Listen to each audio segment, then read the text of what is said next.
Доброе утро! Мы на NADA Show 2021, точнее в его русской версии, которая стала возможной благодаря команде РОАД и поддержке команды Авто.ру.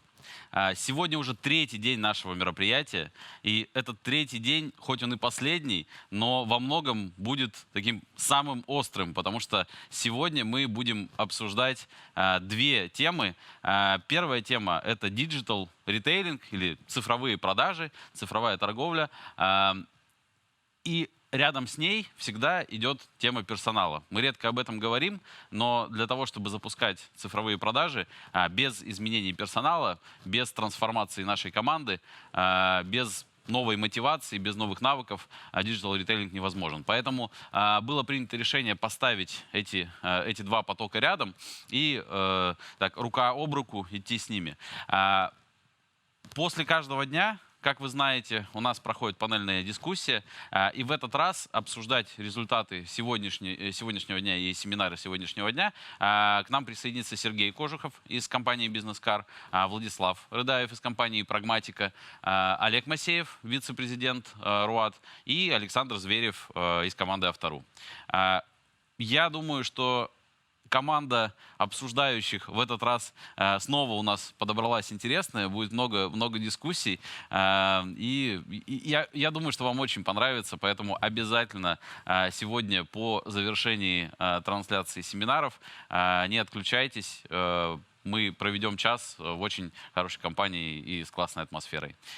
Напоминаю также, что по-прежнему в любую минуту доступен раздел с онлайн-экскурсиями по выставочной зоне, по зоне экспозиций NADA. Также напомню, что там вообще было порядка 300 компаний итого, но наши эксперты, которых у нас теперь 8. К нам присоединились коллеги из компании Квинет, которые сделали вчера дополнительную экскурсию, и эта экскурсия теперь доступна по оборудованию для станций техобслуживания.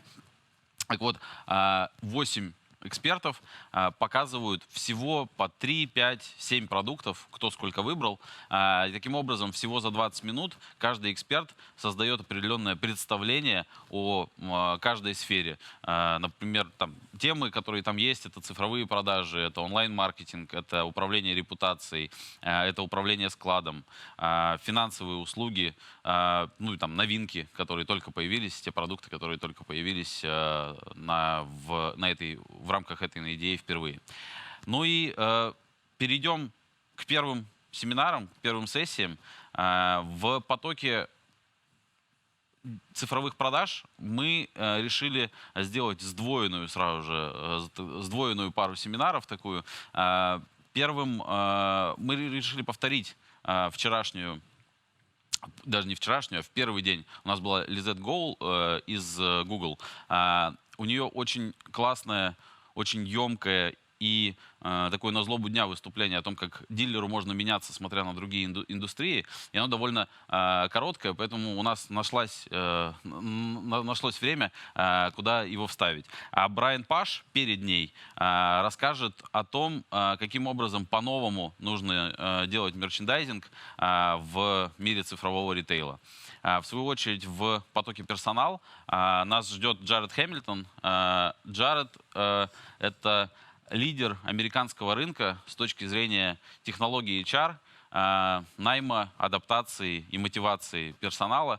Он владеет там самой известной и самой авторитетной компанией на американском рынке по теме HR. И он поделится тем, каким образом новые поколения, поколение миллениалов, поколение Z, насколько по-другому с ними нужно разговаривать, насколько по-другому их нужно мотивировать, и как их мотивировать в столь меняющемся мире, в столь меняющемся и трансформирующемся мире вот новой цифровой торговли. Предлагаю приступить к просмотру.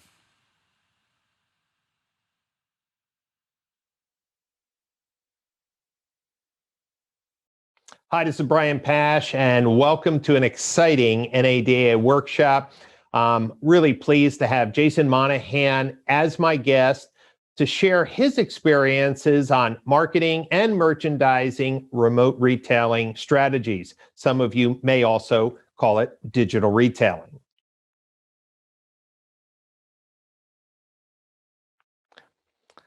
So let's jump in. How do we improve the consumer experience when we add digital retailing tools to our website? That's our challenge. During COVID, many dealers turned to remote retailing companies to be able to serve their clientele in a frictionless and touchless environment. In fact, many vendors have said that digital retailing has advanced 3 years in the last 9 months, meaning the number of dealers who are interested in offering a full suite of tools to purchase cars online has accelerated far beyond anyone's expectations. So here's our roadmap for today. We're going to be walking you through opportunities for your dealership to improve your marketing and merchandising to increase engagement, conversion, and even website designs that will help your dealership serve today's consumer who's looking for a faster, easier, and mostly online way to purchase their next car. When we talk about remote retailing, there are different technology platforms, and this session is vendor neutral. This conversation will apply to all products, whether they were designed to be online first, or if they were designed to be inside your store. In fact, is there a perfect website platform and digital retailing tool today? My answer is no. Why? Because we're still in the early innings of learning how to get a penny perfect, legal, compliant, and fully executed transaction done online. And why is it still so difficult to get that perfect solution for remote retailing? Well, it's because it's not about technology. If you look at this pie chart, you could see that the majority of the success that your dealership will have with remote retailing is based on leadership, the vision of the executives at the dealership. Yes, technology plays a part in your success story, but today we want to talk about the merchandising and marketing that are often missed. So just by putting a piece of technology on your website doesn't ensure that your dealership will experience the full benefits of remote retailing. Today, every OEM, either behind closed doors or in communications with their retail network, is talking to dealers about a new customer journey. You see, more and more manufacturers are seeing the disruptors in automotive retail. And so this new journey where a customer can come to a dealer's website, find out the affordability of those vehicles, get comfortable with financing options, accessories, and then move confidently towards a purchase decision. Every OEM has their own solution to what this path might look like.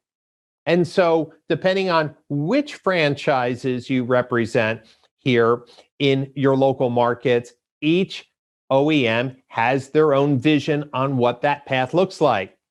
But there isn't a single OEM who is saying, well, let's continue to do things like we've always done. No, in fact, they see that improved customer loyalty will be the end game by making it faster, easier, mostly online, to buy the next vehicle in the family.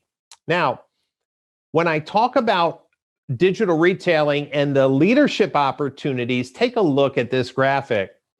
You know, dealers say they want to have a competitive edge. Dealers want to grow market share, but from our experience, dealers aren't really ready to change. In fact, just recently, I've been talking to dealership leaders, and some say, well, Brian, I'm in a rural market and people don't want to buy cars online. They still want to come in the showroom. And what we need to understand is that unlike 20 years ago, when dealers were told that dealership life will change and people are going to buy cars online, Well, the internet wasn't ready for that type of transaction 20 or 30 years ago. Today, we're seeing that every major retail chain has embraced fully transparent and transactional commerce, and now automotive is the laggard. Where are we with technology? I still think we're in the middle innings of a 9-inning baseball game where the initial products were very rough.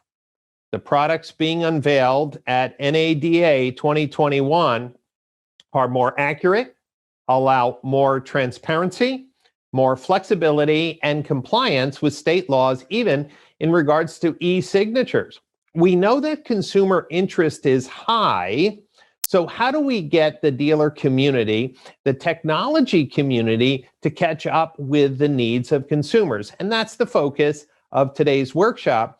And that's why Jason Monahan will be sharing his experience in the field and the bold steps that he took to transform his marketing and merchandising.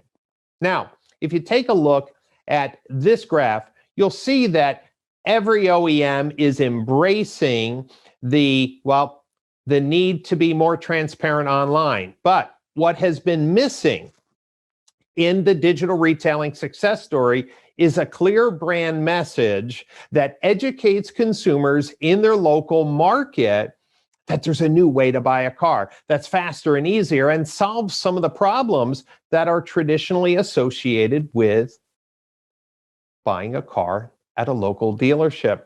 One of the other problems in our lack of readiness is websites are too confusing. When you go to any other retail experience, there's a clear, what we call like call to action button or a CTA that is there to show a consumer how to buy a product. On most dealer websites, there's 4, 6, 10, even 12 different buttons on one product, and it's unprecedented that in 2021, we're still fighting with dealers to simplify their websites. And most importantly, seamless communication. If a consumer builds a car online, talks about their trade, talks about maybe their financial situation, they expect when they come into the dealership that the dealer can pick up exactly where they left off. Today, we still struggle with having a consistent, seamless communication path. Why? Well, it's because dealers may be using a digital retailing platform from company A, a chat platform from company B, a texting platform from company C, and an email platform from company D. And yet they don't see the benefit of working to consolidate those communication channels. When I surveyed hundreds of consumers who just purchased a vehicle or were currently shopping, this question, explain your ideal car buying experience in 2 words, you can see the word graph. You see what's popping out? Things that pre-COVID were maybe tabled as unimportant or advanced thinking, now post-COVID, it's what every retailer of significance has done. They've made it faster, easier, and mostly online to save time. And now with COVID, to stay healthy and safe. If consumers are asking for a faster, easier, more convenient way to buy, to save time so they can do more of the fun things of life in every other retail experience, isn't it time to communicate to local car shoppers that your dealership now offers that service? I use this example as one of the, best crafted messages or brand promises that a dealer makes in their local community. This is from the Champ Automotive Group, where very concisely, they have one price, one person, 1 hour, car buying redefined. You see, one commodity that we all value is time. And you could even say time and convenience. Some people will travel 100 miles to save $10. I wouldn't. So if some people are price driven, other people are payment driven, and you try to find what my ideal consumer is, you could probably go crazy. But if you said, what is one thing that every customer value? It's their time and convenience. You see, you need, as a retailer, to re-educate consumers in your local market that there's a new way to buy a car. Because probably the last time they bought a car, it took way longer than they thought. If you ask the average consumer, how long should it take to buy a car? They're going to say between an hour and an hour and a half. Yet, many dealers I speak to prior to COVID, when I asked them, how long is it going to take me as a consumer if I walked in without an appointment on Saturday to buy a car? And many said, Brian, 3 hours or 3.5 hours. And so as we look forward to a new day where we can offer consumers a different way to buy a car, we're going to have to educate them. So take a look at this example. I just made up a fictitious dealership called ABC Toyota, and they created a brand promise called Fast Lane. It's the fastest and easiest way to buy your next vehicle. That's their brand message. But what's the brand promise? What does Fast Lane mean to a consumer? And here's some examples. Clear pricing on all our vehicles on our website. You can customize your payments and calculate your trade easily online. When you're ready, you can schedule a visit and we'll pick up right where you left off. After you test drive and select the vehicle, we'll get you in and out of the dealership within an hour. And you can buy with confidence with our 7-day exchange program. This is just an example of a dealer brand message, the fastest and easiest way to buy your next car, backed up with 5 elements of a brand promise, the promises that you're making to consumers. Keep in mind that these brand promises didn't say they were the cheapest, they were the oldest, they were the friendliest, they had the largest inventory. I'm going to say that those old brand promises don't have a lot of weight today. Who has the largest inventory? Third-party classified websites. Matter of fact, consumers don't care how many cars that you have on the lot. They care about, do you have that car in red in a coupe with tan leather? They don't care how many years you've been in business because they want to deal with somebody who is ready today to transact in a modern way. So you need to tell the story. Remember, this workshop is about marketing and merchandising. If you've made the decision to embrace remote retailing, how do you get more people to use it? Well, first of all, you have to educate them that it exists. So let's take a look at this storyboard. Think of a 5-part video series, short videos to explain to consumers each element of your brand promise, and then think of one longer video, say 30 or 60 seconds, that ties it all together. Let's look at the scenes together. Now, I'm not a movie director, but imagine this. Here's the first scene on the web.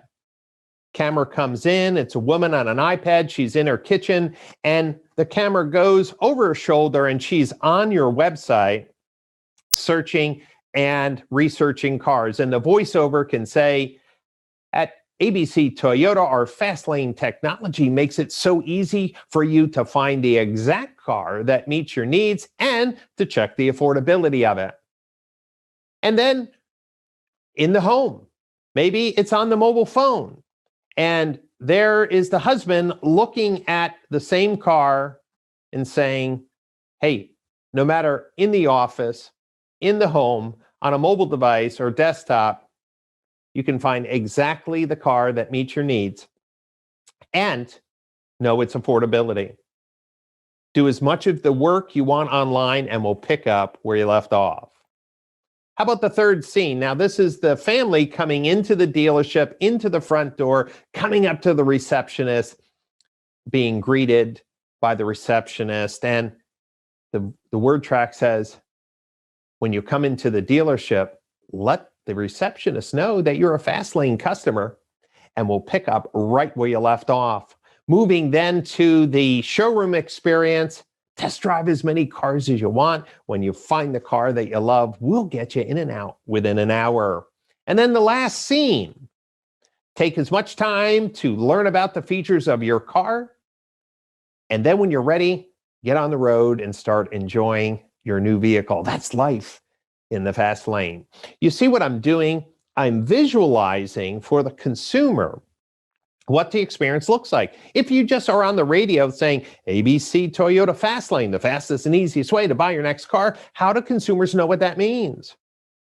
By breaking it out in video, and you'll see some examples of Jason talking about his video series, is that we have a scenario where you can build the video message and then push that out on Facebook, on YouTube pre-roll, onto OTT channels from your local cable provider.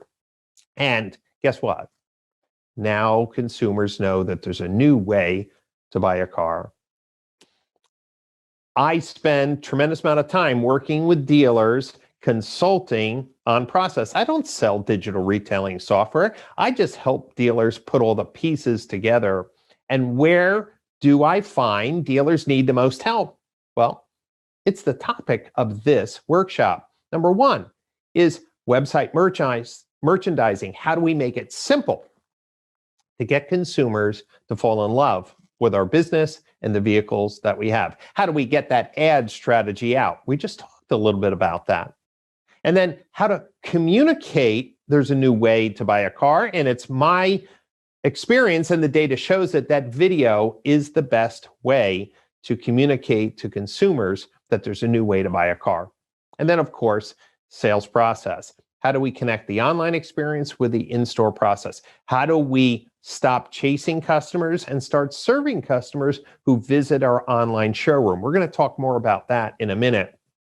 What I want you to do is pause for a moment and ask yourself, if you have digital retailing or remote retailing software on your website, do you have a clear brand promise?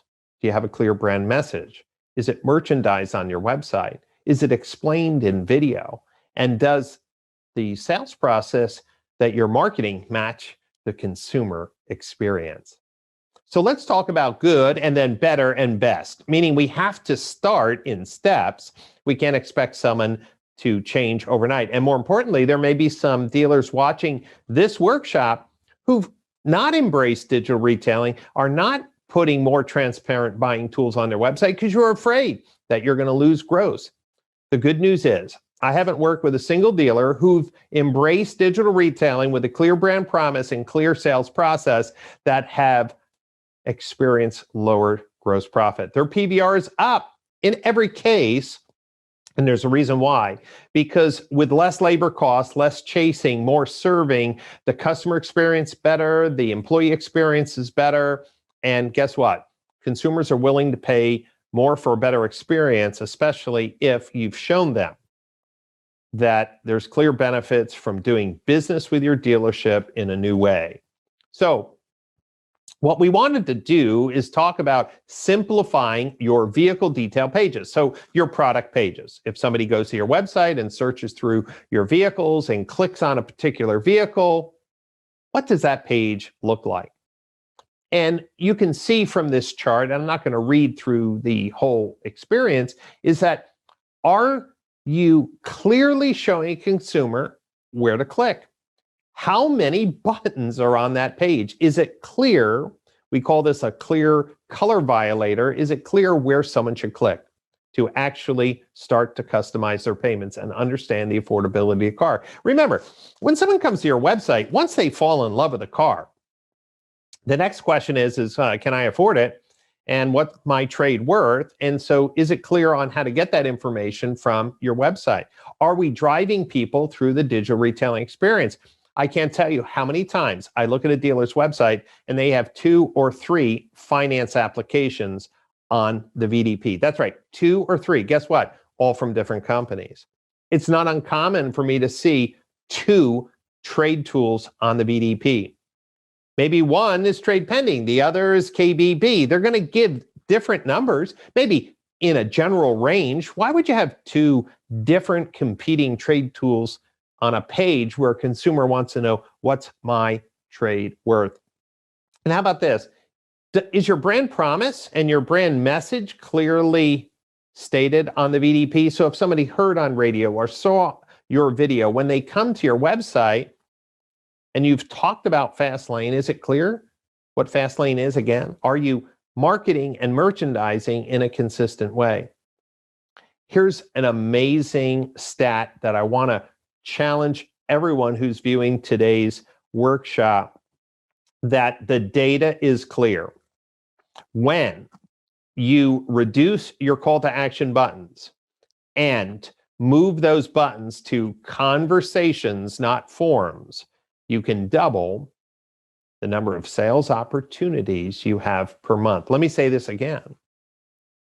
Most dealer websites in the United States, if it's Get ePrice or Unlock Price, if it's Get Today's Price or Get Our Price, or Schedule a Test Drive or Ask a Question, normally pop up a form.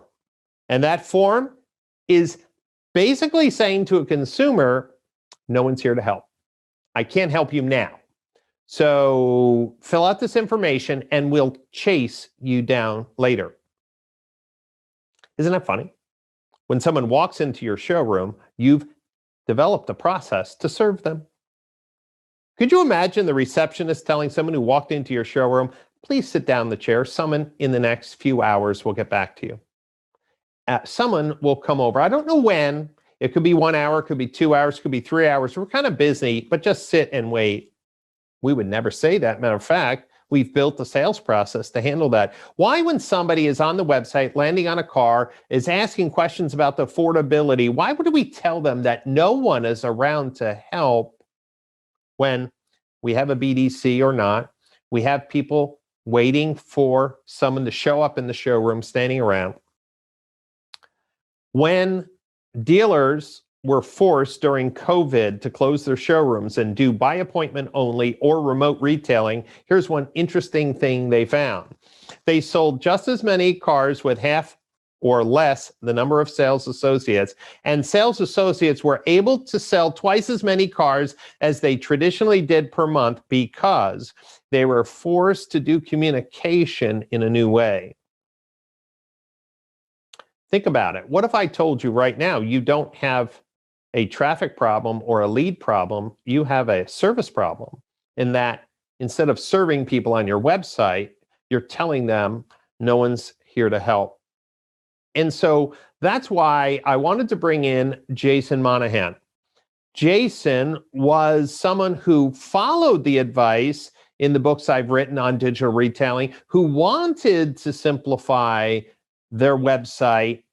And Jason's going to walk you through some of the changes that he made on his website and the reasons for it. Jason is the marketing manager and is responsible for the overall design and performance of the websites. So with that, Jason, I'd like to turn it over to you, and let's walk through some of the slides on what you did at Newton Nissan. Thanks so much, Brian.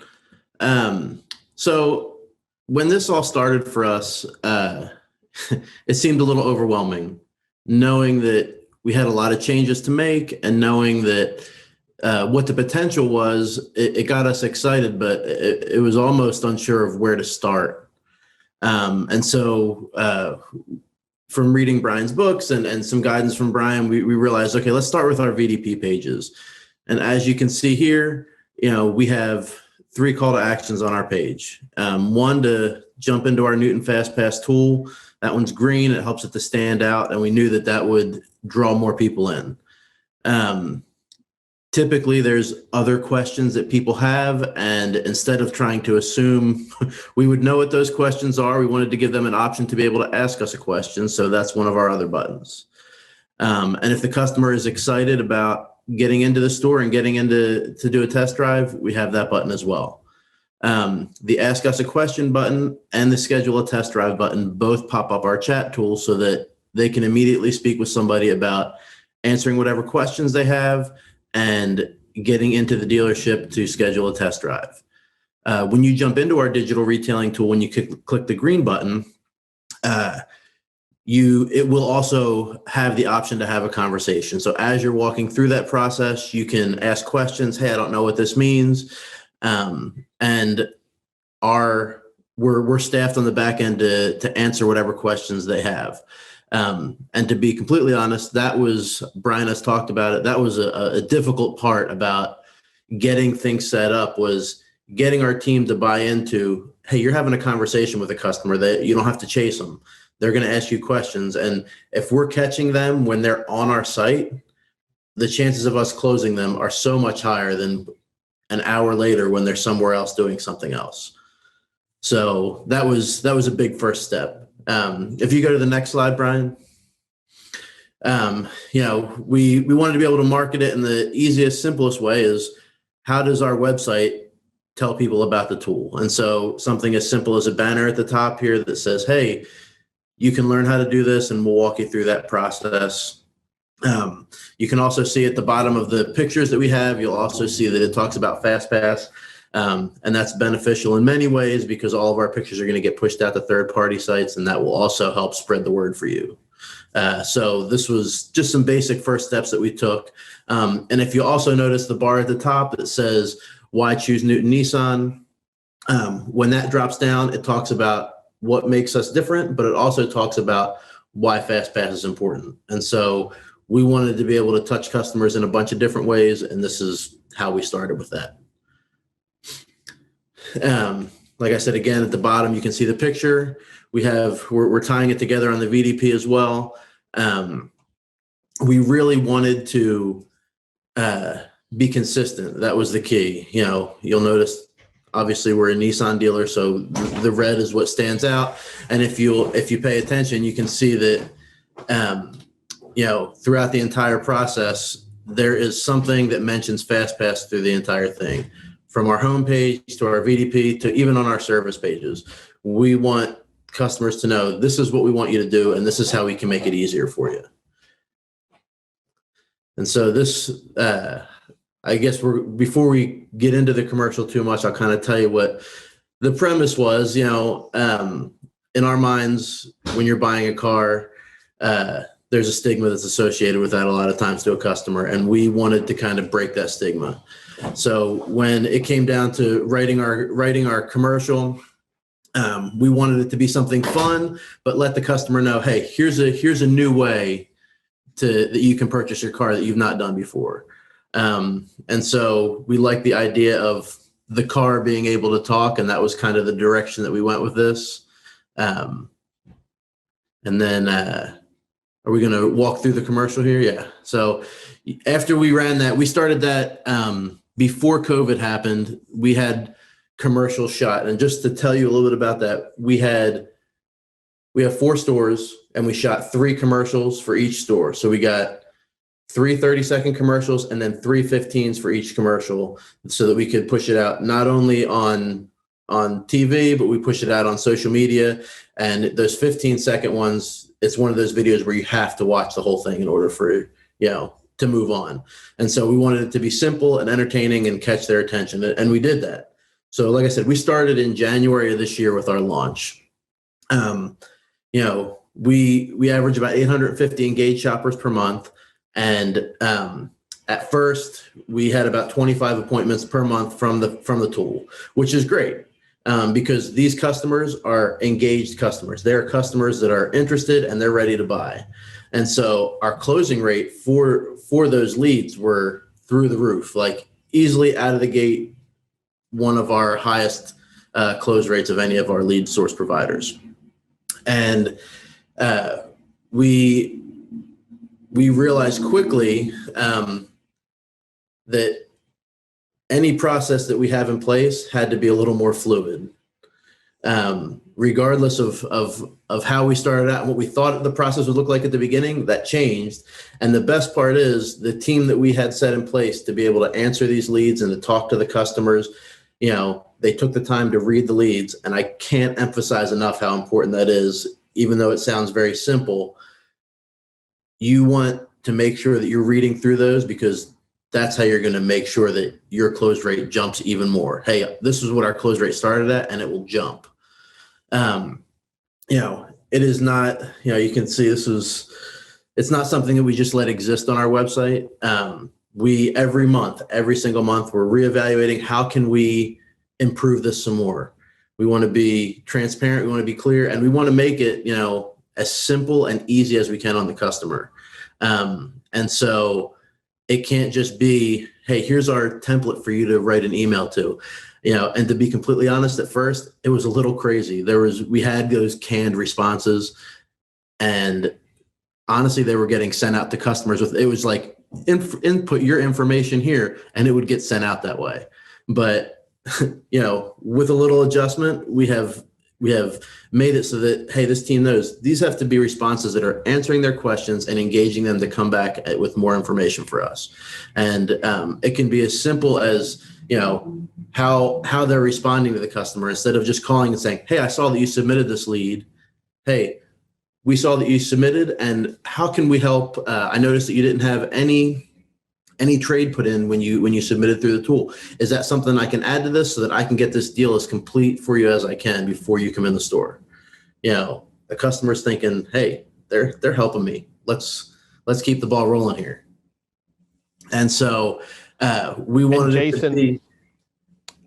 One of the things that I'd love for you to address is this idea of just being able to be more responsive during normal business hours to the consumer, that, you're making a statement on the website that it's faster and easier.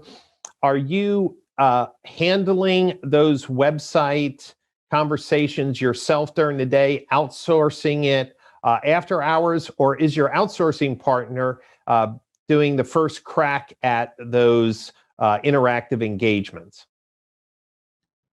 Initially, we had them taking the first crack, but the more that we realized we're the most knowledgeable about whatever product that we are selling, we needed to be, during business hours, we needed to be the ones to answer that. And when we did that, those numbers jumped again. After hours, the team they are told it is on a first come, first serve basis. So even though you're not on the clock, hey, if you're looking to get a deal and it comes through, you can have a crack at it. If not, we have a backup. And so at first it was kind of a snowball effect. First, it was not a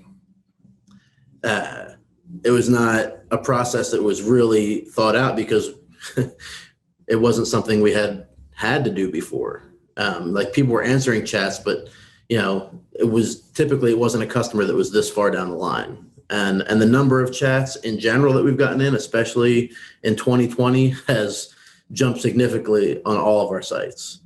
So when we made that change and our people were the ones responding, the customers responded in kind and were very interested to come in. It got to the point where we didn't even have to say, like, so when can you come in? They were initiating that in the chat, saying, we'd like to come in this afternoon. And so essentially they were chasing us a little bit. So there's pieces of it that will surprise you as you go through the process. Well, Jason, thank you so much for sharing your experience. And during the Q&A, I'm sure there's going to be a lot of questions. I want to remind everyone that today, if you're going to have a digital retailing or remote retailing experience, if you're going to take the time to name it, which of course Jason did with FastPass, and I recommend it as well, if you're going to market it, how do you connect it in the showroom? And the best example I have is Marriott. I am a Marriott ambassador, which is their highest level from staying many nights in hotels. I will say that 2020 was almost a blank because of travel shutting down. But when I go into a Marriott, I look for that Bonvoy Elite sign. When I step up to the counter, the person says, welcome, and ask me for my name. And I give them my license or give them my name. They look me up and they say, Mr. Pash, Thank you for your loyalty. Thank you for being an Ambassador Elite member. I feel good about that. And then they say, because you're an Ambassador Elite, would you like points or this or that? And they recognize the work that I've done, meaning the loyalty. Shouldn't that be the same when someone walks into your dealership?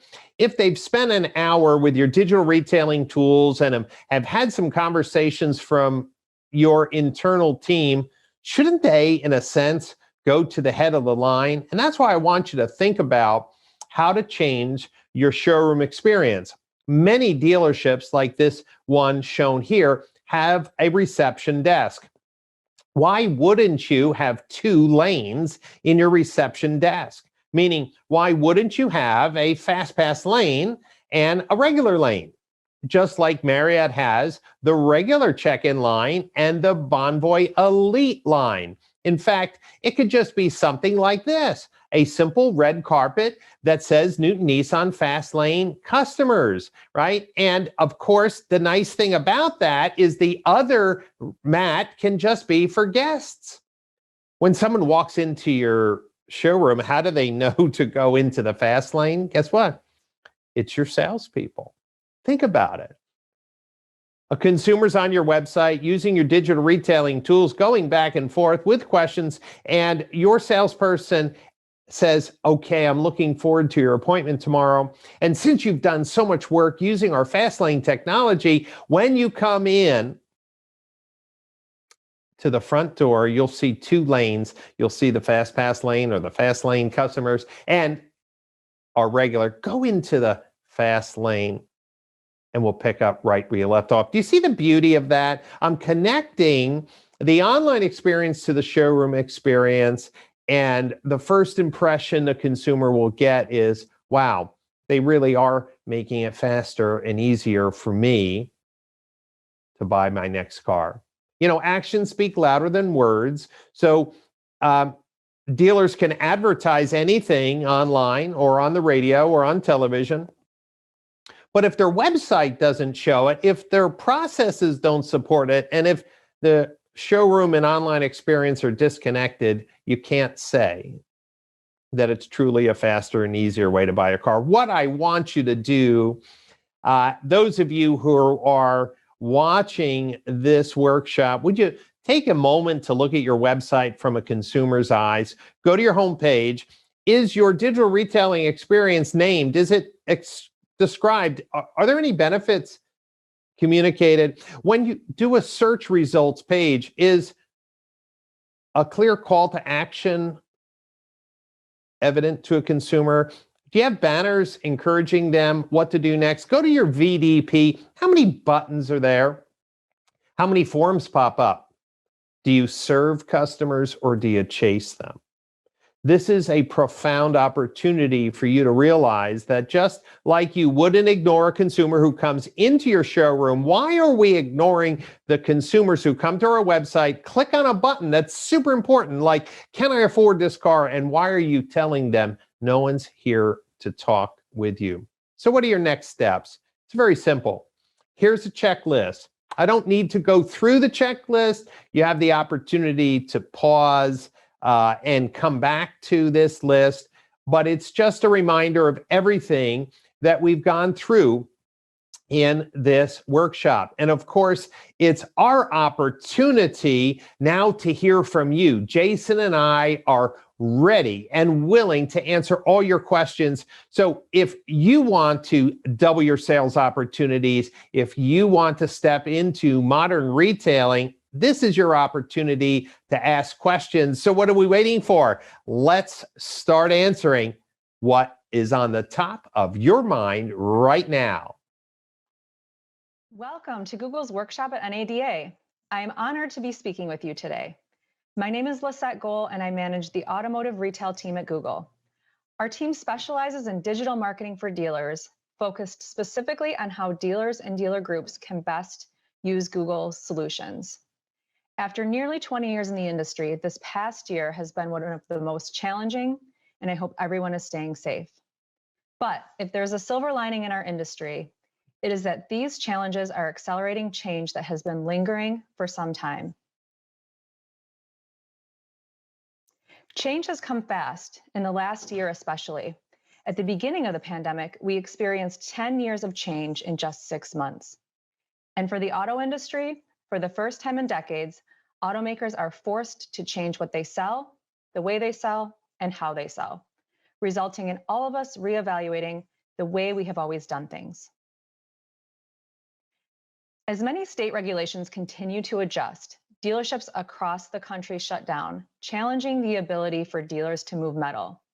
Yet, consumers did not stop shopping or purchasing vehicles. As a new need for transportation emerged, the ability to travel safely and a new need for how to purchase cars online. And yet, almost a year later, this is our new reality. And as consumers become more comfortable in this new normal, there has been an interesting shift in the market.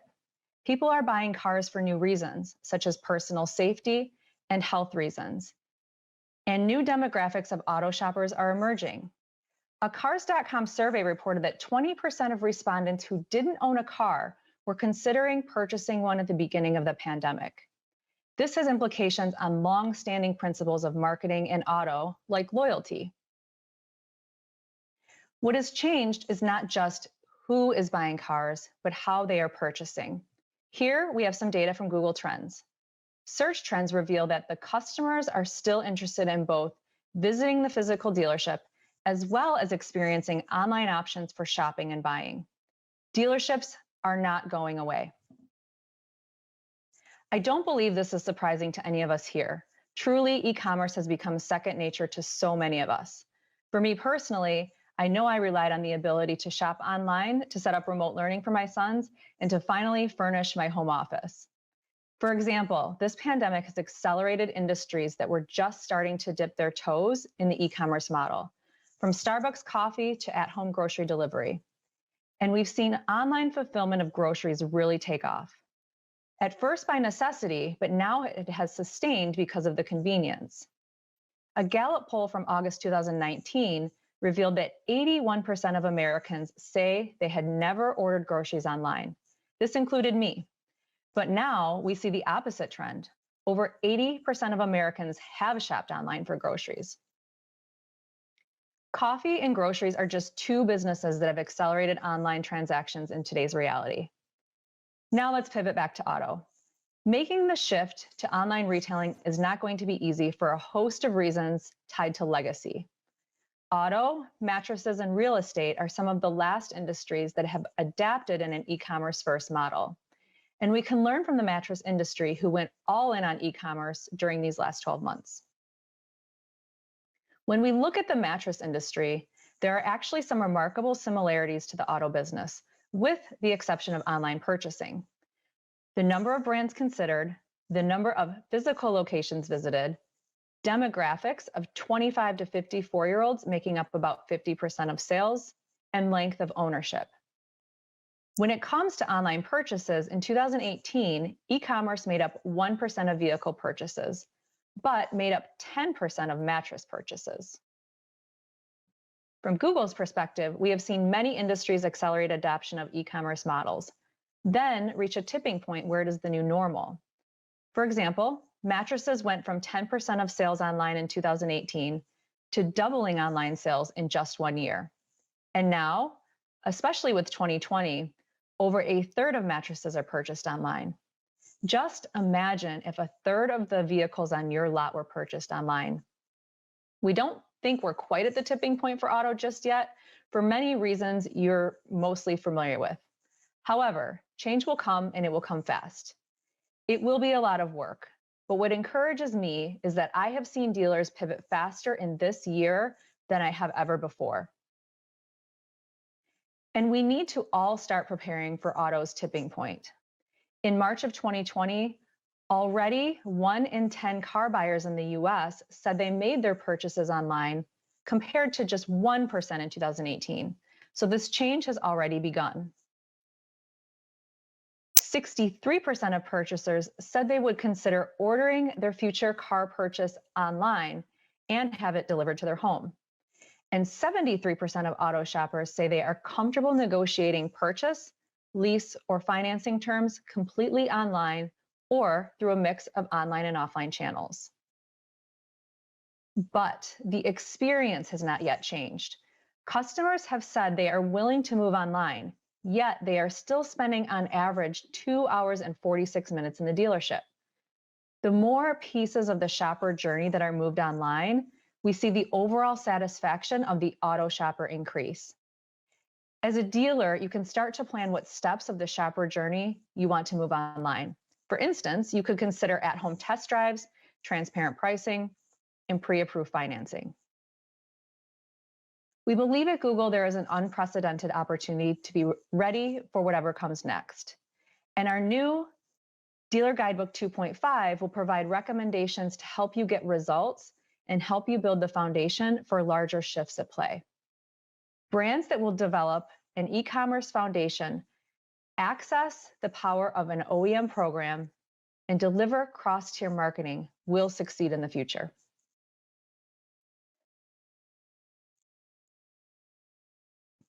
One thing I know for certain is that these changes have complicated our in-person approach to business. Now more than ever is the time to focus on the customer experience. And there are many questions we have to ask before moving into online retailing, such as, how do I sell to customers if dealerships are shut down?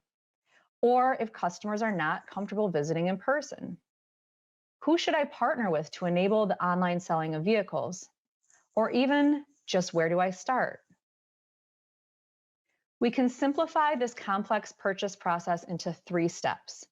Find my car, kick the tires, and let's make a deal. And then we can start to understand the complexities within each of those steps.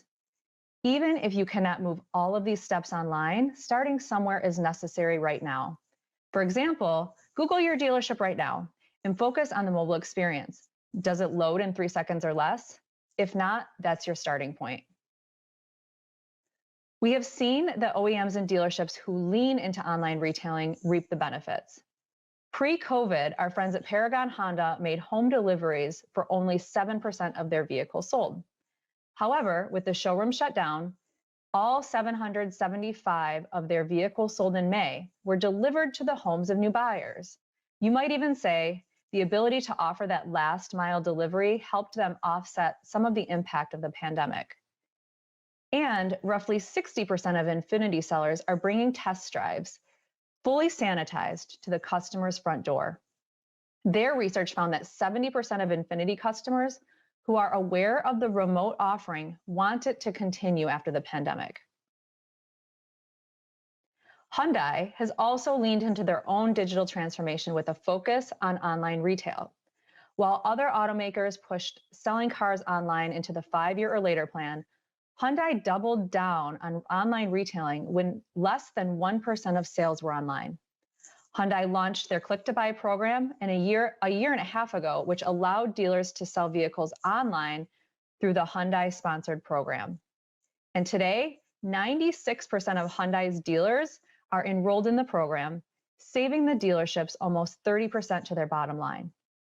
While much of the industry was down in sales, Hyundai reported sales up to 6% over the summer months in 2020. And even as we move into a post-pandemic world, we know customer expectations are to move the shopper journey online will remain. So the end goal is to create a frictionless, customer-led online shopping and purchasing experience that's supported with marketing across all tiers. For the auto industry, this means rising to the occasion and delivering on a blended model for retailing that combines online strategies and traditional dealership-based interactions.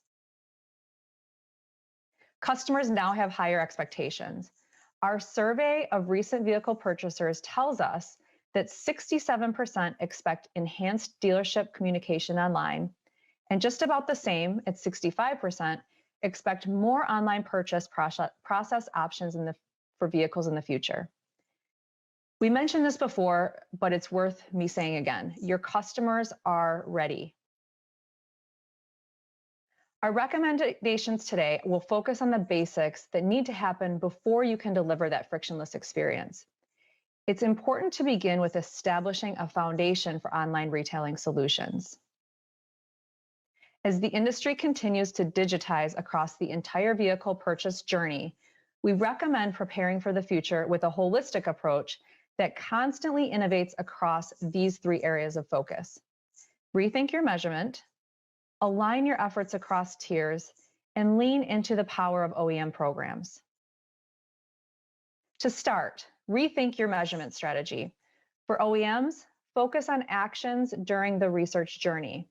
For dealers, focus on those actions related to the sales transaction. And make sure that we measure both online and in dealership visits. Update your metrics that matter to reflect online research and transaction steps. This includes tag all online retailing actions, adopt analytic solutions to better understand the customer journey, and work with your online retailing partners to provide you visibility across tiers. Auto shoppers do not differentiate between messages coming from the dealer and the manufacturer. Consumers, whether they are still in the research phase or ready to buy, want to have their questions answered with as little friction and confusion as possible. Getting the alignment across tiers allows us to build stronger integrations. Next, integrate and coordinate leads by distinguishing strategies at each tier. Ensure that OEM and dealer websites are complementary and don't compete with each other. We know that 69% of new vehicle purchasers inform their decisions with OEM sites, while 43% of new vehicle purchasers reach out to dealers to check inventory. And finally, leverage the power of OEM programs to make the best use of the advantages that come from alignment between OEMs and your dealerships. One option is for OEMs to certify online retailing partners to make every step of the purchase process online retail capable across all tiers. The end goal is to create a consistent online consumer experience, and through building a measurement foundation, aligning across tiers, and opting into the power of a program, it can be done. There's greater urgency for digital transformation now when we're at the point where we can still shape the future of the auto industry. We've also heard directly from our Google Dealer Council. This group was developed in response to dealer asks for more direct access to Google. The council is made up of experienced and industry-leading dealers that range in brand, size, and geography. Here's what they told us on the topic of online retailing. 83% said that online retail saved their team time throughout the sales process, and it made it easier for them to handle multiple leads at once. David Dodge Chrysler Jeep Ram sold 4% more vehicles in July year over year at a record gross profit. And a third of his customers never stepped foot in the dealership. Again, these are areas of focus requiring effort from OEMs and dealers working better together. We know what gets measured gets managed. It's important to align your efforts across tiers to save time, effort, and money while making the purchase experience as easy as possible for your shoppers, and bring it all together through an OEM program if you have one. At Google, we're also stepping it up and developing new resources to help further the digital transformation of this great industry. So be sure to reach out to our team to learn more today. Finally, as you prepare for the future of online retailing, know that Google is here to help. And now I'd love to hear questions from you.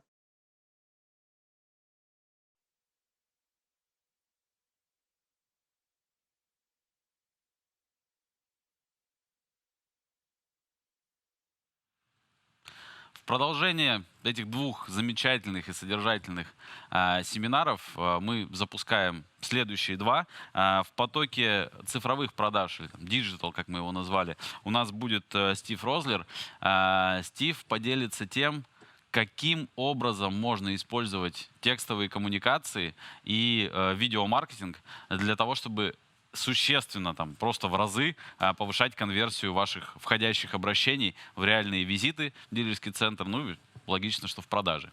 С точки зрения трека по персоналу мы ждем Джеффа Коуэна. Джефф Коуэн посвятил много лет работе по тому, как дилерам помочь нанимать сервисных консультантов, мастеров-консультантов, как их мотивировать и как их удерживать. Уверен, вам многие из тех инструментов, которые есть, о которых он расскажет и которые есть на рынке США, будут полезны. Ну что ж, смотрим.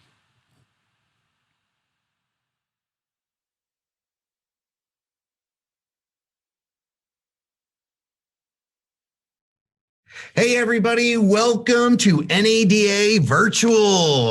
My name is Steve Roessler. I am working with DriveCentric. I am the VP of Sales for the company, and I'm really excited to share some information with you on how we have to engage our customers for 2021, because the game has changed. The engagement has changed. And for us to be successful in 2021, you have to get the engagement of these customers. Now, I know many of us do a lot of phone calls and a lot of emails, but today for this, we're going to talk about personalized videos and texting as a key form of your engagement strategies going into 2021. So the first thing I want to address is if we go back and we just look a year ago, just think about where your salespeople were standing. Now, if I look at a dealership today and I see people standing outside like this picture illustrates, they better be standing out there for lunch because the up bus isn't coming in. We have to know that 90% of our customers are probably going to be scheduling an appointment in 2021. So having this many people out there waiting for that customer to come in for that up, it's just not realistic. So we have to think differently when it comes to that. Now, if we know more internet leads are coming in, we have to think about what we're just going to talk about today is how do we engage these customers so we get two-way communication? The average human being out there gets between 30 and 35% engagement by those types of strategies. So if you're only getting 35% engagement, that's not a lot of fastballs to hit out of the park. By including things like texting and personalized video, you can increase your engagement up to 60 to 70%. So that's why we have to focus on this. But now we have the dealerships, obviously, that are out there. And I want you get to look at this cartoon, which I love so very much. The boat is the dealership. And obviously the big guy there, that's the captain of the ship. That's the general manager, the dealer principal. And then you got all of your soldiers behind you kind of looking for instructions. What do we need to do to engage these customers? But look where the fish are. And what is the bait that each and every one of us are doing? We're using emails and we're using phone calls. And just kind of think with the election that just got over with not too long ago, we probably got blasted with election calls, didn't we?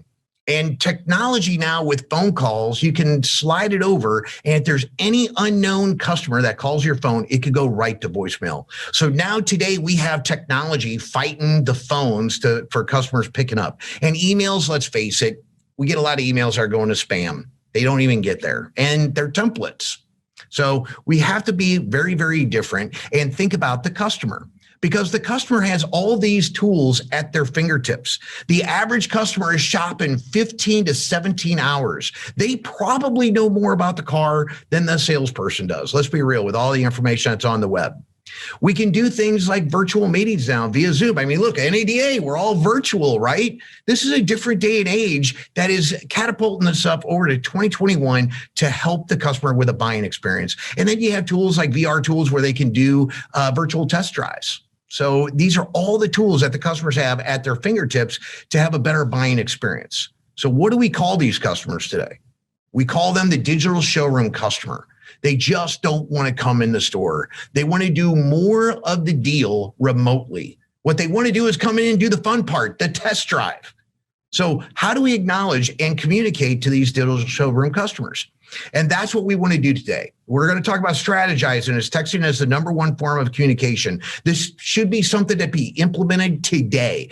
But texting is the number one way that people communicate in society. The other thing we need to do is do more personalized videos. I know that a lot of us have talked about doing personalized videos, but we haven't implemented it. But we're going to talk about personalized video and the strategies to implement that for your 2021 plan. And then last but not least, a new strategic way to get that customer into the digital showroom is use live streaming capability. So we're going to talk about these 3 points as we go through it. So the number one form of communication, I said, is texting. There's laws out there for texting and driving. You can't do it, let alone walk into the pool, right? That's just what we got to think about is customers are on their phone. They're glued to their phone. So if we know texting is the number one form of communication, why don't we implement it and use it more strategically? Because you have to know more about the customers. These are 3 different age brackets. And I will tell you the number one car buying customer that was out there, at least last year, was the millennials and Gen Zs. Now, I don't know if you have any daughters that are around 16. I have a daughter at 16, but I'll tell you, I can't yell to her, tell her that food is ready because she's got her earbuds in. So I have to text her to come down and have some pizza. All right. So the millennials and Gen Zs are more texters. They're not going to pick up the phone. Okay. And as you go down, obviously you see a lot of people text. Now, if you get over the age 65, for example, like my mom, she's 70 years old. She is texting. She'll even send me GIFs. Okay. So don't have the head trash that if you have an older person that's buying a car that they won't communicate via text. We just have to ask the customer, are you a texter? Which leads me into what is important from the OEM's perspective. You may not know this, but these OEMs right now with maybe your CRM, and you need to ask this by your CRM provider or your OEM, texting is a form of disposition for these OEMs, which means it's a clock stopper. Okay. Now, I don't like to use the word clock stopper, but I like to say it's the form of engagement. So when these representatives come in, they can not only see your phone calls, not only see your emails, but now they can see your text messages. So talk to your OEM providers about texting dispositions from an engagement strategy for your internet team. Now, if you go out there and look at delivering the results through texting, okay, if you just knew that you could inform your salespeople on this type of result. If you know that the open rate of any text message is 99%, that beats any email that I know of, let alone the speed of an open of a text is less than 3 minutes and the average reply time is 30 seconds. So what that means to you, your BDC and your sales team, that if you text a customer, you'll probably get a reply back in 5 minutes if it was a good message. And that's what's key. Is it a good message or is it not? But at least you know what kind of results those are. Now, if you have 5 minutes, given that kind of information, imagine what happens when a customer is texting you and you're not replying back quickly. This illustration right here in the CRM is a great illustration of a customer that's texting the store. And the last timestamp there was 5:51. The customer waited an hour, and at 6:48, the customer says, okay, forget it. Doesn't that make your hair stand up like mine? Because that's what we need to do. We got to be better repliers when customers are emailing us or texting us, but texting is very, very fast. So we got to get back to customers very quickly. Now the question is, okay, Steve, well, I get texting is very important, but I don't maybe get a lot of customers texting us. Well, maybe we have to set the stage and tell the customer what the expectations are. This is a great illustration from Shelby White here at a store, who's basically telling the customer, hey, look, we could do a lot of this via phone, via text, and I want you to listen to this and let's talk about it afterwards. I was trying to get a value for my trade-in, and I didn't want to drive all the way down there and then just have it not work. Yeah, no, absolutely. We can absolutely do that. Do you mind if I send you a text message? No, that'd be good. Okay, perfect. It's going to ask you to respond with yes. It's just so we can communicate. If you want to send me a couple pictures along with the VIN and the mileage on the vehicle, we can definitely do a lot of this over the phone. So, yeah, there's no problem with doing that. Okay. Was that a great example or what? Okay, now this customer lives an hour away from the dealership, okay? Doesn't want to maybe come down every single day and maybe look at the dealership, look at the car, things of that nature. We're qualifying this customer saying, can you send me pictures of your trade? Now, let's take a look at the end result. But that's a great way to say we can do a lot of this via text and save you the time because it's about the customer's experience. So you see right here, we sent the customer a text opt-in. The customer replies back, yes. Now let's watch this full thread of text messages. So there's the pictures of the car with the VIN number. Okay. Now this is what we call digital retailing just in the CRM. So now we get the pictures of the trade. And what are we going to do? Well, we're going to get that to our used car manager. So we can do what? Do an appraisal. So here's a text of a picture of our appraisal going right to the customer. We're going back and forth via text. And I don't know if you guys are counting this, but there's a lot of text messages here. And now we're sending formal proposals. Man, that's great. We're getting the deal going. So we're circling through here, see a lot more communication. And at the very end of the day, how many texts were in this conversation versus phone calls versus emails? Well, the suspense is out. Here you go. There was 44 texts and 2 phone calls. They delivered the car in 3 days. The customer drove an hour from Portland to Salem, Oregon, and bought the car. And when you get a customer that has a good buying experience and you're communicating on the way that they want to be communicated, if you read that second sentence, I wanted to give you the business because you took the time and the effort. They could have went local, but they drove an hour. That is the customer experience. Make it easy for the customer. There's not even an email in there, but we delivered the car in 3 days. So when we go out there, what we did was we studied 400 internet leads that were deliveries. And we looked at the communication strategy of those 400 deals. Would you believe that the text to email ratio of those 400 deals was 2-to-1, meaning the text, I sent 2 texts for 1 email. And what I'm trying to illustrate here is texting is a great form of communication to get the deal done. Now, if you ask me, I would have said it should have been higher, but that's what it was. Now, the text to phone ratio was 9-to-1. That previous example was 22-to-1. There was 2 phone calls and 44 texts. So just goes to show you could have a lot more texts than you do phone calls. But overall, out of those 400 deals, would you believe that almost 70% of those customers had at least the text opt-in and more than 1 communication? So we have to acknowledge the fact that texting is getting the job done at the dealership level. Now, some of you may be saying, well, Steve, I get a lot of opt-outs. So I always want to study that. So what we did was we looked at 34,000 leads. And for a dealership that tells me I get a lot of opt-outs, I don't know if I buy it after looking at this. Because out of those 34,000 leads, there was a percentage of those that had no phone number. So roughly almost 20% there. All right. So that's down to 28,000 leads is what my math comes out to. Now, out of those 28,000 leads, how many opted out? Almost 14%. Now, what does that tell us when the customer is opting out? Well, it doesn't mean they're not texting. Could mean they don't trust you. One of the things we have to acknowledge is people don't want to be badgered, let alone on their phone and with text. And right now, 90% of customers don't trust us. So just because they opt out, that's not where the game ends. We have to earn the right to get that customer to start texting. And that's why this slide is so important. If you get somebody that's opted out, but yet you get the customer on the phone, how do I get that customer to maybe get re-opted in? Did you ever think about that? And this slide clearly illustrates that if a customer does opt out with you with texting, just ask that customer, reply back to that phone number, do a start, a yes, and an unstop. Because if you get that, that means they trust you. So you're getting information from a lot of customers when they choose not to text. And if you get them to start texting you, you're stepping in the right direction to make that deal happen. So let's now get into personalized video. This is a topic that's near and dear to my heart because I know a lot of stores still are not doing personalized video. And what is video really doing, especially this day and age? What it's doing is it's humanizing the car buying experience. Customers want to know that you are human, that you're not a template, okay? And video is bridging the gap between the showroom, where you're at working, and the customer. So as we go through, there's a lot of head trash out there from a lot of customers says, well, I don't know if video is going to do anything for my store. My people don't want to do video. They don't look good on video, Steve. That's what they tell me. Well, I'll tell you, they don't look better in person either. Okay. So we have to get comfortable doing video. And this is a great testimony of Kristen, who didn't do any videos prior to coming to the dealership and has great success. Let's listen to her story.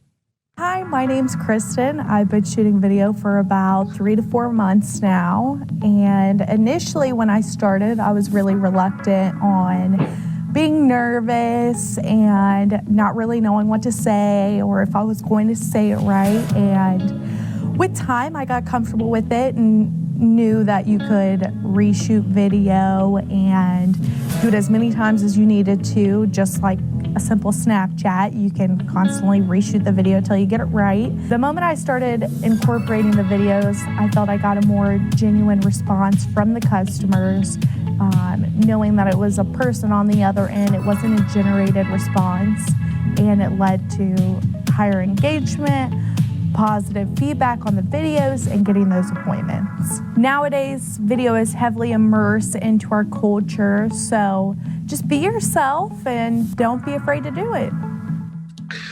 Be yourself and don't be afraid to do it. And that's what we just got to do. We have to encourage our people to do it. Don't let the head trash block them from doing an activity that could get them higher engagement and more deliveries. And again, that's what people got to think about. When you start investing in video, you could actually go out there and redo a video. It's okay. And sometimes there's going to be a learning curve for doing video. But us as managers, you know what you have to think about is, what are we gaining by doing video? Well, I want you to think about this. What are you losing by sending an email? Because right now, if we're forcing our people to send emails, you are communicating at 7%. 7% of our communications as human beings is on paper. There's no tone, there's no body language.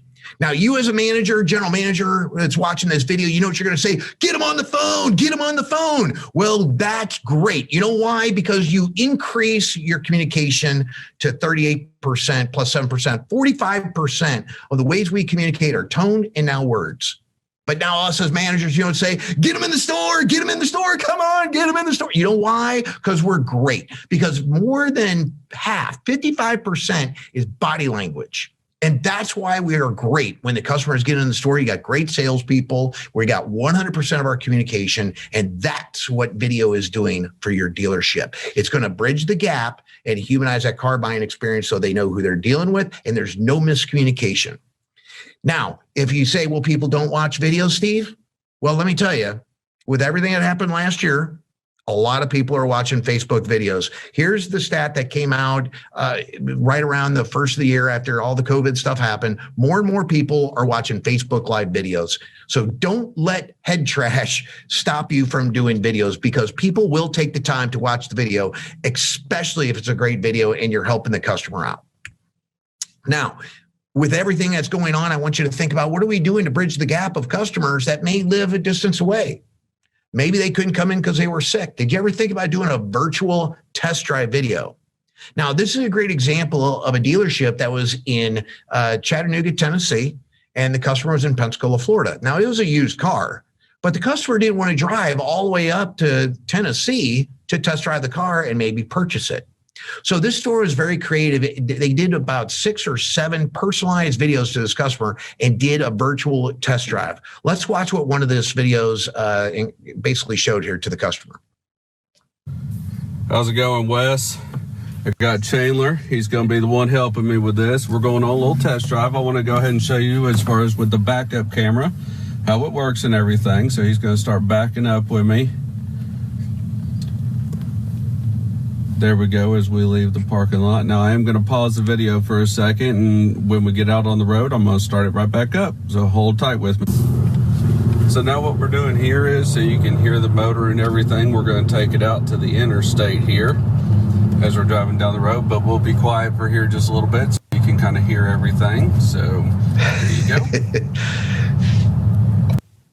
All right. So if you take a look at what they did with this video, they had so much fun doing this video. They sent them about 6 or 7 videos. They wanted to hear the engine run. They wound up going through McDonald's. They did this whole production. It was kind of like a little mini movie series. But the end result is all we care about. This customer in Pensacola, Florida, watched each video 5 or 6 times, and they wound up meeting on a Sunday in Birmingham, Alabama, and delivered the car.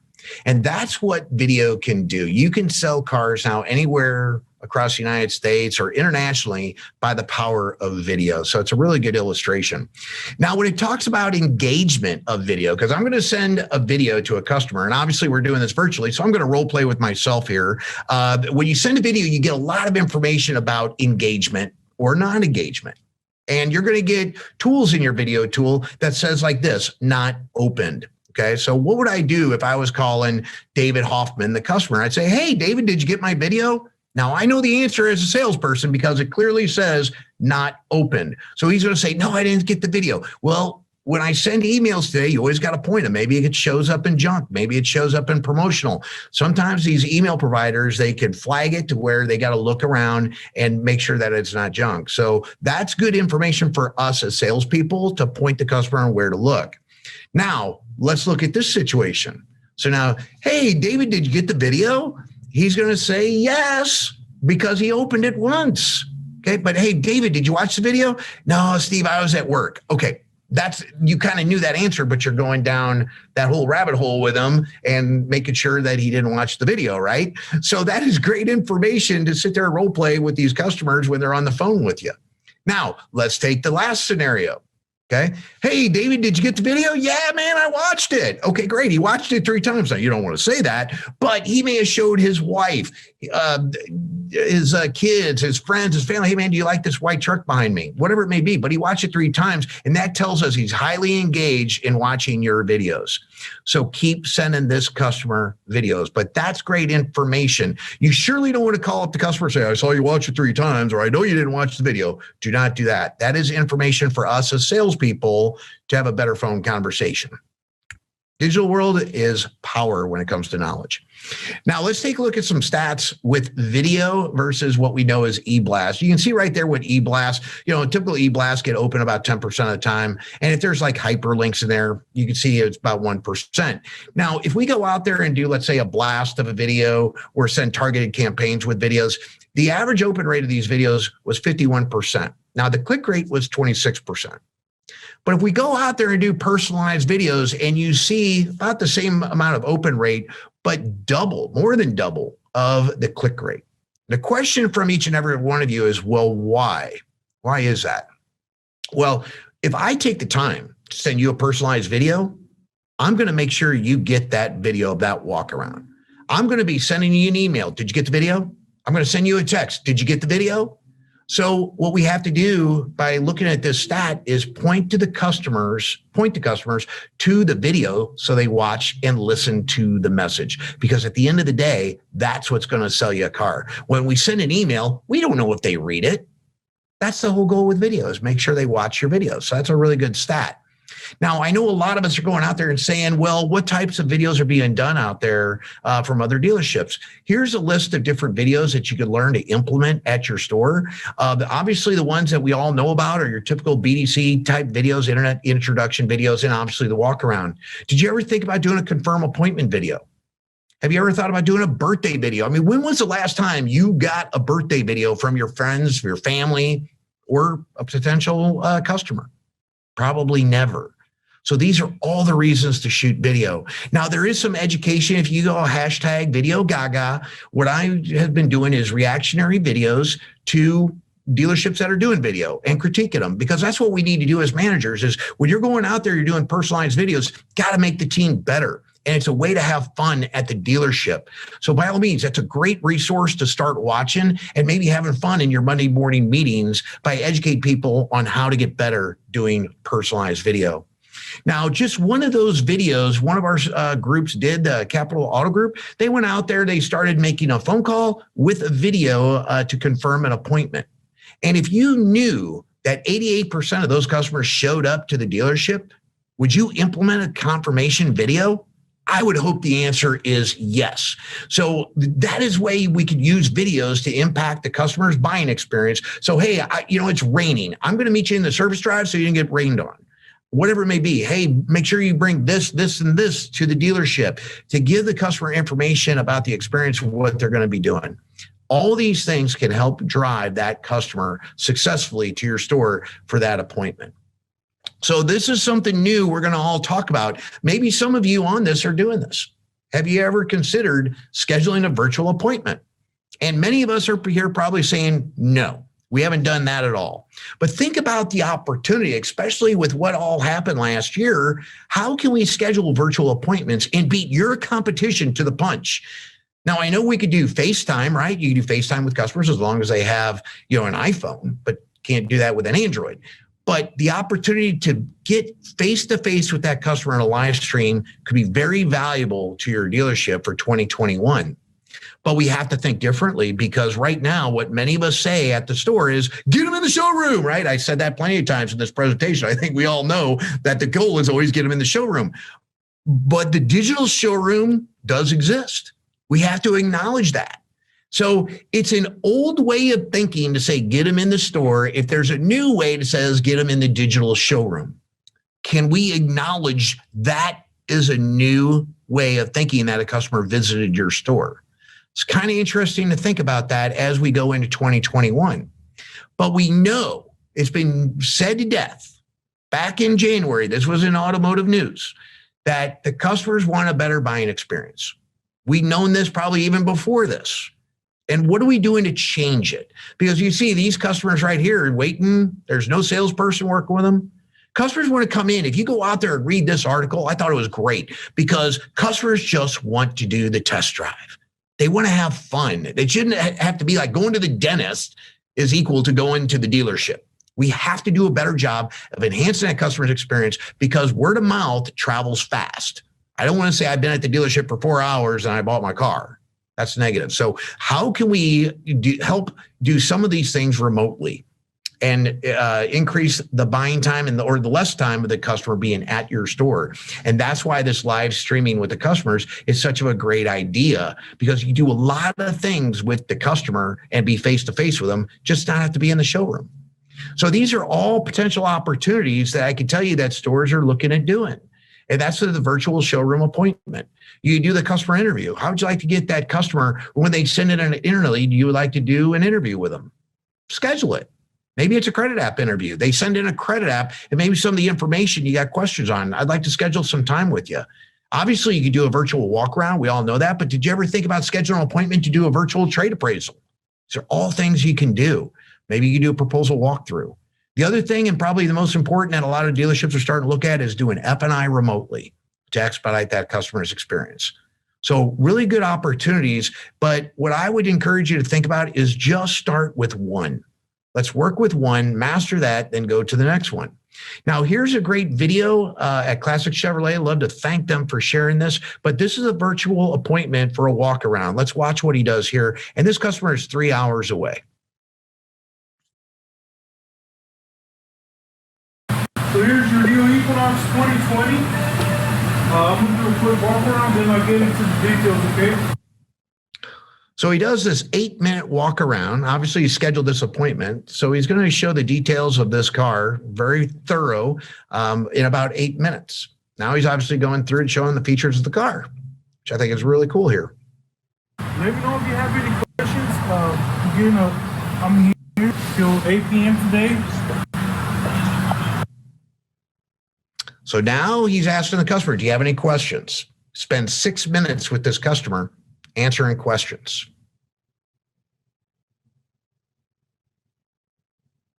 Perfect. Nice meeting you. Have a good one. Anything, just let me know. Thank you. Bye. So how cool is that? So that whole showroom visit that they did virtually was 16 minutes, and it resulted in a delivery. And when that customer got that survey, as far as their customer experience, I want you to take a look at this, but I'm going to actually show it right here because it's just so important. Because when you see and listen to what the customers are saying, these are all great stories to help impact us to change our behavior. And if you go down there and read the sentence down there where it says, even though we were 3 hours away in Oklahoma, he made us feel we were right there at the dealership while he's showing us the features of the Equinox. He was quick to answer any questions, treat us with best care. Whenever we have friends and family looking for, we're going to recommend to William. How cool is that? Is that not a buying experience that's going to be shared by word of mouth? The answer is yes. We just got to start doing it. And it's all starting by after this show, starting to implement it. So I really want to say thank you very much for participating in this event and listening to what we're talking about on engagement strategies for 2021 and how we can impact the digital showroom customers. Just to review, always opt in with the customer within your CRM. Remember, tell the customer why you're doing it. I want to do this via text, and so you're just going to reply back yes to my opt-in. And more importantly than anything, when you do start texting to customers, you have to be on standby. Respond fast, fast, fast. If you don't know how many customers are waiting for a response, we're going to lose that deal, lose the attention of the customer.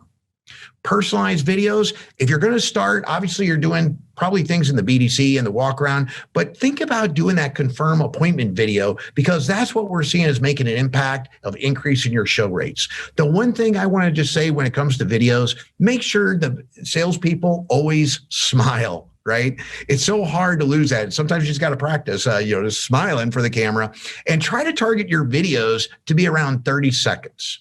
Okay. Because what we want to do is make sure the customer watches the videos. They click on the video, they watch it. Then you can start sending them more and more videos and do longer videos if need be. But that's great information to start thinking about. Baby step the videos with 30 seconds and say the customer's name at the beginning and at the end. People like to hear their name said.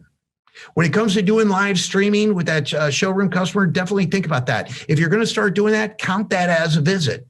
That's something we're seeing a lot of stores starting to do, is if you schedule a virtual appointment, count that as a visit. One of the things that's not very easy to do, especially for your salespeople, is to schedule that virtual appointment and do a walk around. Very important things that we can do to enhance the customer's experience. Because at the end of the day, engagement is where the customer experience starts and ends. And it's going to dictate whether they're going to come to your dealership or go to your competitor. There's all my information down there below if you have any questions whatsoever. Thank you very much for participating. And now I will open up the floor for any questions anybody has.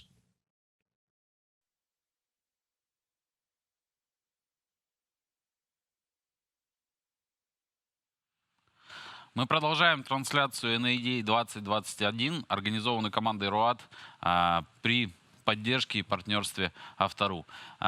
Мы перейдем к следующим семинарам, но сначала я хотел упомянуть пару технических и важных моментов. Первое — это то, что я напоминаю о том, что вам доступны экскурсии по выставочной площади NADA Show, которые сопровождают наши эксперты из технологических компаний. Таких экскурсий уже 8, они находятся в специальном разделе на сайте. Наверху в меню вы можете в него перейти, и там будут расположены 20-минутные ролики. Каждый из экспертов освещает свою тему. Эти ролики будут доступны до конца сегодняшнего дня. На часто возникающий вопрос о том, когда именно вы получите материалы по трансляции, материалы видео, которые вы сейчас просматриваете, могу ответить, что уже сегодня, в конце дня, они будут отправлены всем членам Ассоциации РОАД, а для всех зарегистрировавшихся слушателей, кто не является членом Ассоциации РОАД, эти материалы придут на следующей неделе. Переходя к следующим семинарам, я хочу вам представить в потоке персонала Джеффа Хевенса. У него тема, которая называется «Выпусти своего зверя». У NADA есть очень интересная практика приглашать спикеров не из автобизнеса. В первый день у нас была звезда NBA. Он рассказывал о том, как правильно строить команды.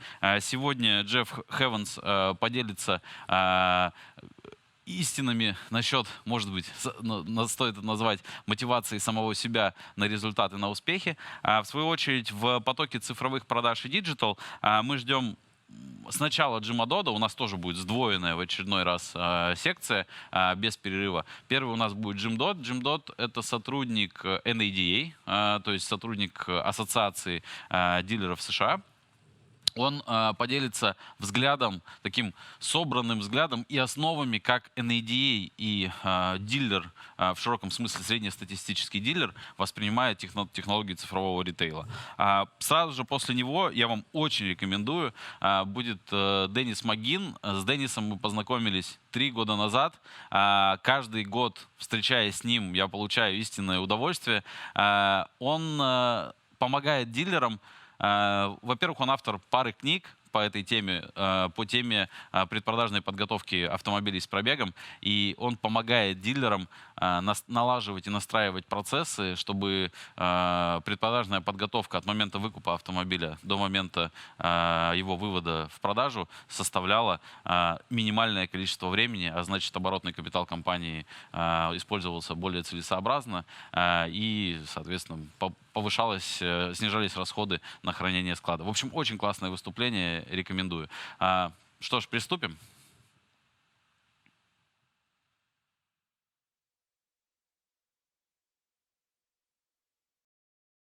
Thank you for joining us today. We're going to talk about digital retailing, the 21st century road to the sale.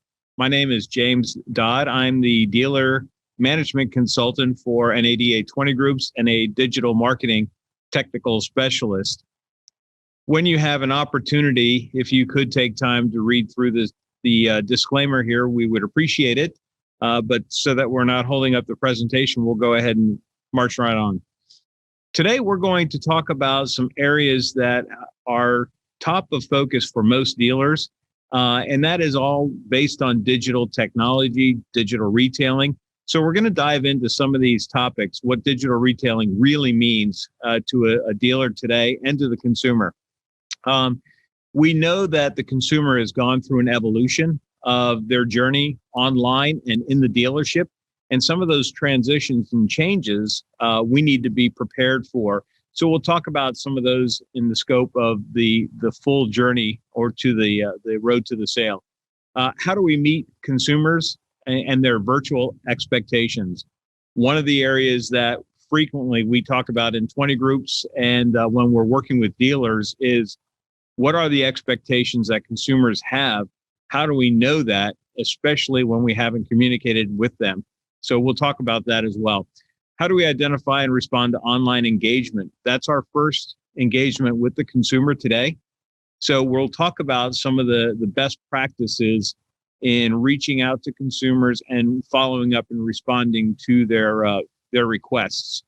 And that leads us into lead management. And some of you may have BDCs and others may not, but we know that there is an engagement from the consumer, and whether you have a BDC or not, there are some best practices and best thought processes behind how you respond in either one of those environments. And we'll talk about that. And you'll be the one to know best for you of what is the better product for you to have in terms of a BDC or not. And then what information should we share? That is always a big concern, especially with dealers who want to try to control the sale. But in reality, we have to be very transparent and provide the information consumers are looking for. And that is one of the key elements to the road to the sale in the 21st century. And then how do we get online shoppers into the store? And that is always a topic that comes up, is how do I drive them to my front door? And in today's world, that's not necessarily the task at hand. Do you really need to get them to your store? In some cases, you don't. Some dealers, through the whole evolution of COVID-19 and 2020, have implemented online sales products or processes that you're shipping cars to the end user, you're having them digitally sign for it, so they're not actually having to come to your dealership at all. And that is a model that is not necessarily going to take over the auto industry, but certainly is going to accompany the way in which we buy and sell vehicles in the future. So let's kind of dig into the digital retailing and the scope of digital retailing. And the way we can really describe it is it's a linear process, but it is mirrored both in the showroom and online. And every aspect of this road to the sale is sort of an omni-channel, to where the consumer is going to engage wherever they're comfortable in this process, whether it be online or in person. So you have to keep in mind that this process is going to happen seamlessly on both platforms, and they will actually springboard between each platform at their leisure. So when we look at the road to the sale, one of the things that I want you to focus on is that you're looking to create a frictionless environment.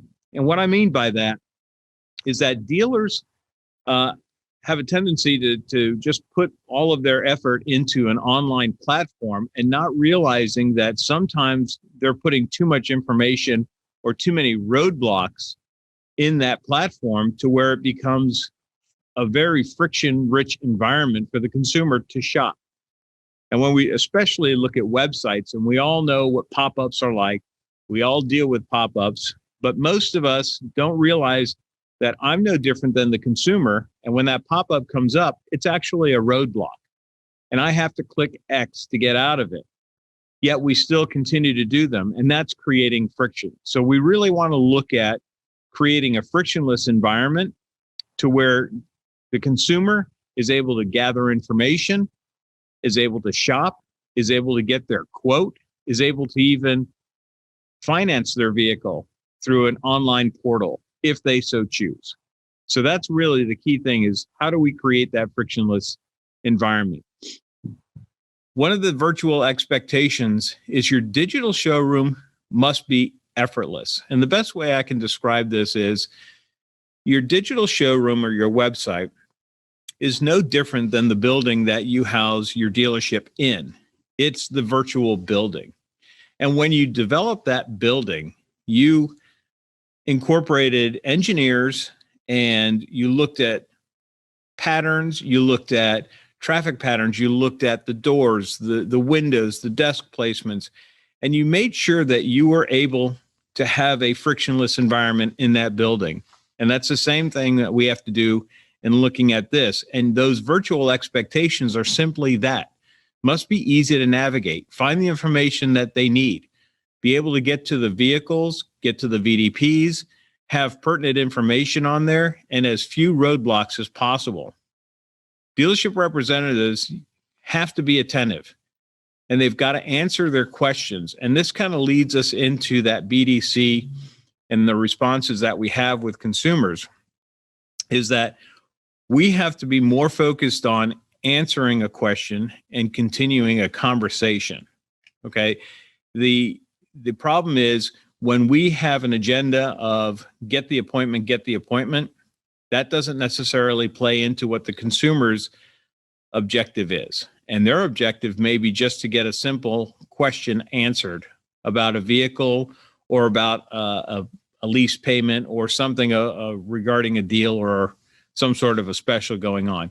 So the goal is to not only answer that question, but ask another question and keep that conversation going. And just like you would have any other type of conversation with anybody else, a friend or family member, you want to do the exact same thing with your customers. When we look at the behaviors that lead to conversions, and this is going back to our websites, and we're always looking at engagement. And one of the things you have to keep in mind is look at online behaviors as shopper and buyer behaviors, not just clicks. We can go into all kinds of analytics. We can look at how many clicks, how many people clicked on VDPs, how many visits did we get, where did they come from, what channels did I get them from, was it my paid search, was it, all these different venues that we can utilize to determine what the traffic was. But what we need to look at is the buyer behavior that was demonstrated while they were on our website. So when we look at that, we look at the percentage of returning visitors. And keep in mind that those returning visitors have more buying intent than just your first visitor to the website. They're back for a reason. And it could be that they're not necessarily back just to look at a car or to buy a car, but maybe they're back for service. Maybe they're back to buy parts. Maybe they're just a repeating customer that works through your website to engage the dealership. So we're always looking at that percentage of returning visitors because that is a buying behavior that is relevant to what we do. Time on site. And this can be done in a myriad of ways. When we look at analytics, Google Analytics, we'll be looking at session duration. And that's the average amount of time that the consumer is going to be on your website. So if they log into your website, get on the website, the clock starts ticking. And until they leave, we're calculating how much time they stayed on site. And that averages out. The other engagement that we look at is actual engagement with the website. So when we look at timing in terms of engagement in NADA analytics, we'll actually look at how much time they were engaged in navigating the site, moving their cursor, clicking on images, and certainly absorbing content. Both are relevant and both give us some great insight as to how long that customer is engaging with us in this digital showroom. So we're looking for an average of 3 minutes of time on site. But then when we look at the actual engagement where they're physically engaging with the website, it's about half that, about 1.5 minutes. So those are some key elements that we want to look at so that we know we have consumers coming to the website that are engaging us with intent to buy a service or a product. Number of pages viewed, 3 is our goal. If we get 3 or more that are coming into our or looking at 3 or more pages in our website, again, they are shopping. Where this really would probably be the reverse is when we're looking at people engaging with us on our service sites. If they're in for their service website or our service page on the website, we don't expect them to be shopping as long. We expect them to come in, get the information that they need, engage where they need to in terms of a call to action, and then contact the dealership or set up their service. And when they're doing that, it's usually under a minute. So we'll look at that time on site and we'll look at that engagement time. And that gives us a better idea of the customers that we have engaging with our service departments versus our variable sales departments. And then the page exits. This is a real critical area for dealers to be aware of. When we shop in today's world, be it online, and many of us are using online shopping methods, especially right now with COVID-19, to buy products that we need. We often go and we shop around and we look at the pages of the products that we're interested in. And then we will always go back to the one that we had most interest in, or we have decided that's the product we want. And we exit the site from that page. That's pretty much a zero moment of truth where the consumer has made a decision to buy that product, whether they're going to execute it right there online or they're going to reach out to the dealership or they're going to call or just stop by is irrelevant. But that zero moment of truth is when they leave the website, they've looked at the last vehicle, they've made their decision. And what we can look at is the call to actions that we have engagement on, especially on those pages. Things like click to call, especially in mobile applications. And we know that 65 to 75% of all traffic today is conducted on a mobile device. So we would be looking at those click to call actions. Clicking for directions, another engagement that we know leads to a consumer coming in and working with the dealership, be it on service or on sales, on vehicles. A price alert is a critical one because that is intent to buy, and they're putting their information out there to let you know, I'm interested in this vehicle. So that is a huge signal that they have intent to purchase. And on those vehicles that have price alert buttons, and you can track that, you have a good idea of the vehicles that you can anticipate selling relatively soon, because those are the ones that people have already decided they want to know if the price changes. And then get e-price, which is basically a lead form, but it allows you to have that customer engage with you. The only issue that you have with get e-price is if it's not different from the posted price, again, kind of going back to what their expectations are, and the way that get e-price reads is that it's going to be a different price, or get internet price. Our recommendation would be to do something along the lines of check availability, because you want to get their information and be able to have them engage with the dealership and start that dialogue. And by changing that verbiage just a little bit will allow you to manage their expectations a little bit better. Response to an online engagement, be prepared. Okay, returning visitors, I refer to them as B-backs. We always look at the auto industry and we have terms that we're familiar with, which are fresh ups and B-backs. Well, these are your B-backs, yet you've never met them. So they haven't been to your physical store, but this is the second go around at your virtual store. So make sure that you're reviewing your engagement of those shoppers, because they are highly motivated. And the higher percentage you have of returning visitors, the better engagement you're getting from whatever advertising you're spending or whatever methods you're using to get traffic to your website.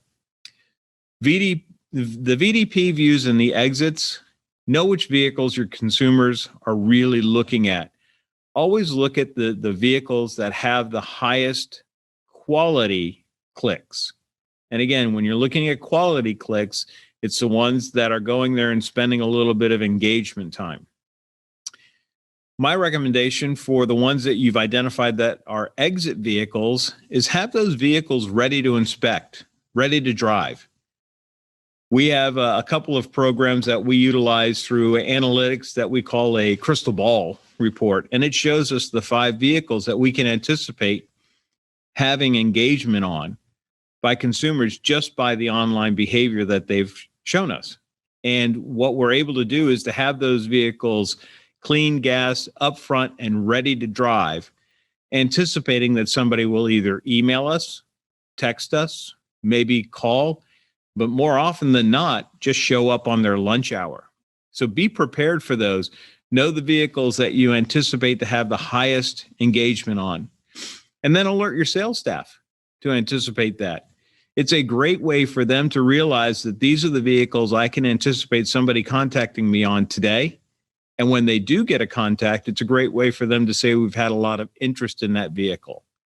And now you're creating a very frictionless environment for your consumer, not only online, but as they transition into in-person. And again, the get e-price, we talked a little bit about that. I would change the terminology, but these vehicles are the ones with the highest interest. Anticipate that lead activity on them. And then you can certainly stimulate action through an immediate response. If you've got somebody that does reach out to you and you know that you have a lot of engagement in terms of get e-price, or that they've been clicking on that VDP more than others, then you want to make sure that you give that the highest priority to respond back to the consumer with. And that's exactly what consumers are expecting out of an online experience today. Now, as far as lead management and BDCs, whether you have them or not, it's really up to you. But the representative really has to address the needs of the consumer without having to ask them to come in. I can't stress that enough. Oftentimes, our BDCs are charged with getting appointments and getting people to show. And in reality, their only expectation from the consumer's side is to answer the question that they have. They're reaching out and they are a point of contact that the consumer is looking to get information from. And if they have 2 different agendas, you're creating a lot of friction. And in the digital retailing world, appointments are not necessarily mandatory. If we can actually go through that linear process, whether it be virtual or in person, and intersect where we need to on either platform, then making that appointment is not as important as engaging in a conversation and furthering that conversation and making sure the consumer's needs and expectations are being met. So the conversation needs to be free-flowing.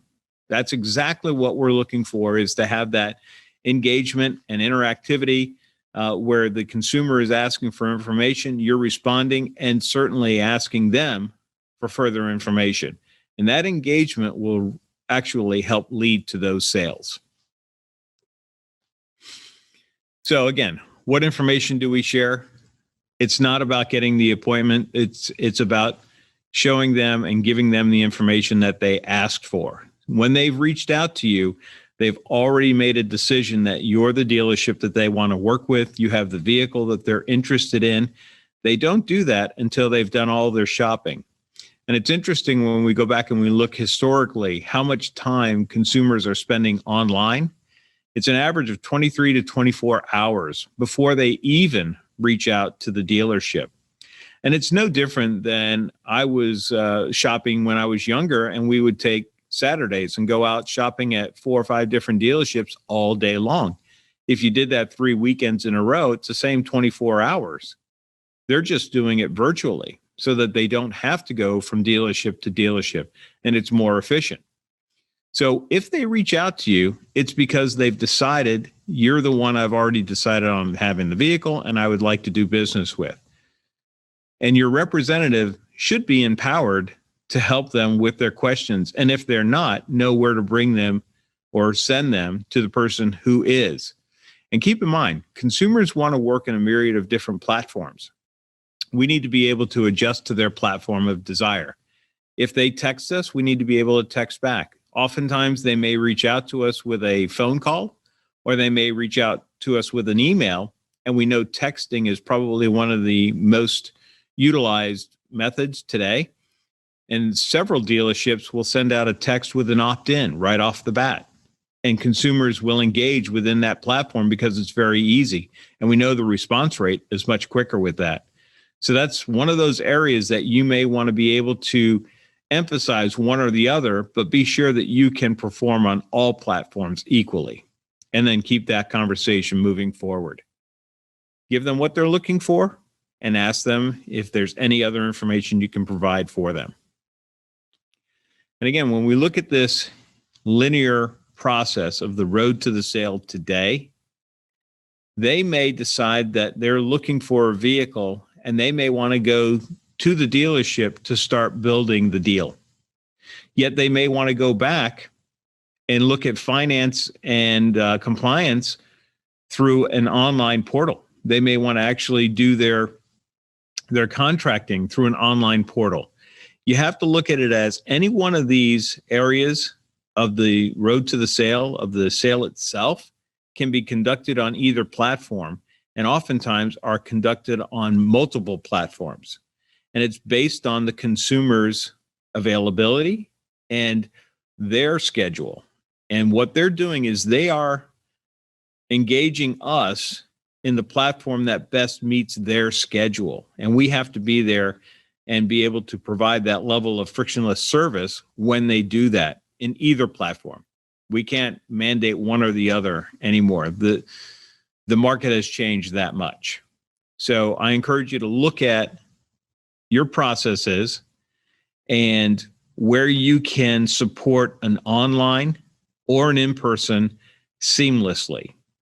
And knowing that when they come over from one platform to the other platform, where they left off is going to be beneficial. If somebody comes in and they're looking at doing contracting because they've already done all the F&I and the deal building through the online portal, and they come into the dealership to do the final contract and delivery, you certainly want to pick up where they left off because that's going to be efficiency for their time. They do not want to spend 3 hours in your dealership. And the reason they're doing most of this stuff online now is so that they don't have to. So make sure that we're engaging them and make sure that we're providing the level of service that they require in the platform that they engage us in.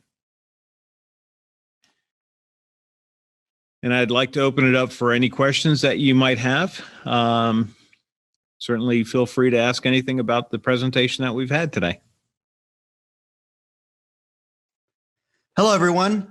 I'd like to introduce Dennis McGinn, founder and CEO of Rapid Recon.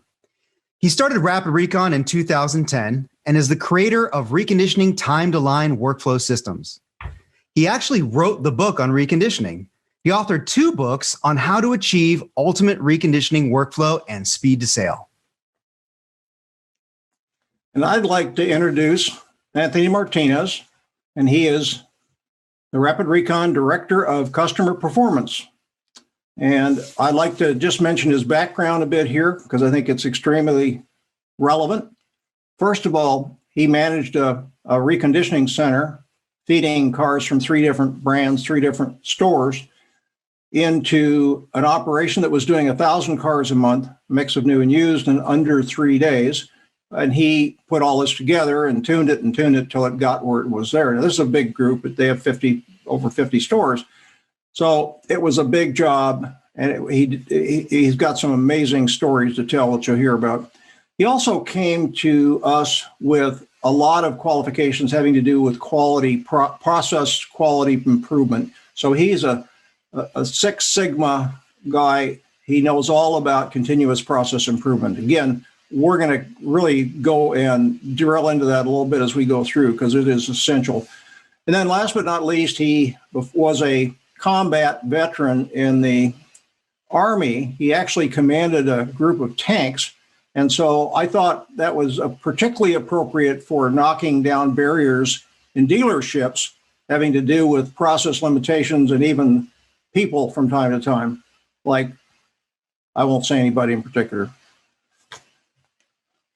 Let me talk about the market here as I see it, and everybody has their views here, but mine is pretty close to what I really believe is going on. And I've talked to a lot of people, which is, COVID created the scarcity issue. Both new and used cars were a real problem. It's starting to catch up, but for quite a while, the volumes have been down and the grosses have been up, and substantially so. So the volume's down 20%. The gross is up by a lot, depending on the store, and a lot. There are a lot of things swirling around this whole thing that have to do with, hey, they don't want to, now that with this exposure, let's not use subscription services or rideshare.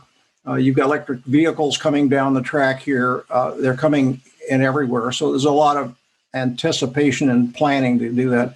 And then a lot of home delivery services there, not just by the guys that have been doing it for a while. I mean, you've got Carvana and that group, which are trying to deliver cars and trying to basically replace the sales process at the dealership.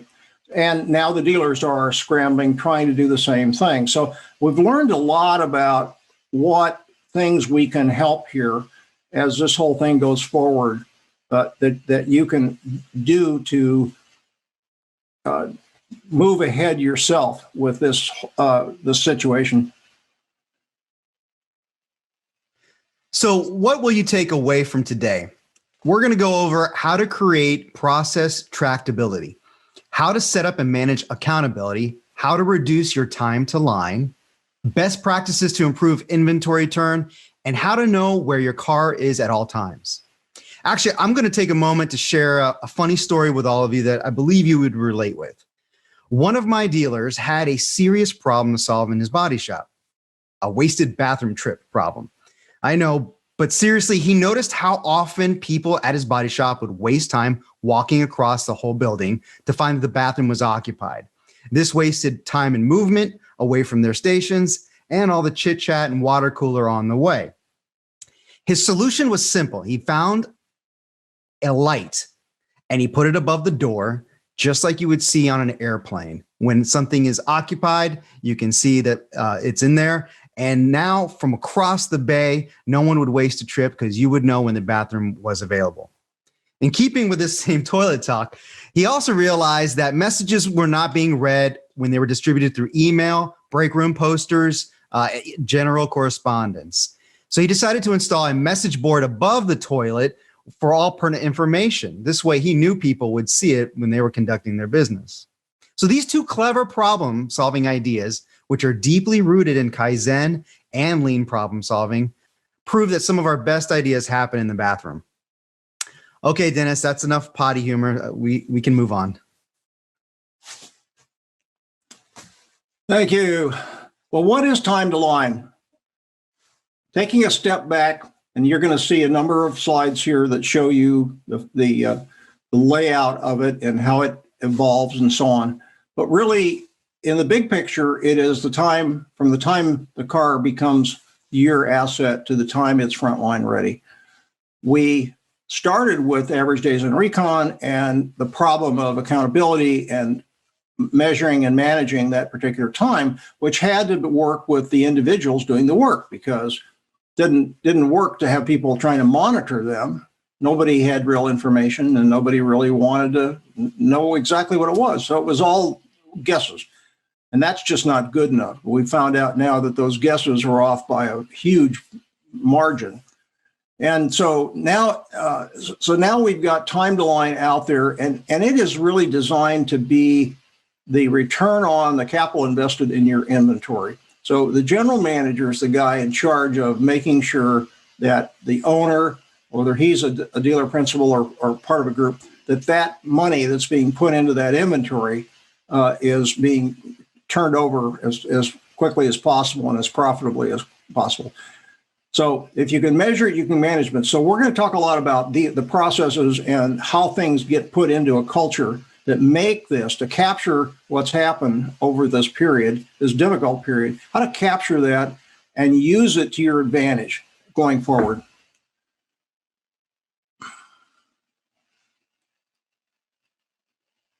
So speed to sale is the ultimate answer to the reconditioning process. The reason we recondition cars is so that you can sell them.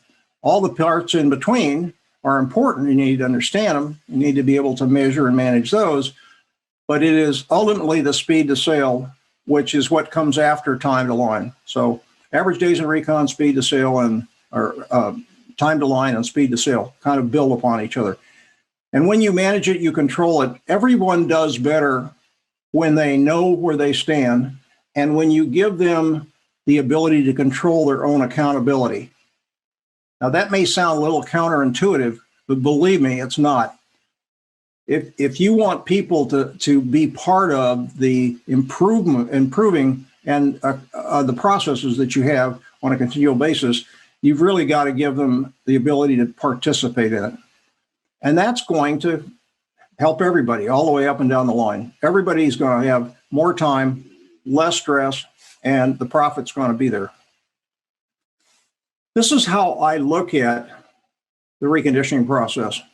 And it started in the average days in recon. I mentioned earlier, just dealing with the fact that technicians did not really feel comfortable with being accountable. They were worried about being blamed for something that didn't work because nobody really knew what was going on.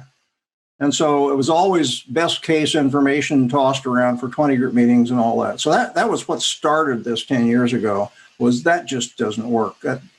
And then then it built up from there. And I'm going to talk a little bit about each one of these things, but you can see from beginning to end, it is from acquisition to sale. And you have to be able to have your hands on and understand each of these pieces.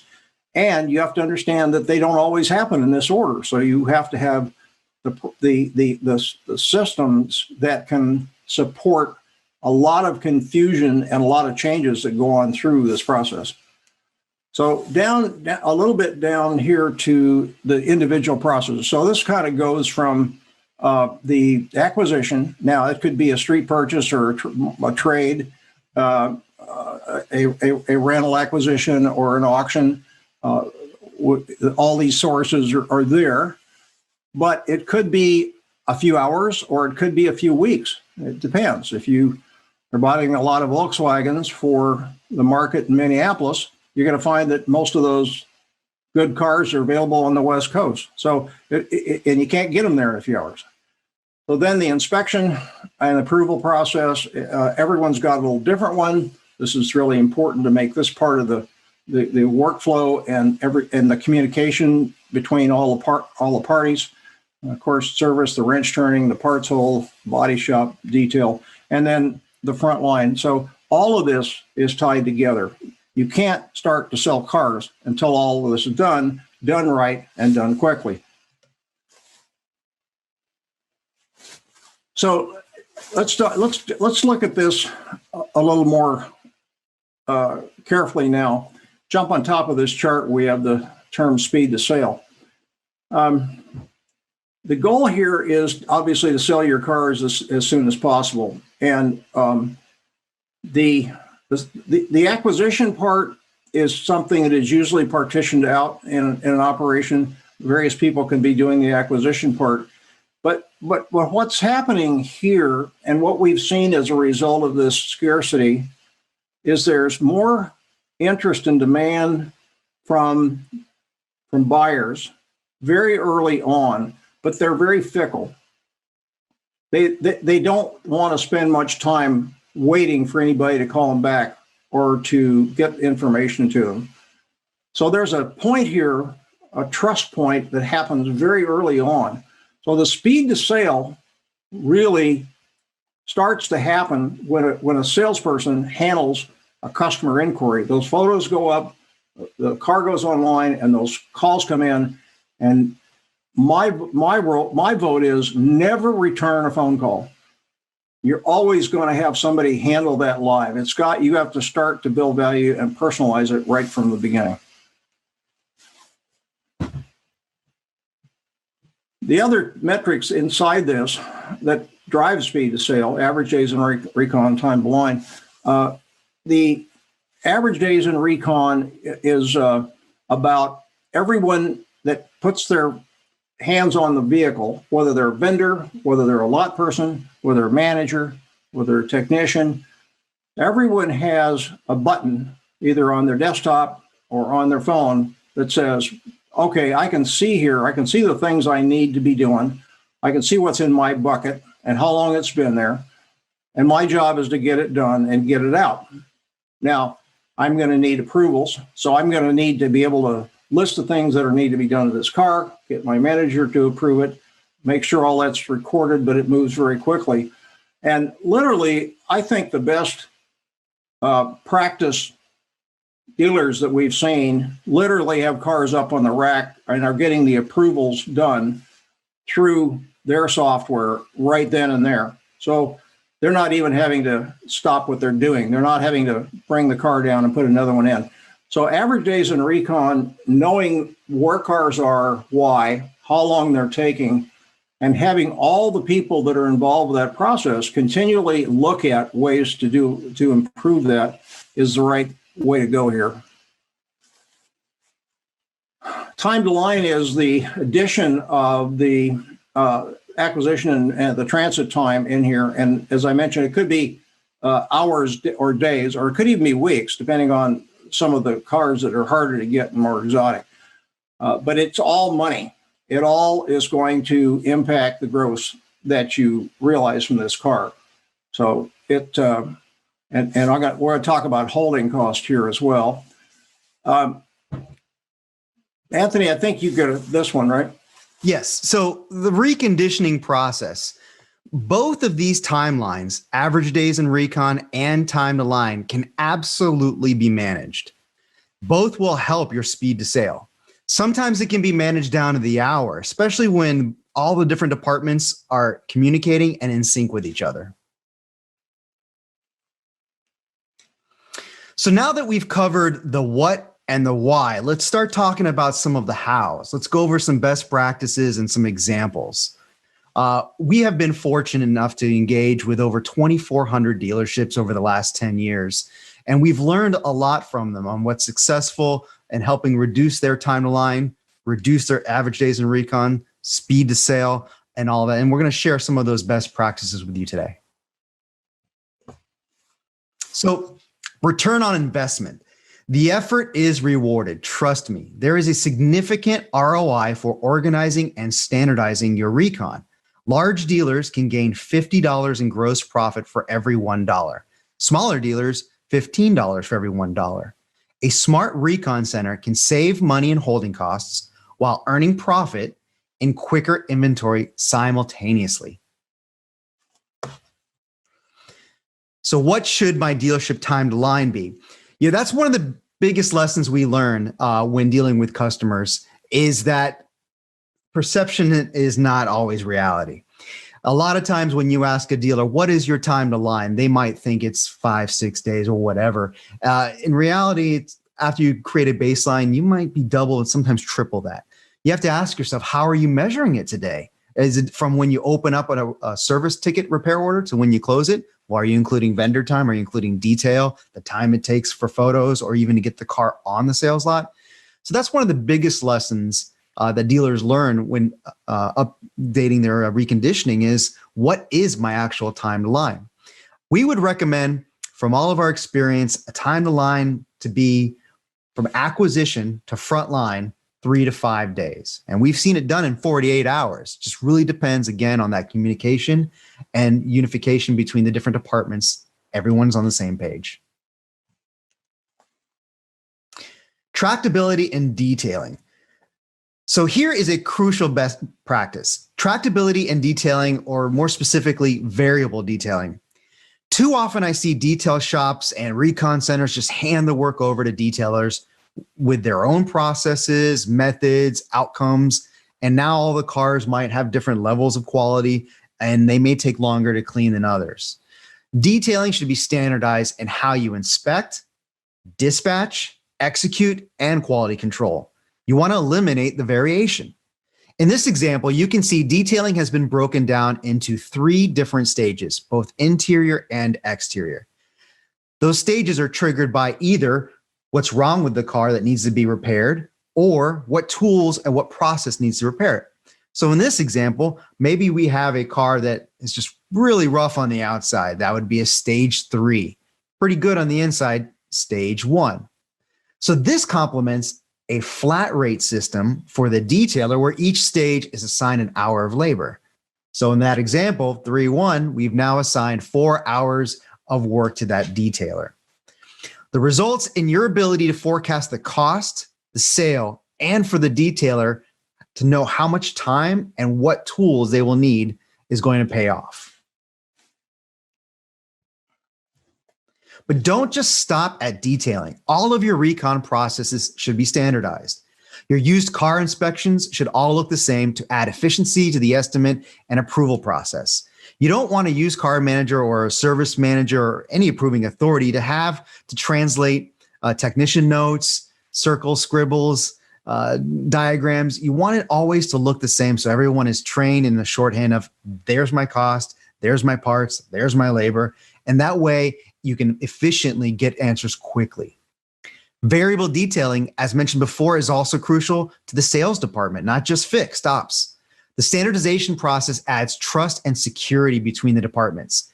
When you can itemize an item that was done on the vehicle and you know how much was charged for it and you understand the standard of what they did to do that, there's no hidden agenda accused. You understand that, okay, that is exactly what I paid for. That's exactly what I got. I expect the quality control to be this. And that's where you start to get fixed ops and variable on the same sheet. Perhaps the most important best practice I could mention today is continuous improvement.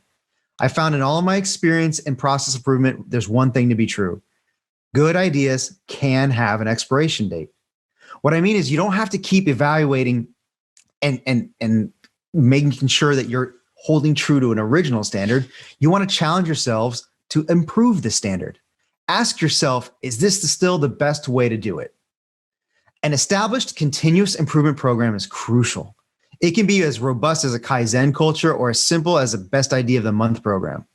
The point is you want to get your people, the people actually doing the work, involved in any way that they can to figure out what can I do to make this faster, more accurate? How can I make us more profitable? A good plan that is not well executed doesn't really help anyone. So this is another best practice. You want to have tractability with a site map. If you have digital tools to track your workflow and to know where all the vehicles are, but the physical assets are not where they belong, you've taken one step forward, but 2 steps back. So you want to match your physical world with your digital world. Try having site maps and try having SOPs on where vehicles should be, keys are stored, repair orders are dropped off, and other mission essentials for each stage of tracking. So here are some other best practices. Just like standardization of inspection and detailing, you want to standardize the metrics of success. How do you judge if you're improving or not in reconditioning? This includes how you look at profit, efficiency, inventory turn. Time to line is a powerful metric because the performance correlates with both profit and inventory turn. Communication tools are not a best practice, they are a must practice. If you don't standardize the communication between your departments, you will not perform your potential. And that's where you're going to have all that non-value added time and all that lost opportunity and money. Don't limit these ideas to just your employees. Include these best practices with your vendors. Vendor management and efficiency can be even more crucial to their portion of the work since they're not always located on site and you can't maximize the time spent. Do your vendors always know what cars they need to work on and when that work is due? Or are they the ones walking your lots telling you what needs to be done? Here are some other examples and best practices. Department collaboration is already happening. You're asking approvals, you're getting answers on estimates, but how are you doing that? Is it an email, a shop visit, a voicemail return? Don't just get on the same page, get on the same minute. Find a solution that will allow for immediate approvals, keeping that car on the rack instead of having to go back on the lot. And those solutions come with a mobile app. Have something available that anyone can grab in their pocket, get a quick alert, give a quick answer, and keep the process going. Another idea is parts menu pricing. You should have already a shorthand between fixed ops, variable, and parts. Think of this as more of a good, better, best menu option, or maybe even a fast, good, cheaper option. This gives more flexibility for the sales department or any approving authority to choose and prioritize what parts are used in the repairs. The necessity of an approving authority always trained to look in the same spot, always looking at that same estimate, is really going to help you get rid of that variation. It's really going to help get rid of all that time wasted figuring stuff out. And make sure, again, I can't stress this enough, you want to have some type of mobile or digital solution so that you're not walking back to your office, walking back to your desk, picking up a phone. All of that's happening instantaneous on a computer, preferably a tablet or a phone. Money and time are obviously the most important motivators in business, so use that. Variable labor rates can be a powerful tool to motivate speed and efficiency in recon. But I would take that a step further. I would actually incentivize your employees on their pay plans. Maybe set up some tiers. If they are responsible for a certain portion of reconditioning, hey, what do they get if under 5 days, under 3 days? You'll see that they'll work their pay plan just like any other type of position, but this way it benefits everyone. Group reporting is also a great way to inspire and challenge store leadership, not only to compete in their own reconditioning stats and cycle times, but a great way to learn from each other. If the North store sees that the South store is doing detailing and their vendor work in half the time, clearly group leadership is going to want to know what they're doing and what the secret to their success is so they can emulate. A liaison or chaser can also be one of the most crucial roles of the reconditioning team. They work for sales, but they live in recon. So they help facilitate decisions on approvals, communication between the departments, forecasting, and prioritization of inventory filling. So when sales needs a hole filled, they're the ones that will identify that and put that into the prioritization for the reconditioning department. It also helps keep those managers desking deals where they belong. So scheduling your workflow is important to make sure you have the appropriate resources, but it's also when. You don't want to have your schedules set up and dictated by just a clock, just by AM or PM. You want to consider, when are you busy? When do you have work for your people? When can they work most efficiently? A great example is a store with 8 detailers. If they have 4 detailers in the morning and 4 in the afternoon, they're not allocating their resources to when they're busy. Most cars are sold after lunch. Most work is done after in the afternoon after that dispatching occurs. So why not have 1 or 2 detailers in the morning and the bulk of your detailers there for the afternoon sales, delivery preps, and the after dispatch service work to be rolled out to the detail department? So back to parts. Earlier, I mentioned parts menu pricings, and I want to dig a little bit further. You should take into consideration more than just the price of the part, what generates profit, time, shipping costs. Those are also factors. It's okay to spend more on a part if the part gets here sooner and the whole car is completed faster. What you would think you're saving in shipping costs, you might save twice that in holding costs. So you need to keep all that in the main picture of what needs to be done to the car. You want to consider not just the price of the part, but you also want to consider how fast can we get that part in the car so we can get that car off the rack and into the next part of the process. Whatever your recon workflow is, however you track it, if parts aren't part of that, you're missing a big ingredient. Tracking, communications, meetings, all of this should include parts. I would even go so far to say that there should be a direct representative or liaison in the behind the count parts that is directly tied to all internal work and all reconditioning. They should have their own counter person. That way they're trained to understand exactly what the internal service work needs. And they also understand that shorthand between fixed and variable. So here's a Recon hack. I'll leave it on the screen so you guys can read it, but you also want to consider not just the speed of the shipping, but the quality. If you're saving money because you're getting a used part, or you're getting it faster, or you're swapping parts, cannibalizing something else, are you actually saving time and money, especially if rework is involved? So you need to take that into consideration as well. Cross-training your staff is a pretty self-explanatory best practice, but I wanted to tie in an example. Train your technicians to conduct themselves in cosmetic inspections as well. The car's already on a lift. Why not throw a 1/10 of an hour that way so that they can actually have that professional walk around? You're knocking out 2 birds, 1 stone. You're saving an entire part of the process. You're saving a manager from having to walk out, and you're getting the mechanical and cosmetic information at the same time to go in the same estimate.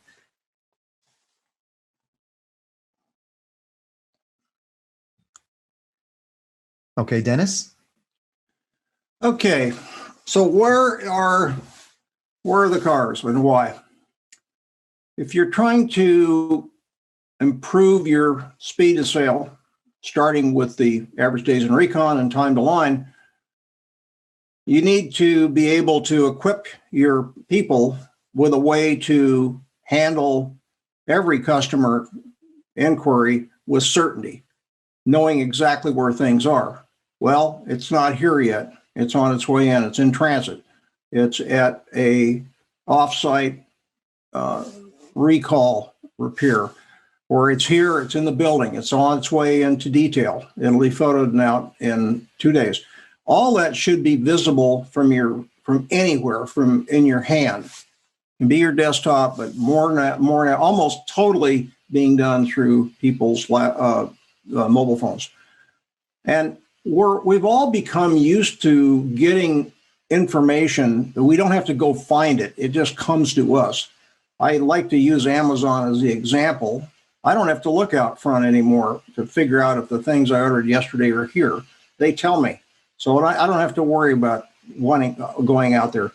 The investors now, buyers want to feel really comfortable, and we're playing a very big game here now, where you've got a whole lot of competition trying to take the attention of the buyers away, saying, why would you want to spend a lot of extra money on things that the dealers lay on these cars, and we'll bring it to you, and if you don't like it, we'll pick it up, and that kind of thing. Well, part of getting over that, part of building a trust level relationship, building value with deals up front, is this. When people call and they connect looking for some specific information, you need to not fumble. It can't be, I'll call you back when I find out. That doesn't work anymore. That's what we've learned. And so our most successful dealerships are all over this thing, all on top of it. And the conversion rates they're getting are terrific with the stuff that they're doing. So you need to know where everything is all the time. Also, the economics of this are now clear.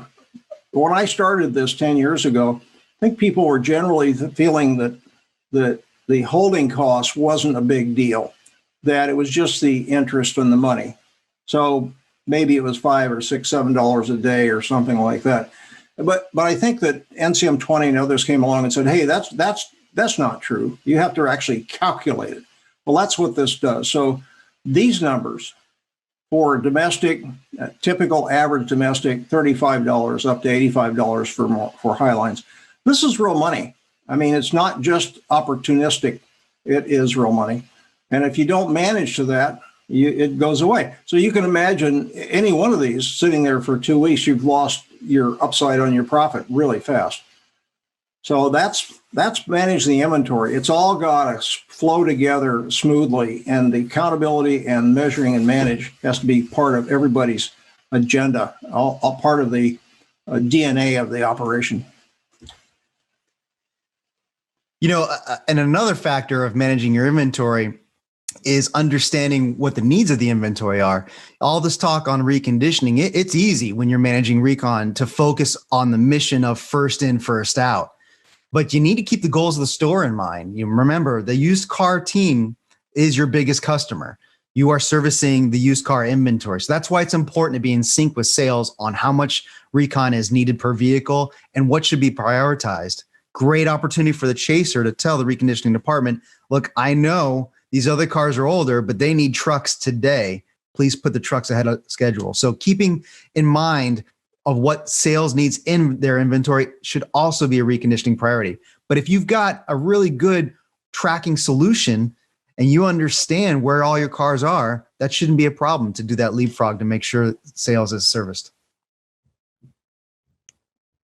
Another best practice is to ensure you have a process that can accommodate the tracking of vehicles off property. We talked about vendor management on the lot, but we also want to be able to track what they're doing off-site. Same thing with like a recon center. If you have a shared resource, multiple stores in one group, you want to be able to know what's going on with your cars, even more so when you can't physically touch them. And that's where alerts and triggers and communication come in. So make sure you're also including that workflow solution for your vehicles that are off-site as well. So the most successful dealers and groups have their own version of this slide, which is how much additional revenue or profitability involved with turns. And I've put this number together quite a while ago. This 1.5 days taken out of the average inventory turn is going to give you another turn of cars. And that's about what it translates to. But there's still a lot of people that start to look at, okay, well, if we look at more of the downside opportunity as what really happens here. So as you all think about your own operations and what you want to do, you can't let this situation be, okay, well, we don't want to spend a few $100s on something that we can do with a whiteboard or a spreadsheet. It doesn't play out that way. So I just want to let you know, you can't use the same old line thinking here that you used to. This is not a good decision from a cost-only view of things.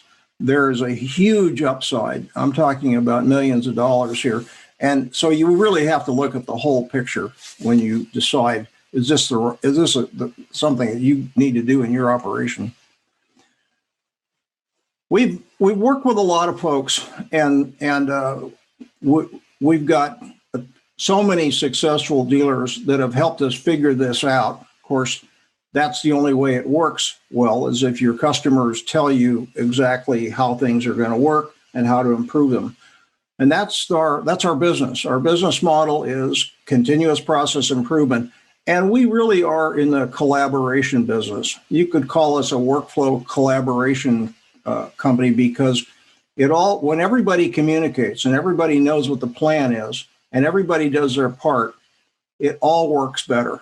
And some of these folks that have taken the time and the energy and they understand the leverage and the economics that have gotten down to the things like 3 days, like Anthony did in the Recon Center he built, their lives are a lot easier. They know how to work, and they know when things are on track and off track, but they're making a lot more money than their peers that are not on this track.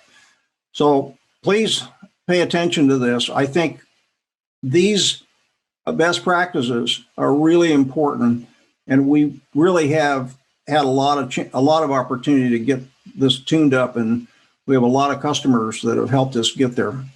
So thank you all. I want to thank Anthony for his time on this, and NADA for providing an opportunity for us to present this. And I think now we've got a chance for some questions. Мы продолжаем трансляцию с NADA Show 2021, и у меня есть 5 причин, почему вам ни в коем случае нельзя отключаться. Первая причина — это панельная дискуссия, которая будет всего примерно через 1,5 часа. эта дискуссия будет жесткой, яркой и незабываемой. Оставайтесь с нами. А другие 4 причины — это те семинары, которые мы предложим вам прямо сейчас. Они пройдут без перерыва, 2 в одном потоке, 2 в другом. В потоке персонал нас ждут сразу же 2 спикера. Те самые спикеры, которые являются приглашенными и которые делятся опытом за пределами индустрии и делятся, заряжают и мотивируют участников на идее обычно в офлайне, теперь в онлайне. Это Банаян Алекс, который расскажет про секретный код успеха, и Эрик Боулс, который поделится своими практиками, как удачнее, лучше, успешнее строить классные команды. В свою очередь, в потоке цифровых продаж и там digital, как мы его называем, выступят сразу же друг за другом 2. Для меня это фавориты абсолютные, потому что на их выступления я записываю за несколько недель и жду с нетерпением. Первый — это Пол Дейли. Пол Дейли — невероятно интересный спикер, который расскажет о том, насколько важно для дилерского центра строить свой бренд, растить его, и насколько важно коммуницировать ценности этого бренда в рамках сообщества, города, страны и так далее. И второй спикер — это Джон Сент-Джон, собственник и основатель одной из самых успешных компаний по продаже финансовых услуг и помощи дилерам с цифровым продуктом, который продает финансовые услуги. Он последние 2 года является таким законодателем мод, поэтому мы его оставили в этой части напоследок. Я уверен, что его презентация понравится вам не только с точки зрения контента, но она еще и просто сама по себе, пожалуй, самая красивая презентация, которая была на идее с точки зрения дизайна. Поэтому смотрите и слушайте с удовольствием, а мы вернемся к панельной дискуссии сразу же после этих семинаров.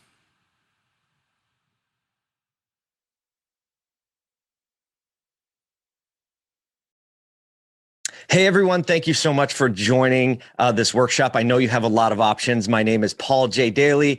I'm the founder and CEO of Congruent, an automotive State of the Union event series for dealers. I'm so excited to be with you this morning. Again, I know that you have a lot of options. You're likely in and out of a lot of workshops. So I really appreciate spending some time here. My goal is to bring you maximum value for your time here today. I'm going to move to the next slide quickly. This is this disclaimer. I'm sure you've seen it before. I'm sure you've read it in detail, taken notes, memorized it. So I would just need to put that on the screen so you understand the obligations that we both have and that NADA has. But now we're going to get into it. So listen, most dealers think of their brand as an opportunity to sell. Yet they ignore the elements and benefits of a brand that it is really able to function as a defensive wall against the onslaught of social and economic factors threatening the future of the dealership model. Practically, I mean, there's so much to brand that is being suffocated by the cultural habits and the programmatic paralysis, I would call it, of the automotive industry. So I'm working to empower. My work here today, my work here outside of today is to empower you, which I hope becomes an army of savvy, brand-aware dealers who aren't vulnerable to any single approach to marketing, and that they can remain in a constant state of readiness to get maximum value over any market condition. So my goal for today is that I will inspire you enough to just take one measurable action by the end of the day today, or so you can make at least just one meaningful change. I hope you make a lot more than that, but let's be realistic. You're learning a lot, you're doing a lot. So if you can just take away one thing from today and implement to make one meaningful change, well, then I'll consider that a win, because a lot of us have been in workshops before and we've listened and we've nodded and we've agreed and we've taken notes and we've never done anything with it. If that's the case, then we're both wasting our time. So my goal is that you will make one meaningful change as a result of our time together today. So take 2 seconds, right? What is it that you want out of our time? Why did you pick this workshop? Why did you click into this? Why are you sitting here looking at me right now? What is it that you want to accomplish? Can you really just distill that down into one thing? And then maybe even writing it down would actually statistically make you 50% more likely that you will accomplish it. So talking about the slide that you're seeing right now, we just don't live in the same world that we did 6 months ago. We don't live in the same world we lived in 3 months ago. We don't live in the same world that we lived in 30 days ago, because the landscape is changing faster, in my opinion, than it ever has before. You know, I used to say we've had it worse. So I made the shirt, "No crisis can win."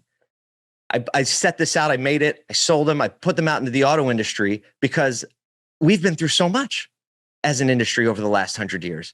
And it's not as bad as this. Well, it's not as bad as that. But guess what? I don't know if I can say that anymore. So I would say that you look at this slide right now and you see factors that have impacted us over the last 12 months, and we are never going to be the same. We are never going to go back to the way it was prior to all of these things. So these organizations, these influences inside and outside the traditional dealership model, I think they're siphoning value from the decades of work that dealers have put in and adding insult to injury. Some of them even position dealers like they are now the occupying enemy when it comes to selling cars. I don't believe that's true. I know you don't believe that that's true. But the truth is that a lot of dealers are still playing checkers with their brand and with their marketing when the rest of the world is playing chess. So I'm going to ask you, what are you going to do? And what happens when when there's no more checkers to play and the only game in town is chess? Well, I think you should start preparing now. I have this slide, and if you've seen it, if you're a parent of a child, if you've gone through the fun of child sports, especially in like the preschool age, there is this game they play where it doesn't matter if it's a soccer ball, a baseball, a basketball, whatever it is, you know, the ball gets dropped into the field somewhere or in the court somewhere.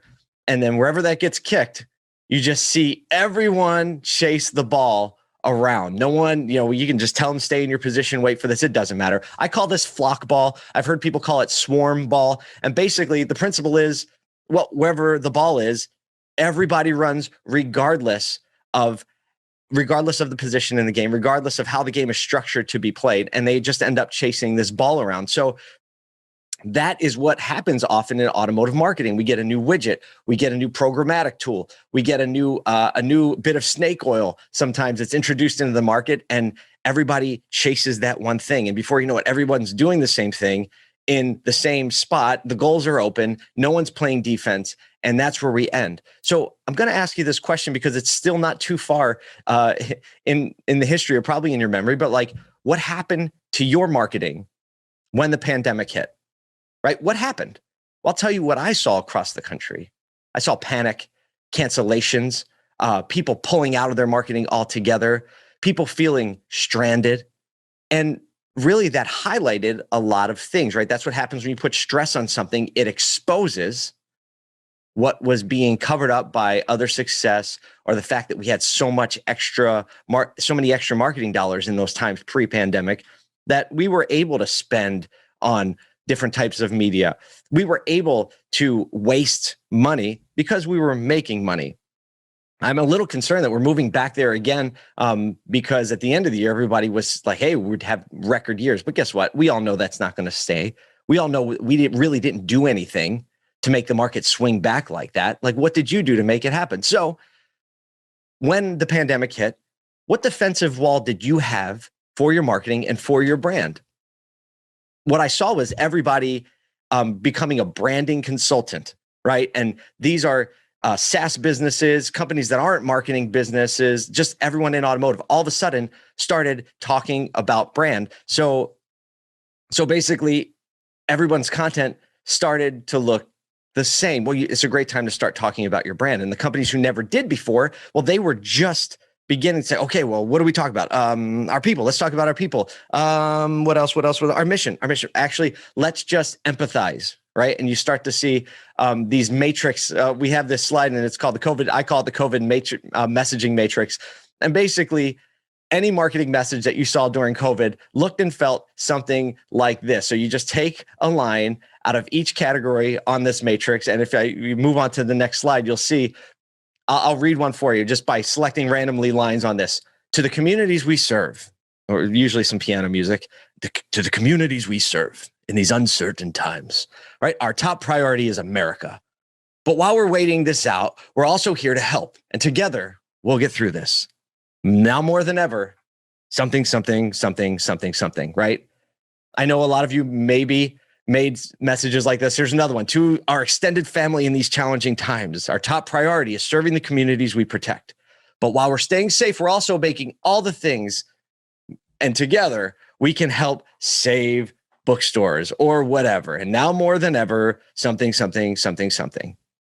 So what all of that did was just really become a lot of white noise. If you move to the next slide, the white noise is a result of us not taking the behaviors, not having anything really to stand on, and starting to launch messaging out there that became very vanilla, that became very indistinct.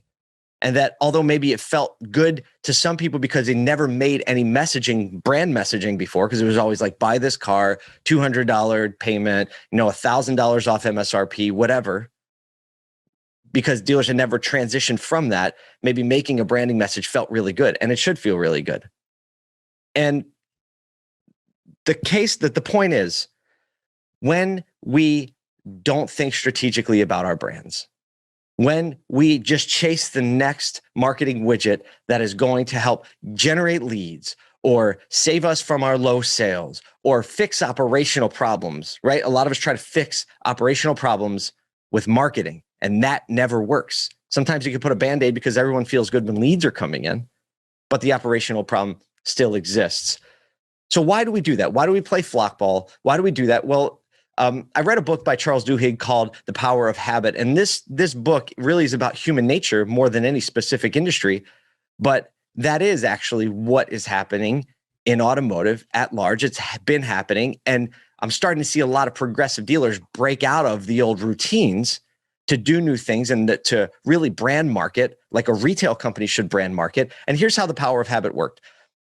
So you have these three elements: a cue, a routine, and a reward.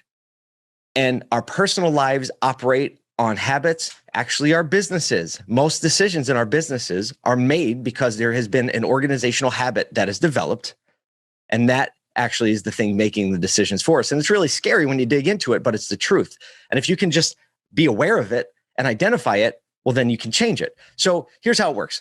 There's a cue. A cue is the trigger. It could be a specific thought. It could be a time of day. It could be a certain smell. It could be an emotion that comes up. It could be a person. And whatever that cue is, it starts your brain into this routine, which means you do a simple or a complex set of actions because the cue has now set it in motion. And you do all of that automatically without thinking about it so that you can gain the reward. And the reward is usually what helps your brain set a certain value to the routine. So let me give you some examples. So one of the most infamous examples has to do with toothpaste. And Pepsodent is the first toothpaste company that figured this out. Brilliant marketing. Really, it's a brilliant understanding of human behavior. And they were able to tie a cue and to someone's behavior. And what they said is, the cue is, when you feel that film on your teeth, and you're like, oh, that doesn't feel right. It doesn't feel healthy. It feels kind of gross. So when you feel that cue, well, actually what you should do is brush your teeth with Pepsodent. And when you brush your teeth, then you feel the film is gone. And when the film is gone, your teeth is healthy, your breath is fresh, and actually your smile is beautiful. So after putting that message into the world and tying it to something that people can physically experience, they were able to sell more toothpaste than anyone else. Actually, they were able to change the brushing habits of America because they tapped into this human primal execution of cue, routine, and reward. Let me give you another one. This is one that we can all relate to today as well. I hope we can all relate to the toothpaste one. Cue. You get a notification on your phone. Zzz, zzz, right? Or you hear the little ding. And what that does, what do we all do? We reach, we start tapping. Where's my phone, right? We pick it up, we look, we break attention from whatever else we're doing. And we have the routine as well. Now I look, I hear the buzz, I look, I hear the buzz, I look. And what that does is then we get to see the notification. We get to maybe respond to a message. We get to see somebody liked our post, triggers a little dopamine burst in our brains, and we're rewarded for it.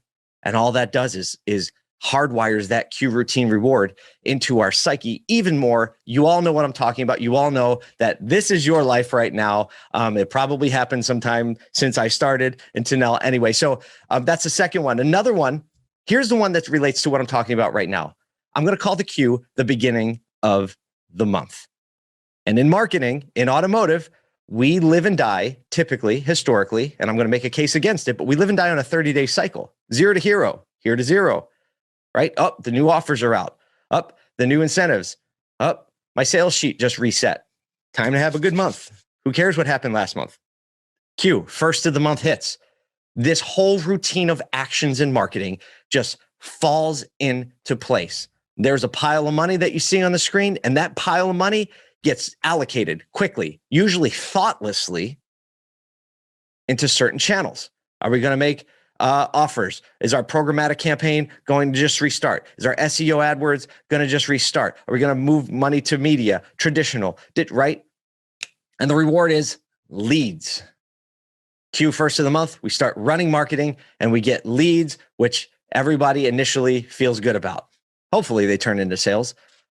But here's the thing, these routines are so ingrained that we often don't see them. And even within this one routine you're seeing on the screen, there are dozens of other routines that are triggered by them that you don't even think to examine.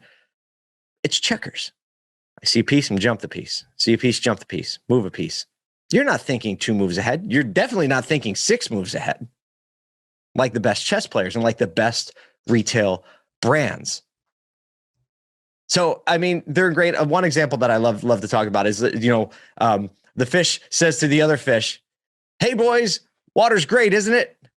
The other fish says, "What the heck's water?" Because you don't see the water when you're swimming in it. So let me tell you, we just went through a pandemic, right? And a pandemic is a great time to break routine, right?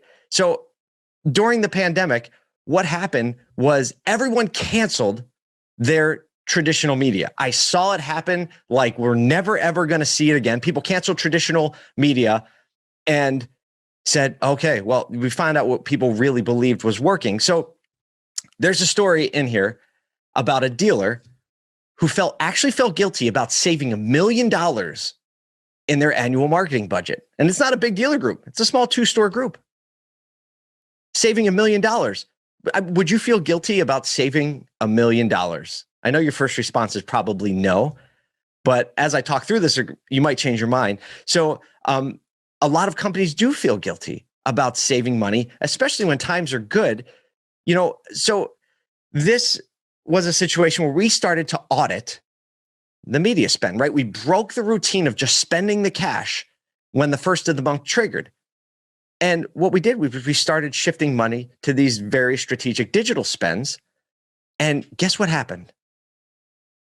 Nothing changed, but we were spending way less money. Leads didn't change. The attention didn't change. Actually, the quality of the leads went up significantly. And then we kept cutting and we kept cutting till we cut $1 million, $1 million of media spend out of the budget and realized we were still exactly where we were when we were spending that $1 million. Here's the punchline. Not long after this, the pandemic took root and we cut the traditional spend to 0, like many of you. And the dealer said he was actually relieved because he felt guilty about not spending the money with the people he had built relationships with. Now, that is the part of that story that's admirable is that like human relationship matters. And we're all in this together in the sense that we feed off one another's businesses, we build relationships, but it also highlights how we can make irrational marketing decisions based on the cue, routine, and reward. So now that most businesses have stripped their marketing down to the studs, I'm asking you to take it a step further and really examine what it is that you're doing with your marketing and media spend. So what's the way forward? How do we keep moving through this? How do we break out of this cue, routine, reward? How do we play checkers instead of chess? And so if we're going to build a brand that withstands pandemics and fires and floods and political changes, political unrest, right? Outside influencers coming in, well, how do we move forward? The answer is building a brand, investing in your brand. Very confusing word these days. Brand has become a buzzword, and I know there's a lot of confusion over it. So I'm going to clarify so that we have a definition that we can all be working off that's the same. right? A brand is not your logo. It's not a tagline. It's not your people. It's not your people. It's not any of that. Here's what we're going to go off. A brand is the set of expectations, memories, stories, and relationships that taken together account for a consumer's decision to choose one product or service over another. I want you to screenshot this. I want you to take a picture with your phone. I want you to put it on your wall, because if this is the truth, and I believe it to be the truth, this is Seth Godin. You've probably seen or heard of him before. You should follow him. Is that brand is a feeling. Brand is not any of those things. Logo, tagline, your people, your culture, your building, your product, your manufacturer. Brand isn't any of those things. Those are all expressions of your brand. Those are all expressions, the heartfelt commercials, the offers, expressions of your brand. But in reality, your brand is the feeling that comes up when people in some way interact with your brand. And I'm telling you the biggest secret to building a brand that no one else is going to tell you. And if you take these words to heart, I'm telling you, you will be disproportionately successful over the person who doesn't accept them. Ready? These are going to be the most important words I give you today. So if you have a pen and paper, write them down. Nobody cares. Nobody cares. Our brands are supposed to be so important to us. Our missions are supposed to be so important to us. The things that we're doing are supposed to be so important to us. Our manufacturer is supposed to be so important to us. But assuming that they're so important to everyone else is the biggest mistake everyone could make in their brand building, in their marketing, in their communications at large. If you start from the premise that no one cares, you are in the perfect spot to develop a brand that everyone cares about. So let me give you a process for that. So what does this look like? We're going to give you some examples. And here's a framework that if you follow it, it will work. Now, there are a lot of frameworks out there, and I will say a lot of the frameworks work. But just like everything in life, there are a lot of workout plans. There are a lot of diets, and most of them work. But what does it take? You have to pick one, you have to stick to it, and you have to execute. So here is as simple as I could make it, because I need things simple. So I try to make it simple for you. Here's a diagram, right? This is what is going, if you follow this process, you will always keep brand focused. You always keep your brand focused in your marketing, in your operations, in your company culture. This will help you start with a thought that nobody cares and build it out from there to the point that everybody cares. So let's move to the first one, honesty. This is how this works. Honesty, be authentic always. Again, authenticity, be authentic. Another buzzword, but look, let's be honest, right? Let's be honest. Authenticity works when it's true and when it's real. So you have to start with what you actually believe. What you really believe is true. What you really believe about business, about people, about being a dealer. You start there. And this is going to affect the people inside and outside your organization. So we move forward. The next step is empathy. Empathy. Striving to understand before being understood. Now, this is where the marketers should really lean in, because this is where the data really becomes important. What do the people you're selling to care about? No, not like, oh, how do I empathize with? Well, everybody needs a car. That doesn't work, because no one wakes up and says, boy, I really hope I can buy a new car. The majority of our people dread it. And we know this, the data shows it. So empathy is understanding what your consumers care about. Honesty is good. It's who you are. It's what you believe. But nobody cares, remember? So now we have to dig into empathy and say, well, what do they care about? I don't sell a minivan to the same person the same way. I don't sell a pickup truck to a businessman who's primarily in sales as I do to a farmer who spends all of his day in this field. I might sell the same truck to both of them, but I shouldn't sell the same truck in the same way, because one buys it because he is rugged. One buys it because he wants to be rugged. You understand where I'm going with that? So we have honesty, we have empathy. The next one. Now's where we want to really make a sale and connect with people. But first, we have to get their attention. Again, the data will serve us well here. Honesty, empathy. Now we understand who we are. We understand who we're talking to. Now we have to make creative content that gets their attention. And we shouldn't do it by doing something that no one cares about. We should do it by making something that they care about. Once we have that target audience, that target persona, we need to make something that is specific as possible to them. Now, granted, we can't make something for every single little one, but we can definitely pare it down to 18 to 45 isn't a demographic. I'm sorry, it isn't. It's a family. It's not a demographic. So when we make content, creative is the variable on whether someone cares enough to give you a few seconds of their attention, or if they mentally check out. We have too many options these days. It doesn't matter if you're in front of your TV. It doesn't matter if you're scrolling Facebook. It doesn't matter if you're in a car. It doesn't matter, because you can always just flip up your phone and move to something else. So you need to make creative content that is actually a variable. So honesty, empathy, attention, and we do all of that work so then we can move to the next one, which is connection. So connection is always the desired outcome. When we want to connect with people, that's why we do the work of honesty, articulating what we're about. That's why we do the work of empathy, really understanding who it is that we're talking to. And that's why we put so much, or should put time and effort into the creative content that we make, so that we can get their attention, so that we can then make this connection. And we can only make this connection if we've done the work: honesty, empathy, attention, connection. And when you get to connection, now you've made it to the point where somebody cares. Somebody didn't just care enough to click, but they've made an attention. They've made a connection in the sense where now they feel. And that's what we're going for. Remember back, the brand is a feeling, and you've done all the work, and now you've earned that feeling. And then we move into care. So if you remember the slide, it was honesty, empathy, attention, connection, and care is in the center of it. And the reason that that's the case is because all these other things move in a counterclockwise circular direction around this. It's almost they orbit it like a planet. Care is this ongoing execution where you're listening, you're communicating, you're bringing value, you're understanding what's relevant to who, when, even when they're not in consideration. You're understanding where they are in their life cycle, and you're staying connected. And this just doesn't go for sales. This goes for service.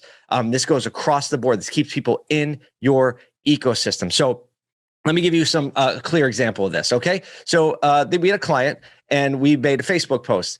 And basically it said, if there's one thing we want you to take away from your time in the dealership, it's a nice experience you actually want to tell other people about. Most people have had a frustrating experience, and on and on. And with this is Todd Caputo, the used car king, number one used car dealership in the Syracuse, upstate New York market.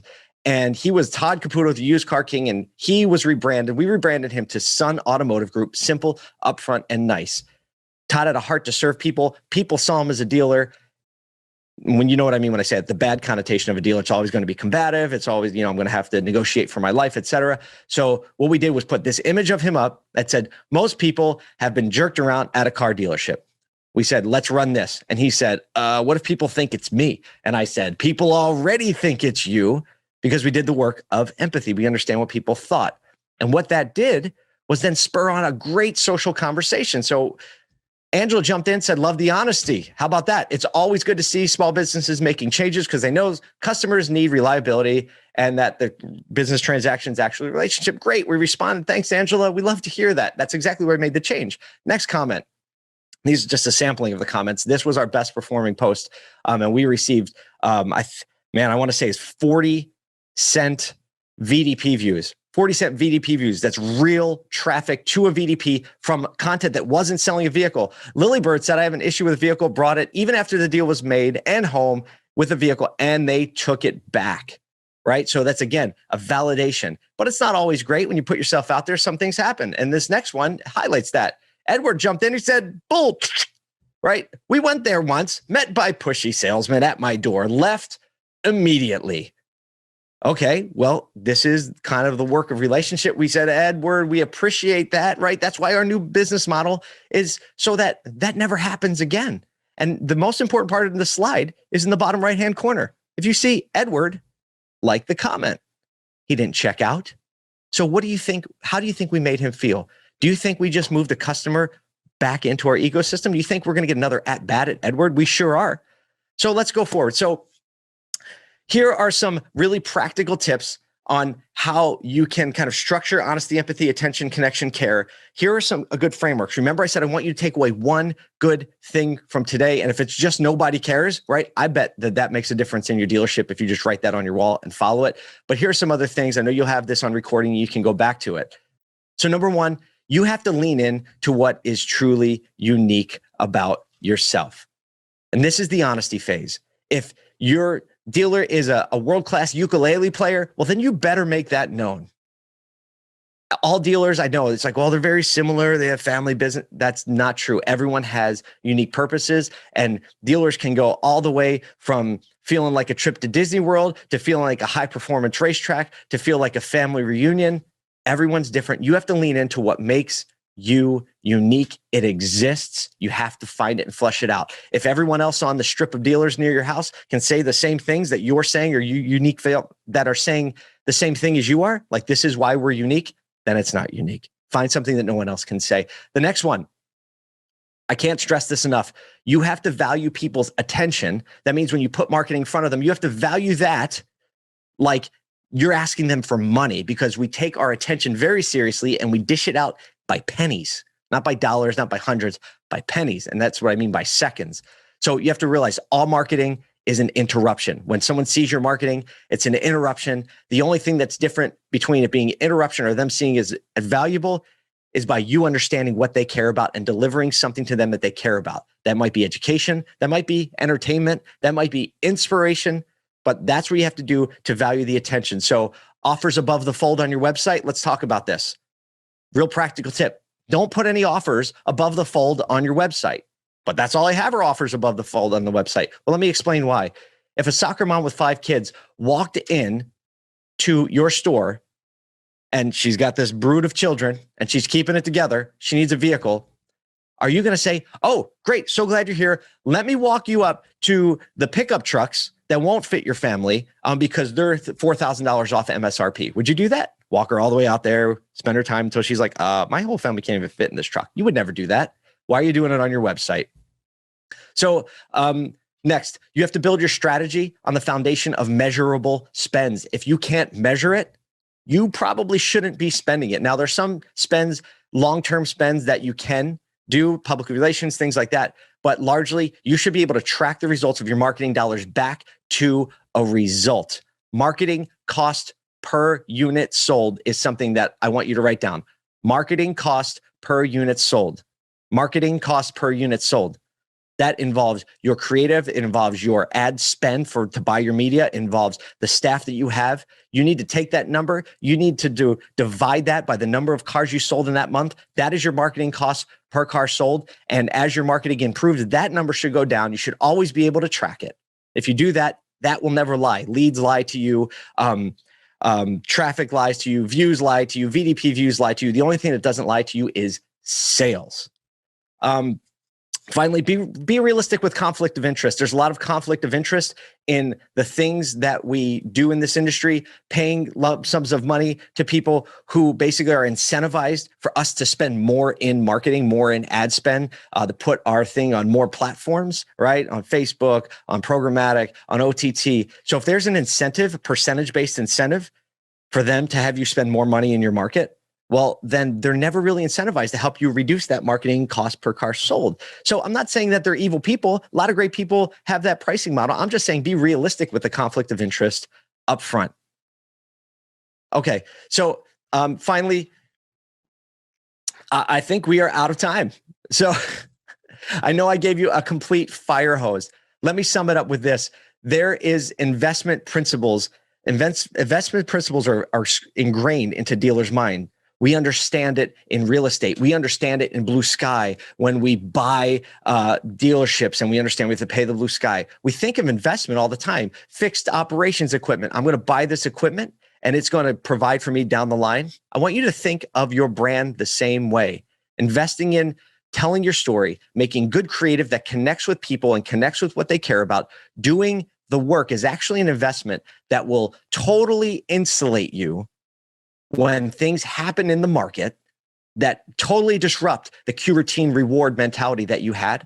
When you have a strategically formed brand and you're executing to the fact that nobody cares and you're starting there and you're moving forward, it is an insulating blanket that it is an investment in the future of your dealership, the efficiency of your dealership, all the lives and livelihoods that depend on your dealership. And I believe that when you do that, and I've seen it happen so many times, it doesn't matter what comes down the pike, you'll always be ready because you were playing chess, not checkers.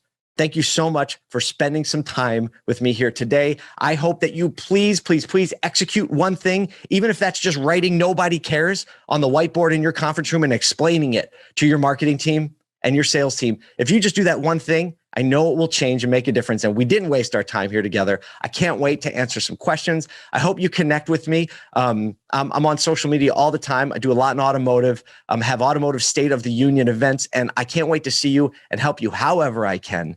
Let's go do it. What up, NADA? Welcome to Cracking the Code to Remote Selling with me, Joe St. John, head of digital retail at AutoFi. Incredibly excited to get started today, sharing with you what we've learned on the streets with dealers over the last 4 years as we've helped thousands transition to digital retailing and remote selling. So before we get started, quick disclaimer that the thoughts and opinions are mine. And I want to kick it off by talking about how weird this actually is, right? I mean, who would have guessed in February of last year when we were at the convention that this year the convention would be done via some medium like Zoom, or this world where I would be coming to you via a camera from a barn in Oklahoma. And it's pretty crazy when you think about it. And for me, you know, when I got selected to do a workshop at the convention, I thought it would look more like this. And I couldn't have imagined in February that it was going to be delivered in this way. And I think there's something pretty remarkable about that. So I'm going to kick it off today in the same way I like to kick it off at the Academy, which is with a quiz. So we're going to have a pop quiz to start off. And the pop quiz is, it's 2010. You got $1,000. And you get to pick one of these technology stocks to invest in. So it's 2010, you got $1,000 and you get to pick one of these stocks to put your money into. So everybody do it. You put it in the chat. Let us know which stocks you're picking. I see some coming through. So 2010, I'll give you a couple more seconds to pick your stocks, and voila. It was Netflix. And in fact, had you put $1,000 in Netflix in 2010, your return on that investment would be roughly $18,000 today. But this is actually a trick question, because the real question is, would any of you have guessed that this stock outperformed all of them? That's right, Domino's Pizza.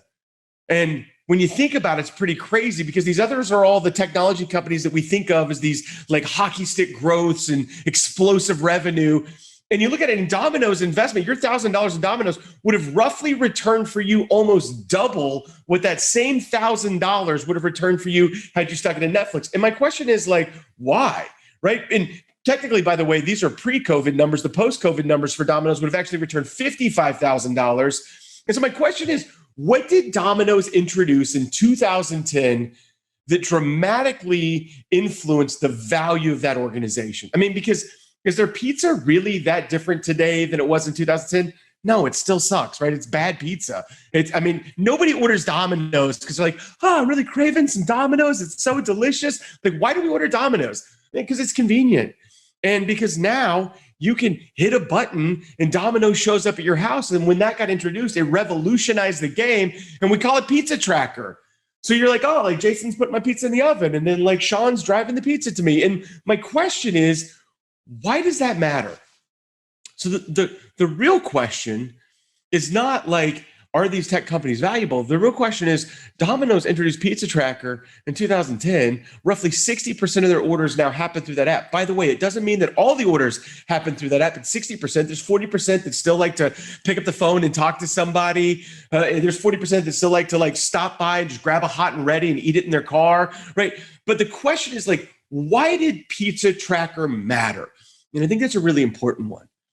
And the answer is, the reason Pizza Tracker mattered is because we live in the Jetsons, right? Like, we live in a world where everything we buy, the way that we buy everything is absolutely crazy. I mean, like when you think about the world we live, like you hit a button in deodorants at your house in a day, right? Like you don't go to the grocery store anymore. When's the last time you went to the grocery store? It's weird, by the way. Like you're like one of the only real people there. Everyone else has like a Instacart shirt on and they're putting groceries into numbered bags that are going to people's houses. Right? We don't go to the gym anymore, right? We meet all of our friends in our bedroom on our Peloton and we ride together while some crazy lady yells at us the whole time. Like you don't watch TV and commercials. You're not a peasant. You stream your favorite TV show while your favorite food, like your favorite meal from your favorite restaurants gets delivered to your house and you eat it in your pajamas while like hitting a button and watching the next episode of whatever you're into.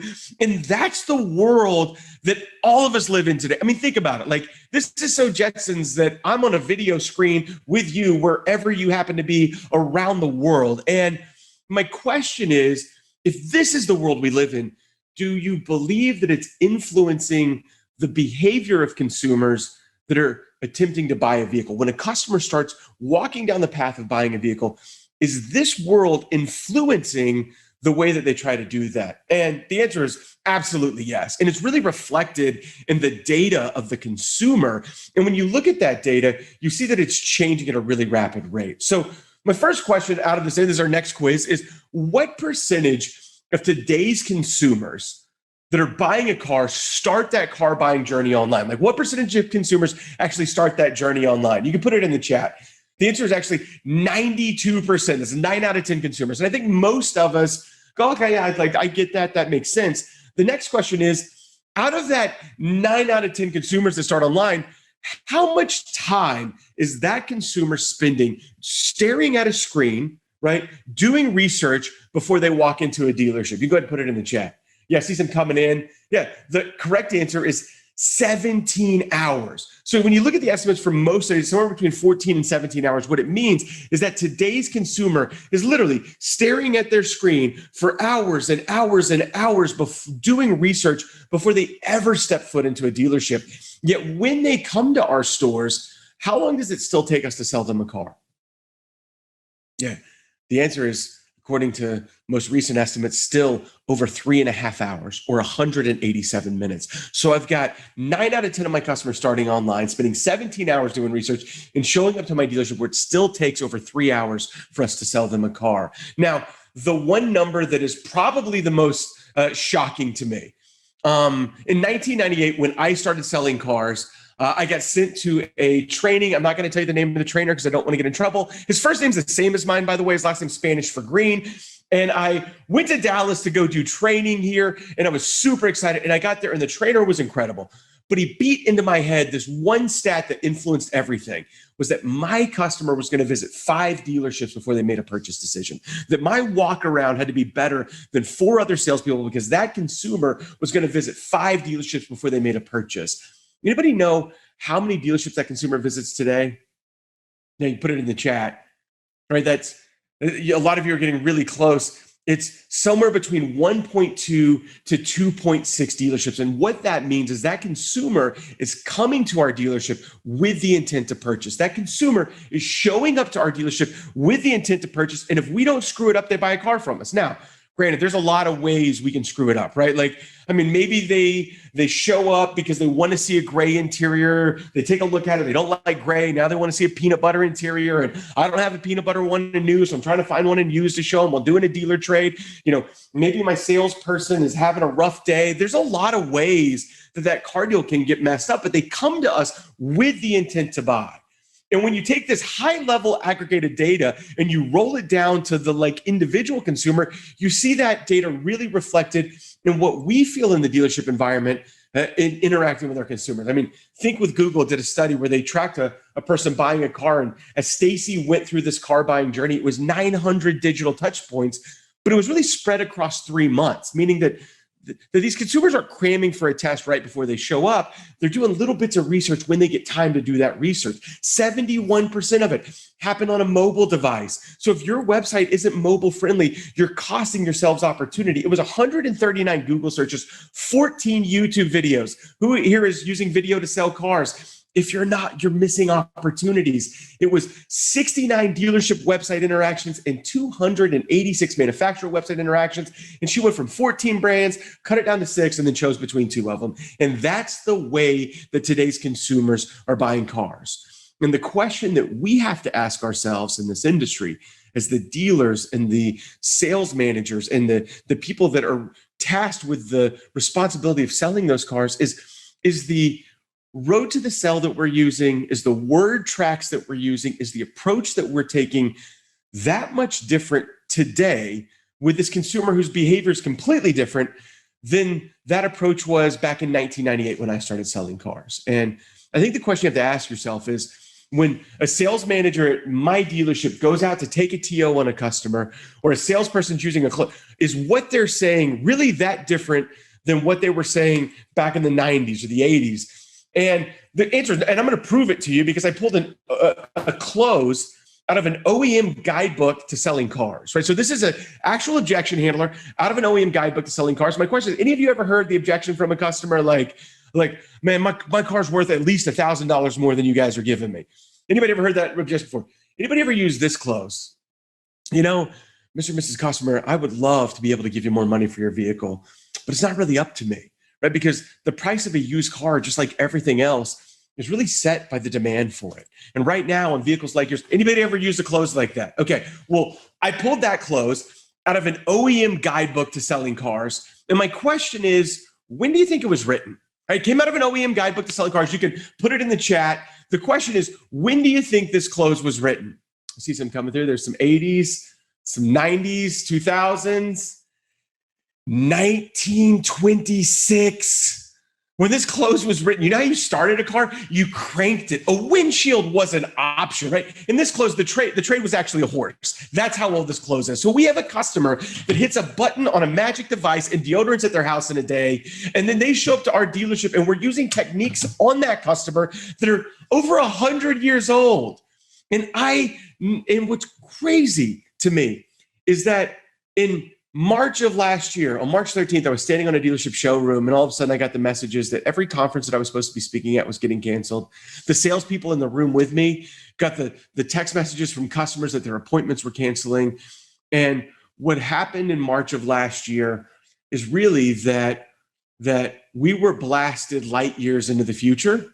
And I know dealers. I have lots of friends that are dealers. It's all I've ever done. And I know what we did, right? What we did was the responsible, right thing to do. And that's in that moment where, man, we now have hindsight, but in that moment, none of us knew what was happening. None of us knew what was coming. I remember getting some of the toughest calls from friends of mine that are dealers that I've ever gotten. And we all did what we do in this business, which is we get creative, we get scrappy, and we get after it. And I think what most of us did was we slapped a button on our website and checked a box that said digital retail. And we told our OEM, yeah, we're doing digital retail. And then we put our head back down in the fight, and we kept one foot in front of the other and doing all the things we had to do to keep our dealerships alive.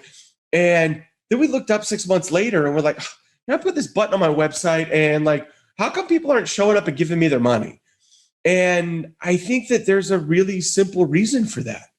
And it's because a button on a website isn't going to magically sell cars, right? It's not what Amazon does. It's not what Instacart does. I mean, that's not really a business plan. What a business plan is looking at, okay, if I have this button on my website and I need to get customers into that button, how am I going to do that? And that's things like marketing and consumer education and merchandising. It's follow-up. It's when Amazon does it incredibly, right? You ever put something in your cart and then you don't buy it, and then you get the kind of creepy message hey, forget something, right? That's follow-up. And then there's the actual experience of that checkout. And then there's the logistics of delivering it. I mean, the magic for Amazon isn't the button. It's that when I hit that button, I'm confident that deodorant's showing up in a day. And to get that deodorant to my house, there's a lot of stuff that it takes to make that happen. And you know what's crazy is what it takes to make that happen is people and processes. It's the same foundational fundamentals that in this business we have been focused on forever. And the difference between being incredible at digital retail and being one of the top dealers in the country doing it, and everybody else, it all comes down to people and processes. And when you think about all this data and the shift in the consumer behavior, and you think about the world that we kind of got blasted into, all of this data really says that we have to rethink this. Anybody know what this is? Yeah, it's the road to the sale. We all know what's step number one: meet and greet. Then we ask them a bunch of questions. What do we call that? Like needs analysis or interview or interrogation. And then once we qualify them and land them on the right vehicle, we do this thing where we go out there and butterfly it and walk around and we get them driving it and put in like Bruce Springsteen's Born in the USA, come back, trial close 3 times, park in the sold lane. Hey, if all facts and figures are agreeable, you want to drive this vehicle home today. Great, sign here, let my manager know that you're serious. And what I'm here to share with you today is that this road to the sale, it's just way too limited of a viewpoint, right? It's too narrow in its focus because it's only looking at the one piece of this that in a lot of ways has the lowest probability of maximum impact for us as a dealer. And in fact, what all of this data means is that we genuinely have to rethink this road to the sale, because what the road to the sale really looks like is this, right? You've got customers spending 14 to 17 hours doing research, showing up to fewer dealerships and still spending 3 hours in that dealership. And what is the single most important decision that customer is going to make that influences your net, bottom line, this one decision they make that has the highest impact on that number is no longer happening inside of our dealerships, right? It's happening somewhere along these 17 hours. Somewhere along these 17 hours, that consumer is going to make a decision that impacts your dealership at the highest level. Anybody know what that decision is? Yeah, it's which dealership am I going to go visit?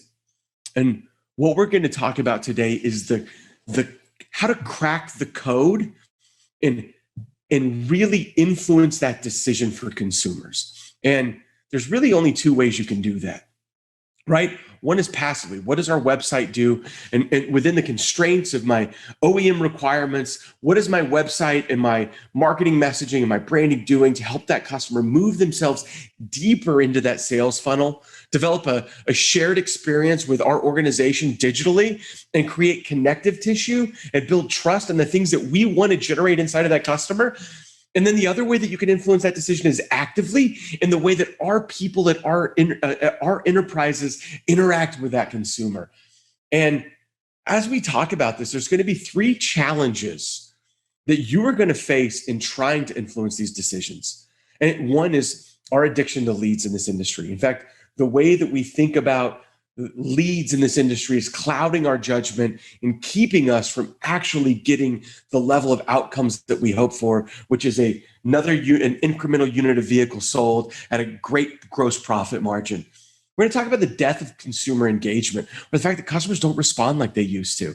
And then we're going to talk about the disconnection of our digital experience and our in-showroom experience. And I think that's the hard part of all of this. Because as dealers, when we hear the word digital retail, we don't hear retail, we hear digital. And we think about that one consumer in our head that has Cheeto dust on their fingers and gaming headphones on in their parents' basement, who doesn't want to talk to anybody and wants to buy a car without ever seeing it and talking to anybody. And the reality is that customer exists, right? And that's a real customer. And I want their business. But there's also the 60-year-old dude with his USS Alabama hat on that comes in and wants to arm wrestle everybody at the dealership so he can go brag to his buddies at the VFW about how awesome of a negotiator he is. That customer exists too. And the reality is that both of those customers are just endpoints on a spectrum that all of your customers exist on. And when we talk about digital retail, what we're talking about is empowering our organization to influence all of those customers. So let's get our thinking bigger than this one little use case, because when we talk about this, it's influencing 92% of your customers, because your website is no longer an extension of your showroom. Your showroom is now an extension of your website, because that's where most of your customers are. And when you think about where most of your customers are, what I want to think about is how we're influencing those customers to move deeper into that funnel and how our addiction to leads is keeping it from us. In fact, I'm going to share something with you that's a little bit personal. I'm going to start by sharing with you a screenshot of the website VDP page from the dealership that I came out of. And I was doing training for Southeast Toyota, and I got called out because I was talking about all this and like how our website should be telling the stories of who we are as dealers. And one of the sales managers in the room knew me and was like, I know the story you came out of. Does your dealership website tell any of that story? And I got to tell you, I'm really proud of the story I came out of. And not because we were the biggest volume selling store in Oklahoma or we won the President's Award for 15 years in a row.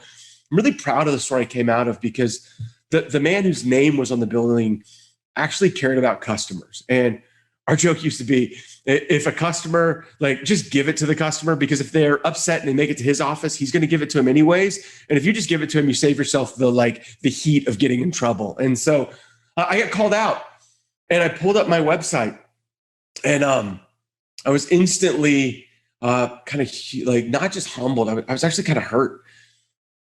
Because I realized that this is the first place that 92% of my customers meet me.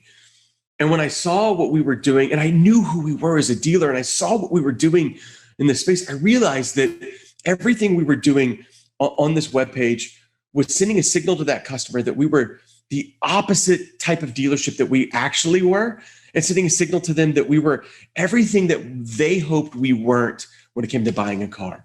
What I mean by that is we spent all this money to get this customer on our website, and you look at these buttons, and we're so addicted to leads that our VDP pages have become littered with clickbait, because each one of those buttons doesn't actually do what it tells the customer it's going to do. They are literally buttons of deceit. I mean, if you think about it, what's my trade worth? You click that button. It doesn't actually tell you what your trade's worth. It says your trade's worth between $11,000 and $13,000 with a giant disclaimer that says, we're still going to jerk you around when you come to the dealership, right? Schedule test drive. It wouldn't even let me schedule test drive. It's like, give us your first name, last name, email, and phone, and someone's going to call you, get pre-approved. You think it really pre-approved me? No, it was an 80-line credit app that somebody in the internet department printed out, took down to an F&I manager who stuck it under the like stack of deals she was booking out. And then for the next 6 hours, that salesperson called every 30 minutes asking whether or not that customer was pre-approved. And finally, the F&I manager's like, yeah, all right, fine, let me put them in route one, runs to route one. Okay, hey, good news, they're approved. The first question the salesperson asks is, what's the rate? What's finance say? Don't worry about the rate, just get them in. And then they call the customer, hey, congratulations, you're approved. What's the first thing the customer asks them? All right, cool. What's my rate? Don't worry about the rate. We got lots of good rates. Why don't you come on in? And then the last button is 2 promises. Get our best price and get it now. Click the button. You think it gave me their best price now? No, it's to give us your first name, last name, email, and phone, and we're going to call you with that information. I gave them my fake first name and last name, my fake phone number, my fake email address. They did call. Do you think they gave me their best price? No, they asked me, when can I come in? And as we go through dealership website after dealership website, you'll see that these standardized dealership websites are getting so jam-packed with call to actions that it's nothing but clickbait. And then we're doing things like this. By the way, I want everybody to look at this site and figure out where the jickiness is, because this is a dealer that's trying to make some gross profit on their website. But I want you to look at this from the eyes of consumer and think about the signal that we're sending to that consumer. Anybody, you can put it in the chat. Where do you see the jickiness on this website? Yeah, the trade allowance being shown as discount.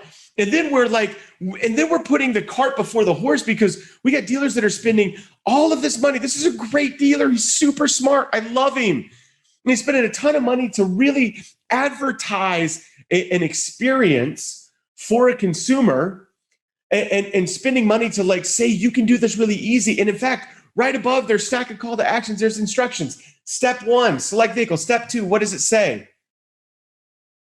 Okay, well, how do you do that? I don't know, because the button it tells me to click isn't even on the page. And when you go from website to website, these aren't bad websites. They're normal websites. You see over and over and over again stacks of clickbait buttons that look like this. And what I want to tell you is, if you've got a clickbait button like this, here's your homework assignment after the convention. Go back to your website and replace all of the clickbait buttons that you have with these clickbait buttons, because I'm pretty confident you're going to get about the same results. You see, we are so addicted to leads that we are lead focused, not commerce focused. This isn't e-commerce. Our websites aren't designed to sell a customer a car. Our websites are designed to get a customer to give us some information so we can call them until they buy, die, or tell us to go away. And when you look at really great e-commerce sites, they don't have a bunch of clickbait buttons, right?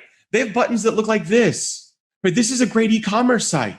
And it says, you came here to do one of two things. You can either buy it or you can learn more. This is what our dealer websites need to do. And there are dealers that are doing it within the constraints of their OEM supported website vendors by really cleaning it up and making it very easy for a customer to know where to go. So the first hack or the first code crack for digital retail is no matter what digital retailing tool you're using, it will be way, way, way more impactful for your organization if you go from 11 call to action buttons down to 2 or 3.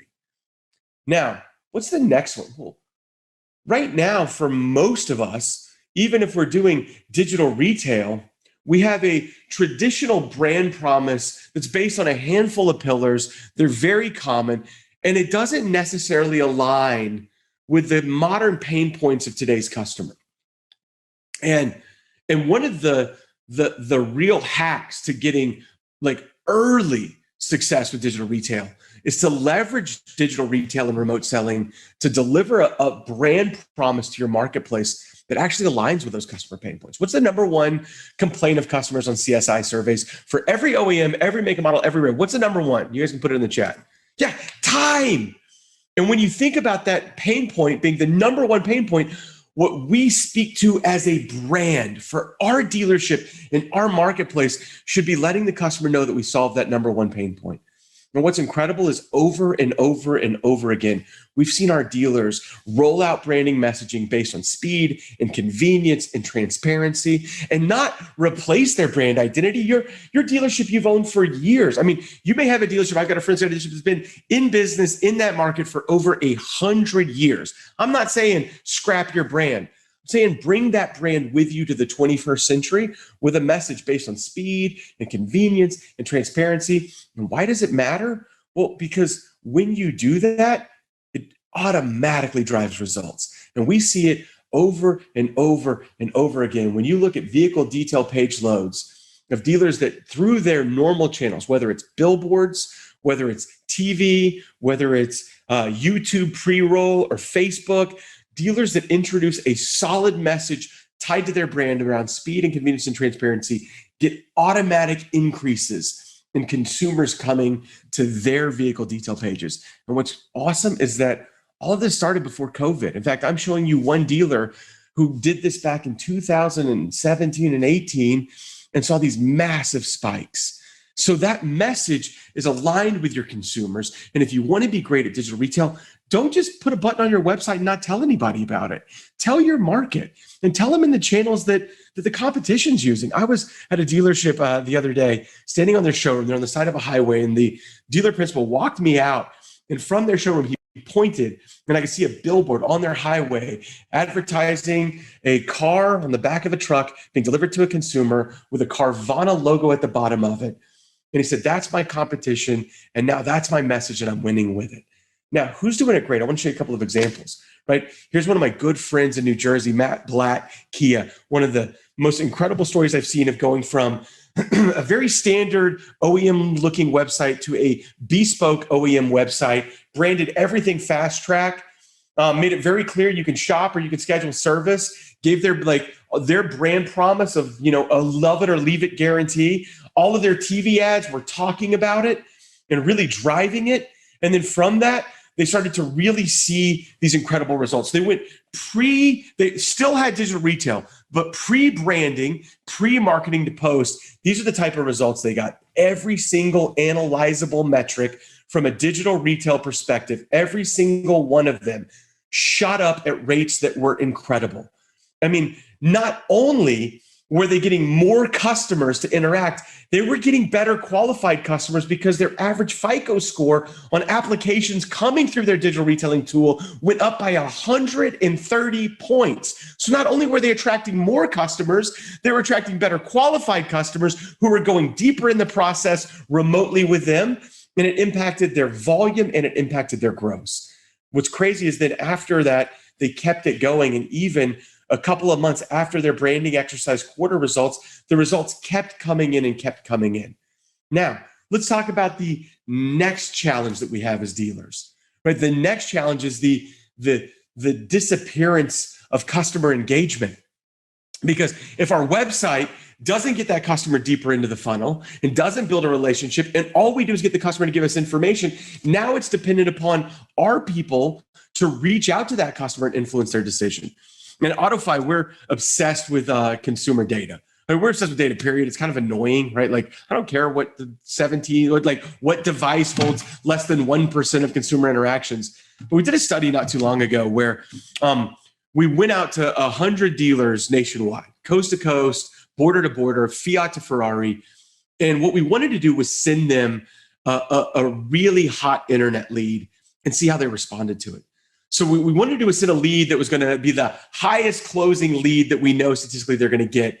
So what we did was we picked an in-stock unit of inventory with a photo, because if it had like real photos and it was an in-stock unit of inventory, we had a good idea. I mean, we know statistically that's the highest closing rate of any lead you get. So we submitted a mystery shop on that lead. This is you can search your CRM. This is my fake mystery shop name, Jameson Daniels. It's my two favorite things. And what we did was we submitted those leads, and we didn't just submit a blank lead. We wanted to send a signal to the like 26-year-old in your internet department that was selling suitcases at the mall 3 months ago. We wanted to send a signal to them that this was like a really hot lead. So we went and left a note in the comments. And our note was effectively always the same story. It was a version of this, which was, I've got a lease that's due at the end of the month. I lease because my accountant tells me to for a reason. You got the truck I want or the vehicle I want. I'm switching from this equipment to this equipment and going from this color to this color. I usually put $5,000 due at signing just to cover all the taxes and fees. And then I want to go 15,000 miles. I work a bunch of crazy hours. I just want to know what the payment is on this truck. And if it makes sense, I can be there Friday to pick it up. Is this a good lead? Right? Like, this is a hot lead. I want you to like, what do you think's going through the head of that 26-year-old in your internet department? They're like, dude, they're already putting an X on the board. Like, dude, I got a deal. Whoa, I got a deal. I got a car deal. Now, I want you to take your hat off for a moment of like, however long you've been in this, take your car business hat off. And I want you to look at this. I don't want you to think critically. What's the one piece of information we need to give this consumer to influence their decision? What's the one piece of information we need to give them? Yeah, the payment. Aha, because there lies the rub, right? Because where does that 26-year-old have to go to get that payment information? Yeah, they have to go to the sales tower. And they show like, all right, boss, I got a deal. It's loaded in the system. We're ready to go. It's a lease, repeat customer. They're turning in their lease. Just need to find a payment, $5,000 down, 15,000 miles a year. Everything's good to go. Bullets for credit. Let's lock and load. So the first question that sales manager is going to ask him, oh, where are they at? Oh, it's an internet lead. All right, cool. Get them in. No, you don't understand. To get them in, I need to get a payment. Yeah, just get your customer. And then you know what usually happens. You get like Vinny the veteran comes waddling like, all right, boss, got a deal out here on this Raptor truck on the showroom, pulled them out of service, repeat customer, getting an oil change. They're all about the payment buyer. They already asked about the 84 months at 2.9. Let's lock and load. They're in the system, got the trade info in there. Let's rock and roll. Out of those two customers now, which one is your sales manager putting 100% of their attention on? Yeah, Vinny. And the problem is he did just pull that customer out of your service department. They are getting an oil change on their Focus that they bought 6 months ago from you that took you 2 weeks to get them approved. And they've got absolutely zero chance of buying that Raptor. They were just standing there with a cup of coffee, right? All of a sudden, Vinny walks by. It's like, cool truck, huh? Like, yeah, what's a payment like on something like this? Well, if the payment was affordable, would you be willing to buy it? I mean, yeah, like the payment was crazy low. Well, we got really low payments right now thanks to 84 months. And now I got my like single most expensive human capital asset at the desk, focusing on the customer that has the lowest probability of actually buying a car and the customer that actually needs the Focus, and the salesperson that needs the help gets no attention. So what happens? The salesperson like goes back to the internet and BDC department like, and this ripples through your dealership, right? Because like what's going through that salesperson's head as they walk back there? This place sucks. I hate this job. Going back to Toomey. And they do one of two things, man. They drop down the little template in the CRM, fling it to the customer to appease the manager. So when they check out at the end of the day, they don't have any tasks left. Or they watch some like 5-car Fred in his mom's basement, who's now a trainer on YouTube, is like, here's what you tell him, right? You got to tell him leasing's really complicated. Let's schedule a leasing appointment for you to come in and meet with a leasing specialist that'll go over all the information with you. and they fling that garbage to the customer. And then what happens to that customer from that point forward? Yeah, nothing. They ghost you like a bad ex-boyfriend. And you know what it looks like in your CRM? You'll see this pattern. It says LMOM, LMOM, automated email, LMOM, LMOM, automated email, until somebody finally marks it dead. And it makes me angry. Because as a former general manager, I know how much money you spent and how much thought and effort went into everything it took to get that customer to your website to ask that question. And then we squander them like that. We did this 100 times, by the way. We literally sent this lead out 100 times. And out of that 100 times, how many you think got back to us with a payment within an hour? How many think came back to us? You can put it in the chat. 1. We got 1. And then we got all San Francisco. We're like, okay, we're going to like do this exercise where we cluster these responses around themes. And we started clustering them on the board with Post-it notes. And about halfway through was embarrassing because every single dealer responded with the same thing. Every single one of us. Every dealer responded with effectively the exact same thing. Anybody want to guess what every response said? When can you come in?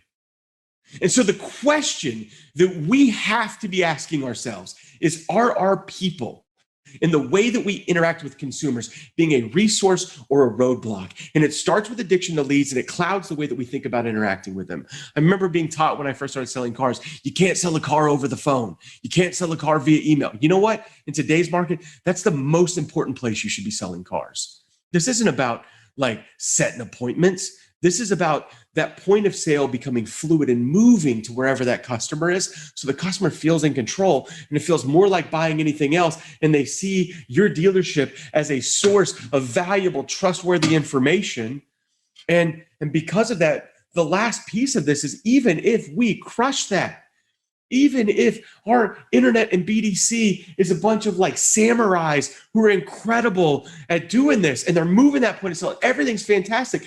The last crack to the code that we have to do is to connect that experience when the customer comes in.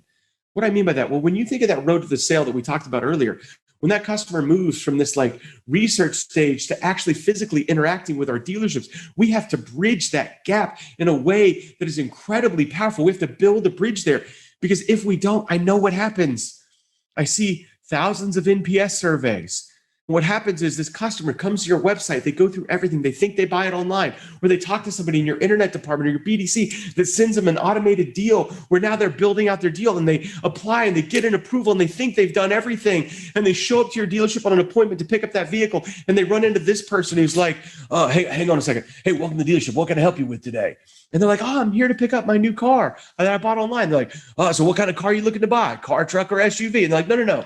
You don't understand. I bought it online. I'm just here to pick it up. Great. So like you bought it online? Yeah. Like I went through your guys' online buying. Okay, hang on, sit down. Let me find out what's going on. And that customer's first experience of our dealership is sitting on the showroom for 10 minutes while we're all scrambling, trying to figure out what's going on. And we spent all this money to get them to our website. We spend all this money to train our people to be great at converting that customer into somebody that wants to buy a car from us. We get them to actually buy that car online, and then they show up to our dealership, and that's what they get. You know, I was doing training for Southeast Toyota. I was doing marketing meetings, and we were in a really fancy hotel in Charlotte, North Carolina. You can probably tell I drink a lot of coffee, and I was really excited because they had a Starbucks, and it wasn't one of the like fake hotel Starbucks. It was a real one because the hotel was connected to like a mall. And I was pumped. I was like, dude, tomorrow's going to be a good day. Woo, Starbucks coffee. And I don't like Starbucks because the coffee's any good. It's not. It's just like consistently mediocre. Right? But I like it because they have an app where I can order my coffee.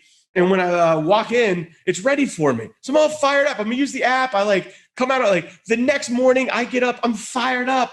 I get dressed. I put my backpack on, coming out of my hotel room, hit order on my coffee, headphones on, Wu-Tang's playing. I get in the elevator, go down.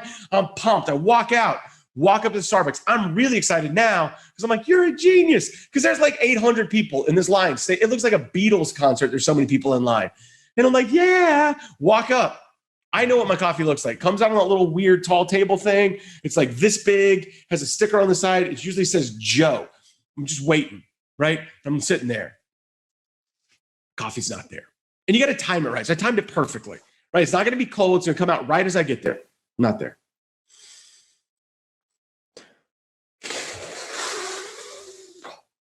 And I wait. I'm not very patient. You can probably tell. And I wait. And I got like the angel on one shoulder. It's like, hey, they're in the weeds. Give them some grace. Be cool. And I got the demon on the other shoulder. It's like, nah, man, flip over the table. Let's start yelling. And I'm finally like, get to the point where I'm like, oh, I can't take it anymore. And I raise my hand, and in my like most polite, fussy voice, I'm like, ma'am, excuse me, ma'am. And this poor woman, like, she turns this like look of desperation on her face. She goes, what? And I was like, hey, I ordered my coffee online through the app. Is there a problem? And she goes, systems down, get in line. You think I got in line? No, like I stormed off. I just walked off. It's like, fine, I guess I'm just going to have to drink this dishwater that they're giving away for free. And as I'm like walking to go do my shtick about digital retail for Southeast Toyota, for the 80 dealers that are there, I had this epiphany moment where I realized that the experience I just had is the normal digital retail experience for most consumers in America that think that they buy a car online. And I think that the question we as dealers have to be asking is, are we delivering a mediocre experience for that customer, or are we delivering an exceptional one? And what's the difference? And the difference is simple. With digital retail, the real code that you have to crack is that when that customer shows up, we have to have the vehicle clean and gassed and waiting out front for them. We have to have our salesperson ready to greet that customer and know exactly what the process is going to look like. We need to have the paperwork printed so the deal jacket's put together and it says VIP on front. We need to check that customer in with F&I before they ever show up so that our F&I department knows that they're coming. When that customer walks into our dealership, they need to feel like they've done something special. And the dealers that do that are the ones that see all of these needles move in their business driven by digital retailing. And that's the code that hopefully we've helped you crack today in cracking the code to digital retail. Let's open it up for questions.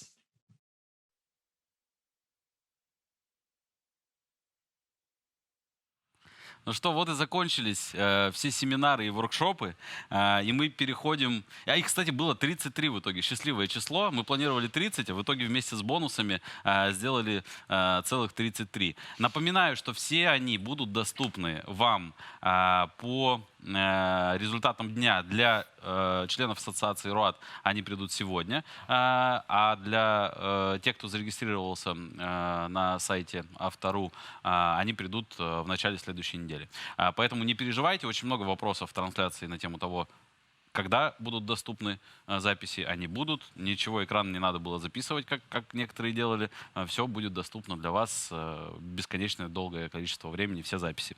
Ну а сейчас самое интересное. Часть дня, самая такая живая, энергичная, это панельная дискуссия. Сегодня к нам любезно присоединились, нас сегодня больше, нас 5 всех вместе, нас 3 в студии. Владислав Рыдаев, генеральный директор прагматики и вице-президент РОАД, к нам присоединился в онлайне. Кожухов Сергей, заместитель руководителя HR-комитета РОАД, присоединился к нам вживую в офлайне. Вместе с Олегом Масеевым, членом совета директоров группы компаний Аками и вице-президентом РОАД. Ну и Александр Зверев из команды Авто.ру. Александр, руководитель службы по развитию бизнеса Яндекс Вертикалей. Целых больших. Вот.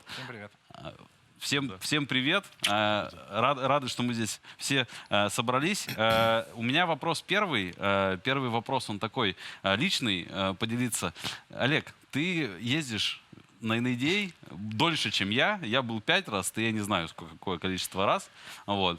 Оно отличается вообще? Ну, то есть есть что-то новое? Или это все как заезженная пластинка из года в год? Слушай, 11-е для меня NADA. Я же вижу еще олдскульно конвеншн называю, потому что они в 17-м году переименовали в шоу, как раз на столетие в Орлеане. Они назвали шоу и решили оставить это. Нет, ну понятно, что за 11 лет произошла существенная трансформация того, о чем говорят, что показывают, потому что 11 лет назад 70% выставки это подъемники, сход-развал, мойки, там, эти стойки для демонстрации машин вот там в космосе. Да. Вот, то, что вот 3 года назад все по 20 тысяч или по 32 тысячи долларов. Все было, продукты за 32 тысячи, кому не вот. подойдешь. Сейчас это в основном IT-решения и редкие очень стенды с железом. И то железо, в котором уже много каких-то IT-технологий. Самодвижущиеся отдельные стойки подъемников, которые сами подъезжают в нужное место. Вот. И понятно, что с точки зрения контента это абсолютно как бы другая история. А что касается, если сравнивать офлайн и онлайн, то, с одной стороны, конечно, есть в офлайне существенный плюс, но это энергетика. Когда ты приезжаешь на конвенцию, там, на шоу теперь, и вокруг тебя 22-32 тысячи дилеров, сотрудников дилеров, да, то просто энергетически, конечно, это так напитывает тебя там за эти несколько дней. Но в онлайн-формате тоже есть свои плюсы, особенно для российских дилеров.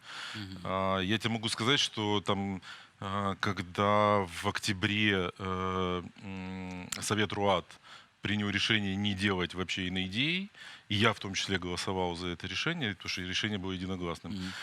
Я потом неделю, наверное, ходил, мучился, как мы пропустим такое событие. И вот потом родилась идея, что давайте мы сделаем просто онлайн, если они онлайн, то есть это вообще упрощает все.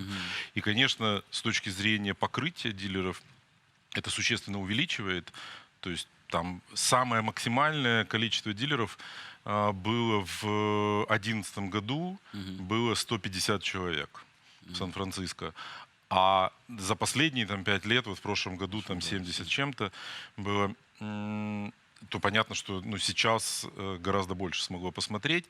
И качество перевода для тех, кто не может воспринимать на английском, существенно, конечно, лучше даже в прошлогодней истории, когда мы с собой возили переводчиков, потому что, все-таки, технологически проще обеспечить здесь. И, конечно, количество переводных семинаров не сравнить, потому что если мы берем... Там 6 или 7 обычно бывает. То есть там обычно это, 7 семинаров, и плюс в прошлом году мы еще там делали русский день, еще там 6 семинаров, то есть итого 13, это был максимальный год по количеству. В этом году 33. Поэтому в этом смысле...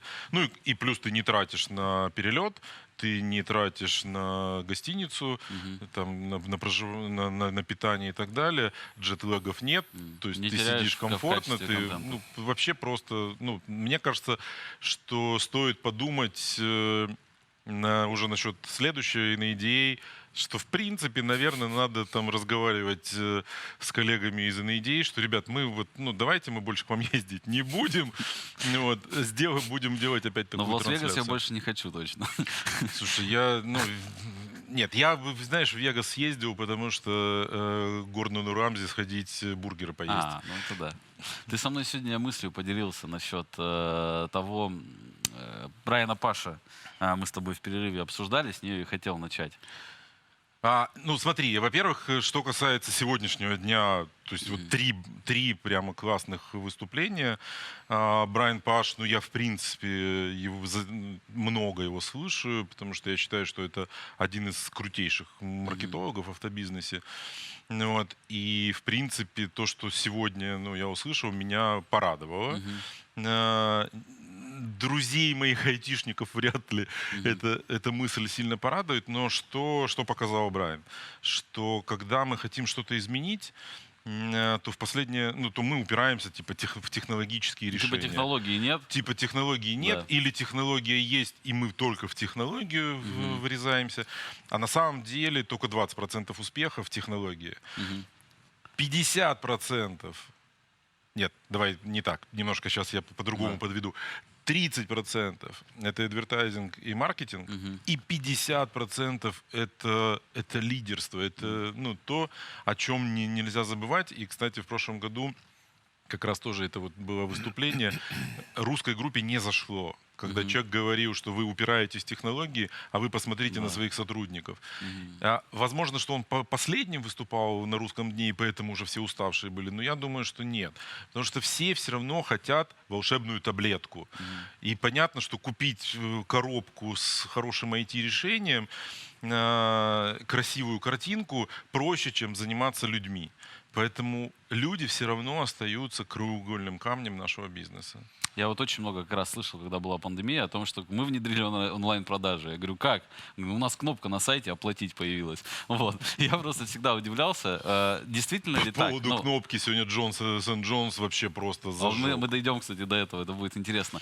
Саш, вот вы со стороны, вы как IT-компания, ну, условно говоря, написать продукт можно любой, ну, и много написать. Действительно ли люди так важны? Ну, во-первых, я в целом согласен, что люди очень важны. Здесь нужно обязательно не попасть на ту самую ошибку выжившего. Не говорить там, где действительно существуют технологии, там действительно технологии, наверное, 20% успеха. Во всех остальных местах ничего не меняется, потому что технологии просто не существует. Поэтому мне все-таки кажется, как представитель IT-компании, что технологии все-таки первичны в некотором смысле. Но я в целом соглашусь с тезисом. Безусловно, и я, когда вернулся с прошлогоднего НАДА, я пришел ребятам и сказал, ребят, слушайте, там довольно значимый процент, прям видимый процент докладов были посвящены HR-проблемам дилеров. Я на наших конференциях такого количества, то есть бывают истории, да, рассказывают там про тренинги, это довольно сложный процесс, как вот такой средний сегмент людей, как их обучать, выпускать, потому что там текучка, и такие проблемы существуют. Но в таком массовом количестве я не видел. И мне кажется, что это, конечно, основной тезис, безусловно, правдивый. У нас вообще, на мой взгляд, с HR большие проблемы. И с точки зрения там большого бизнеса, и в частности, конечно, у дилеров. Это вещь, которой нужно заниматься вместе с IT, конечно. Я хочу Владислава подключить к нашей беседе. Я просто смотрю и наблюдаю за группой компаний «Прагматика». Они во многом, ну, это правда мое мнение, вы в авангарде во многих технологических решений находитесь и довольно быстро принимаете все новые практики. Есть ли сложность, как раз вы как... И причем вы участвуете, насколько я понимаю, Владислав, очень много именно во внедрении. Есть ли реально проблема с людьми, либо она надумана, по вашему мнению? Да, коллеги, всем добрый день. Слушайте, хотел бы поддержать слова Олега о том, что сейчас вдруг мы получили совершенно новый опыт и новые впечатления от участия в мероприятии онлайн. Раньше такого не было, нужно было лететь в Америку, переживать джетлаг, значит, ходить на конференции, заряжаться этой энергетикой и уже из этого что-то отфильтровывать. Значит, как говорят наши американские коллеги, every value has a cost. No cost, no value. Потому что если ты не платишь цену, ты не получаешь ценности. Есть, на мой взгляд, небольшой риск о том, что поскольку сейчас вдруг такой огромный массив информации стал доступен, и он стал доступен просто нажатием клавиши play, то эффективность его восприятия, его востребованность может быть хуже. Что же касается значения команды в реализации, это, конечно, две стороны одной медали, и одна без другой не работает. Но если оценивать те усилия, которые нужно предпринимать для того, чтобы процесс в комплексе запустился, то, безусловно, работа с командой – это добрые 50% от всех усилий. IT – это важно, это обязательно должно быть, без этого не взлетит, но это 20-25%, потому что это как отдельная сторона. И, на мой взгляд, то, как мы пережили период закрытия или переживаем ее, как мы меняемся, подстраиваясь под новые модели поведения потребителей, как раз это ровно про это. Прикрутить умниканальный коммуникатор – задача технологически понятная. Научить ребят и сделать из этого устойчивую привычку, как коммуницировать с клиентами там, где ему удобно, и так, как ему удобно. Это как раз задача на годы работы, и мы все в этой очереди сейчас стоим. Да, это точно. На самом деле непонятно, сколько времени нам удастся, чтобы быстро искать тех людей, которые теперь нужны в новом времени. Я здесь как раз самый профильный здесь специалист из нас, из нашей панели, на самом деле Сергей, потому что Сергей HR-комитет, заместитель HR-комитета в РОАД. С вашей точки зрения, велика ли проблема, либо, ну, мне как обывателю, она кажется огромной. Может быть, там есть куча решений уже, с которыми РОАД работает. Александр, коллеги, я вспоминаю выступление Эрик Ферец лет 10 назад на одной из конференций. Он сказал: ребята, если вы не рисуете комиксы, значит вы лузеры. Вот меня тогда это так зацепило, и это время пришло. Если еще 10 лет назад наши центры работали с предыдущим поколением, да, которое было достаточно самомотивированное, которая имела базовую еще советскую систему образования, которая умела учиться, то сейчас другие времена, и мы с вами должны перестраиваться. Вот, поэтому, если проанализировать сегодняшнюю ситуацию, то, ну, у нас проблемы, господа. У нас проблемы, и вы посмотрите, есть такой замечательный индекс Headhunter, который показывает соотношение количества резюме на одну размещенную вакансию. И если сравнить отрасли, то авторитейл, индекс Headhunter порядка 2 единиц. Медиа 11. Государственная власть 16. То есть мы с вами находимся по индексу Headhunter на самой нижней планке. Ниже только неквалифицированный персонал. Я правильно понимаю, что никто не хочет, получается, идти? Не хотят идти. И, вероятно, здесь нужен системный подход, отраслевой системный подход, и, возможно, надо работать над созданием бренда, над брендом отрасли, над брендом ассоциации дилеров. Потому что, когда мы общаемся со студентами, а таких встреч бывает много и часто, в рамках нашей компании порядка 250 студентов ежегодно проходят практику и встречи. Сейчас в рамках тех проектов, которые запустил HR-комитет, это объемы порядка 300-400 человек за одну встречу. И когда ты общаешься со студентами, то их отношение поменялось. Они другие. И действительно, сегодня первый докладчик в серии HR нам это всем очень четко показал. Что хотят студенты? Что хочет молодое поколение? Они хотят свободы. Они хотят признания. Они хотят достаточно быстрого уровня дохода в соответствии с рынком. И очень многие хотят свободы. Да? Работа в дилерских станциях по жестким стандартам с 9 до 9 очень многих отпугивает. Да? Многие ребята боятся громких названий BMW, Volvo, Lexus. Они не верят в то, что они могут здесь работать. Поэтому вот первая ключевая, наверное, таблетка, которая нас спасет, но на это требуется значительное время и усилия всех нас, это создание бренда. Саш, я хотел сейчас спросить, потому что у вас-то как раз наоборот к вам. Мне кажется, у вас вакансий очень мало, а народу, которые хотят к вам прибежать, очень много. Как вы это сделаете? Я это сказал. Как вы это делаете? Такое, может быть, а есть какой-то... Очень просто все. Надо просто быть очень крутой компанией. Кроме того, есть еще важный момент. Крутые люди нанимают крутых людей.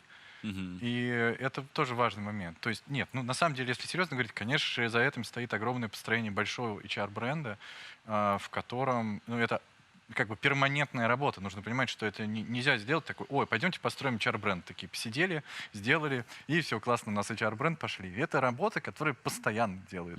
И все семинары наши, и все там, не знаю, также взаимоотношения с университетами и прочие всякие практики, возможно, всякие крутые вещи, которые делает Яндекс, это, ну, пример активности, которые должны быть перманентные. Вот. И, кстати, я комментарий по поводу HeadHunter и индекса. У меня есть ощущение, что еще вот какое. Совершенно не спорю с выводами, они, на мой взгляд, очень корректные. Но количество резюме на единицу внутри HeadHunter может еще говорить вот еще о чем. О том, что это плохой канал для привлечения такого рода сотрудников. Ну, потому что это в целом, ну, как раз та самая IT, и как раз тот самый инструмент, с помощью которого обычно более продвинутые люди ищут работу. Поэтому чем выше, там, не знаю, если там посмотреть на IT, очевидно, там не Не только потому, что мы такие классные, а просто потому, что этот канал максимально более адаптирован для тех людей, которые ищут работу. А если ты слесарь, никого не хотел убить, просто как пример, да, то, скорее всего, ты ищешь каким-то другим путем. И это, кстати, проблема индустрии в том числе, потому что нету понятного канала, с которым вы будете говорить с потенциальными сотрудниками. Вот этого канала нет. Если у нас он есть, да, интернет — это наш канал, то в таком более офлайн сегменте сильно сложнее. Радует, что меняются, с другой стороны, поколения новые приходят, и они более, что называется, как сказать, компьютер-френдли, или как это правильно, их больше будет становиться, и, надеюсь, они все будут там появляться. Вот. Вопрос подбора персонала. Я не знаю, Олег, интересный вопрос. Ты за время, ты очень много посещал лекций по поводу HR в Штатах, реально, огромное количество за эти там 10 лет. И ты это переживал, как я знаю, мы с тобой делимся, то есть все пропускаешь через себя. Ты заметил, что по-другому подбор персонала там в твоих компаниях стал происходить из-за поколенческой проблемы? Слушай, ну давай я, во-первых, не могу не прокомментировать Сашу, потому что, конечно, надо не забывать, что уровень зарплат просто в IT совершенно другой. Вот. Но при этом, ну, потому что просто, если мы сравним, да. Я не вижу никакой. Нет, ну я имею в виду, что поэтому сравнивать IT с автобизнесом не очень. Хотя с точки зрения молодого поколения, безусловно, ты когда приходишь там в Яндекс, в другую IT-компанию, просто сама атмосфера, даже просто в офисе, да, она другая. Она как раз для современной молодежи.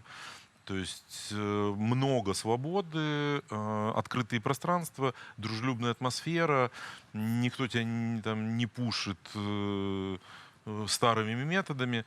Вот. И поэтому это как раз привлекает в том числе, ну и плюс доходы, да. А что мы имеем в автобизнесе? Да, студенты приходят на встречу, им там рассказывают, как прикольно, они думают, о, да, прикольно, а потом они приходят в реальную компанию.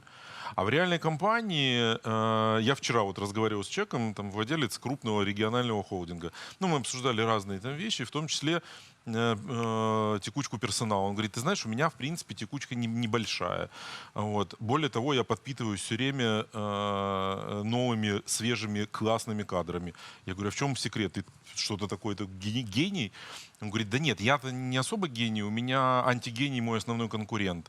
Он раз в 3 месяца штрафует персонал. И как только он начинает выписывать штрафы, самые талантливые начинают уходить. Потому что сейчас для человека штраф воспринимается, анахронизмом каким-то. Вот. А в целом, отрасль, она такая олдскульная очень. Во всем. Лидогенерации, управление персоналом. Это все из прошлого века. Какие-то динозавры.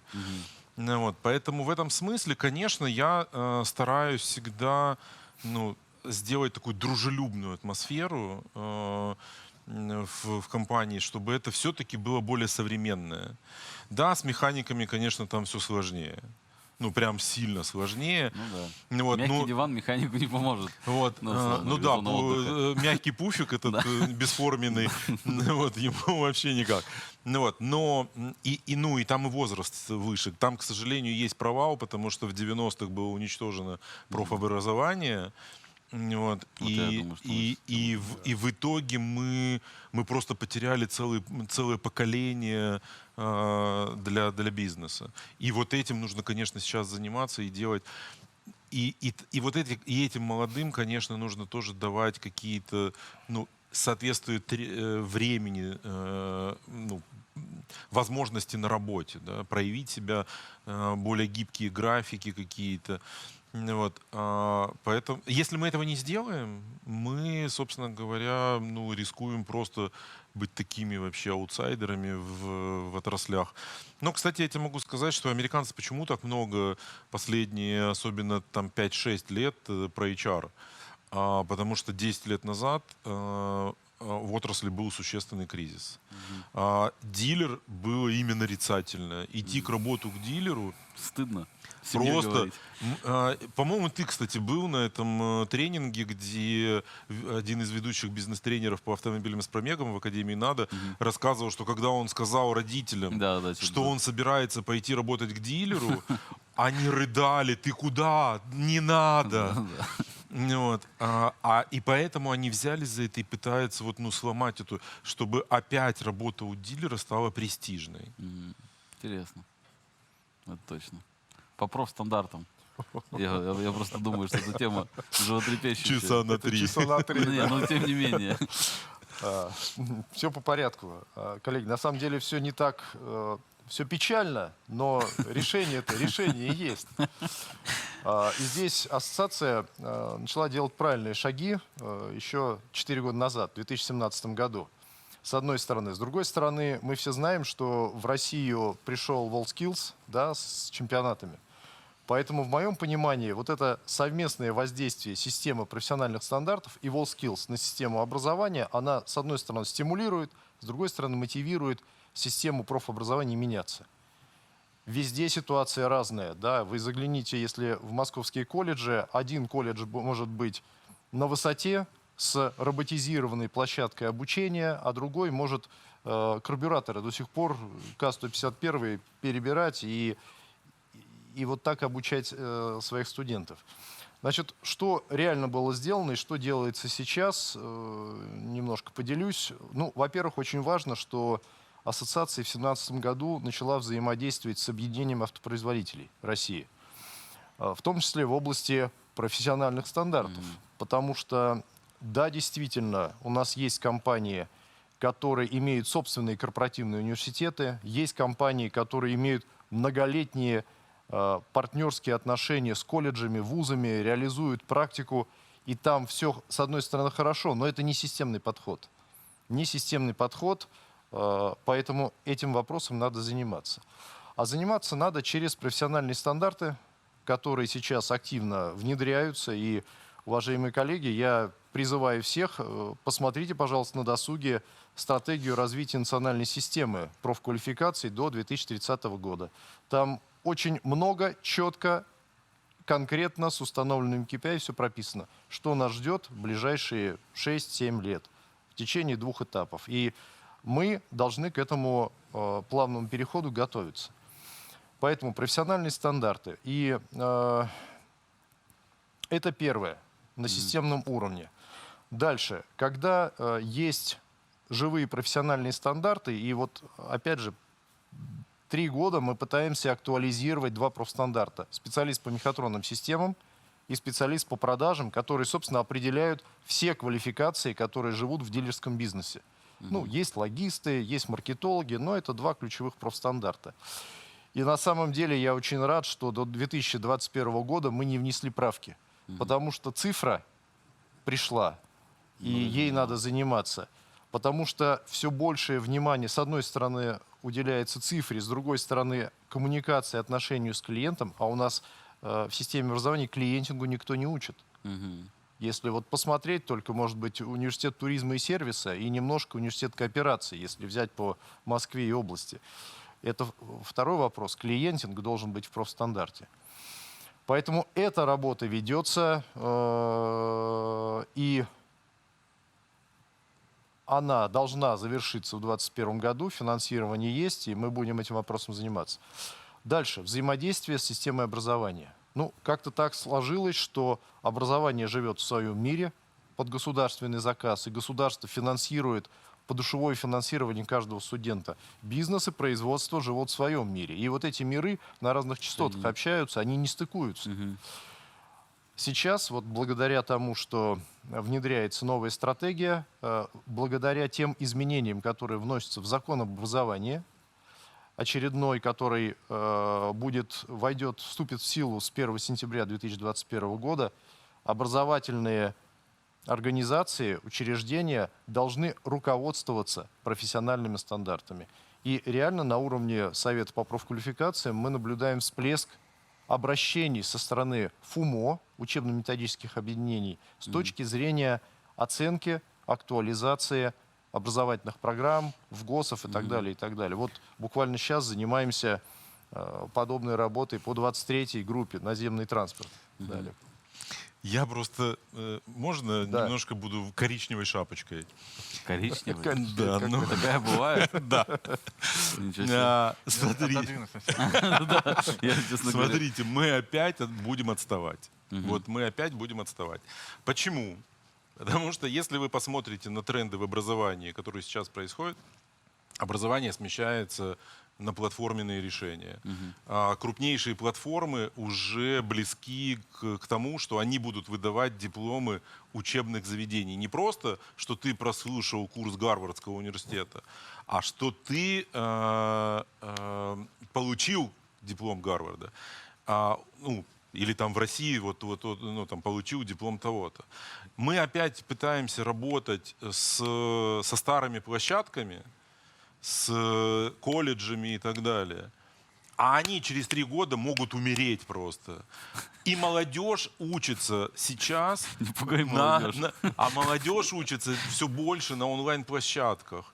У меня сын учится в стандартном финансовом университете, но он параллельно обучается на нескольких онлайн-площадках, и ему там больше нравится.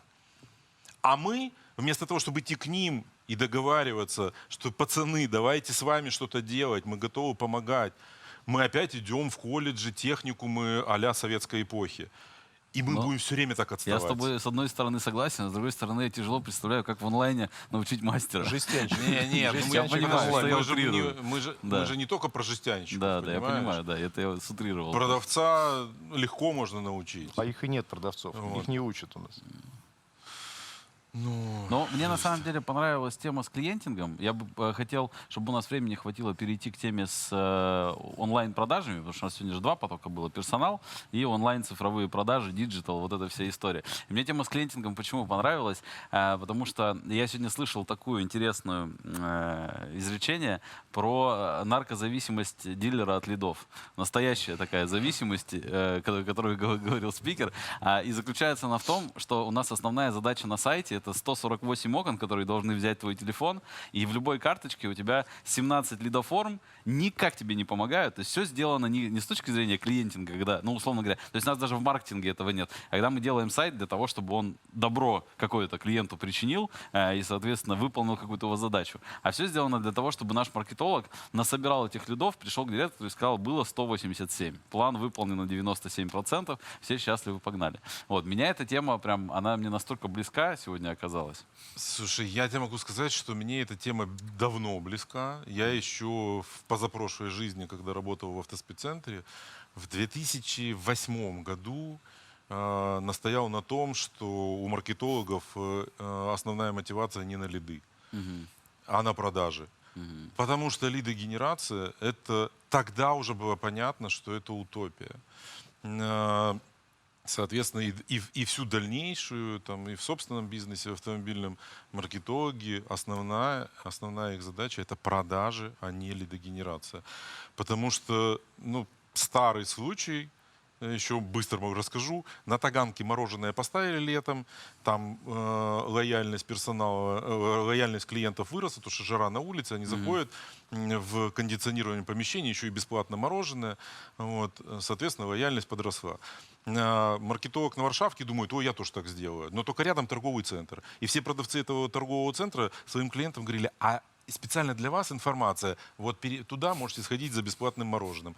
В итоге дилерский центр Audi Варшавка просто Слава богу, не обанкротился. Испытал нашествие людей. Маркетолог отчитался о том, что у него трафик просто вообще вырос нереально, он молодец.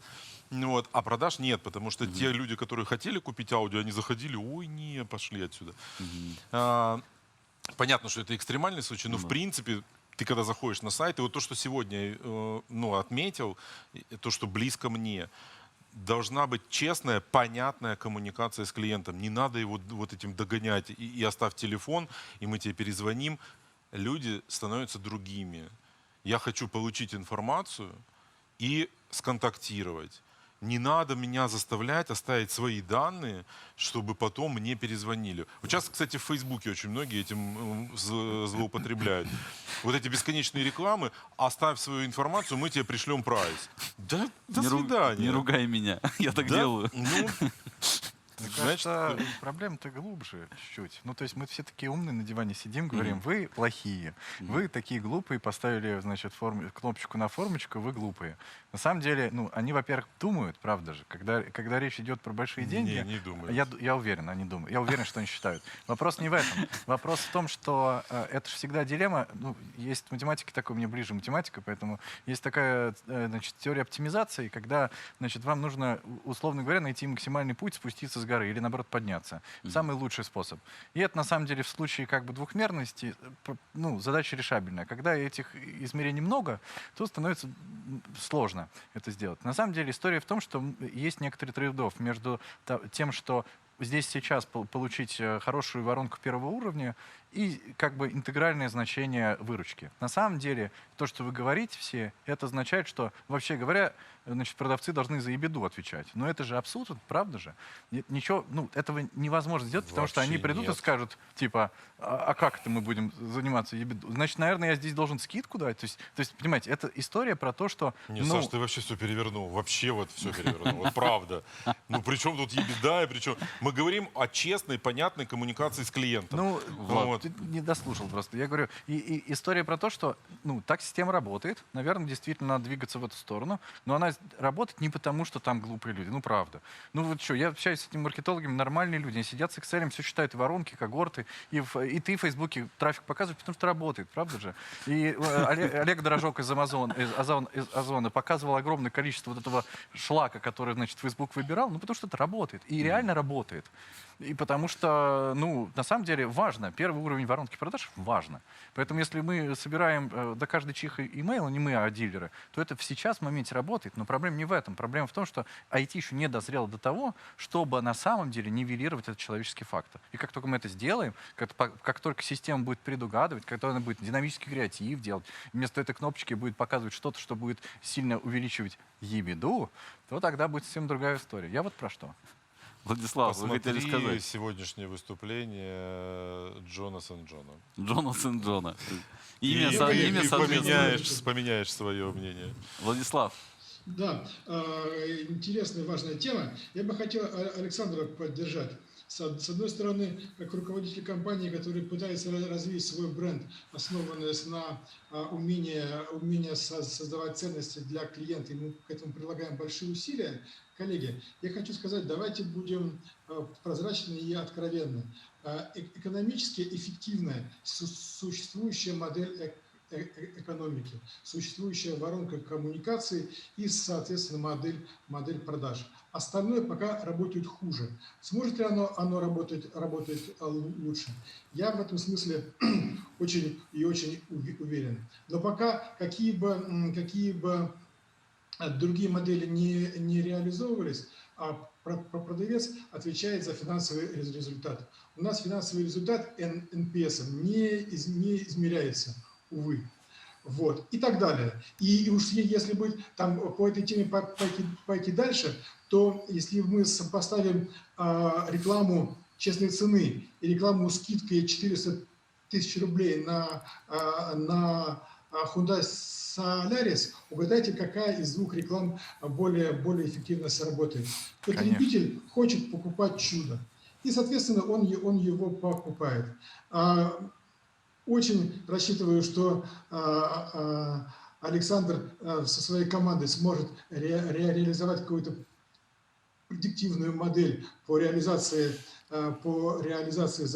задач клиентов, но пока больше работает и потребительский спрос, больше настроен смотреть такие вот, с одной стороны, токсичные для бизнеса и для клиентского опыта решения. То, что там есть большое внутреннее противоречие, я с этим согласен двумя руками. Но пока мы постепенно меняем эту модель поведения. И хорошего, быстрого решения там пока не видно. Владислав, а у меня такой вопрос. А раз все-таки это так, онлайн-то, вот, наверное, самый важный вопрос. Онлайн-продажи-то, они в итоге возможны? Если, ну, то есть, условно, если есть коммуникация минус 400, выгода 700, 800, 100, 500 миллионов и, соответственно, честная цена. Онлайн все-таки продажи, как таковые, ну, условно говоря, массовые, они только возможны, если мы честны и прозрачны. Значит ли это, что нужно туда идти, не нужно идти? Как сказать, значит ли это, что вообще онлайн-продажи массово возможны или невозможны?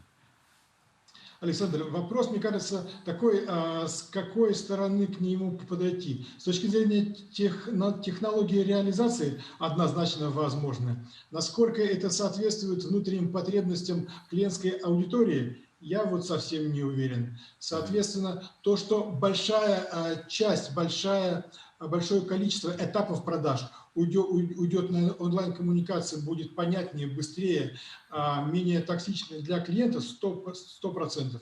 И здесь как раз роль человеческого фактора больше, чем наличие IT-инструментов.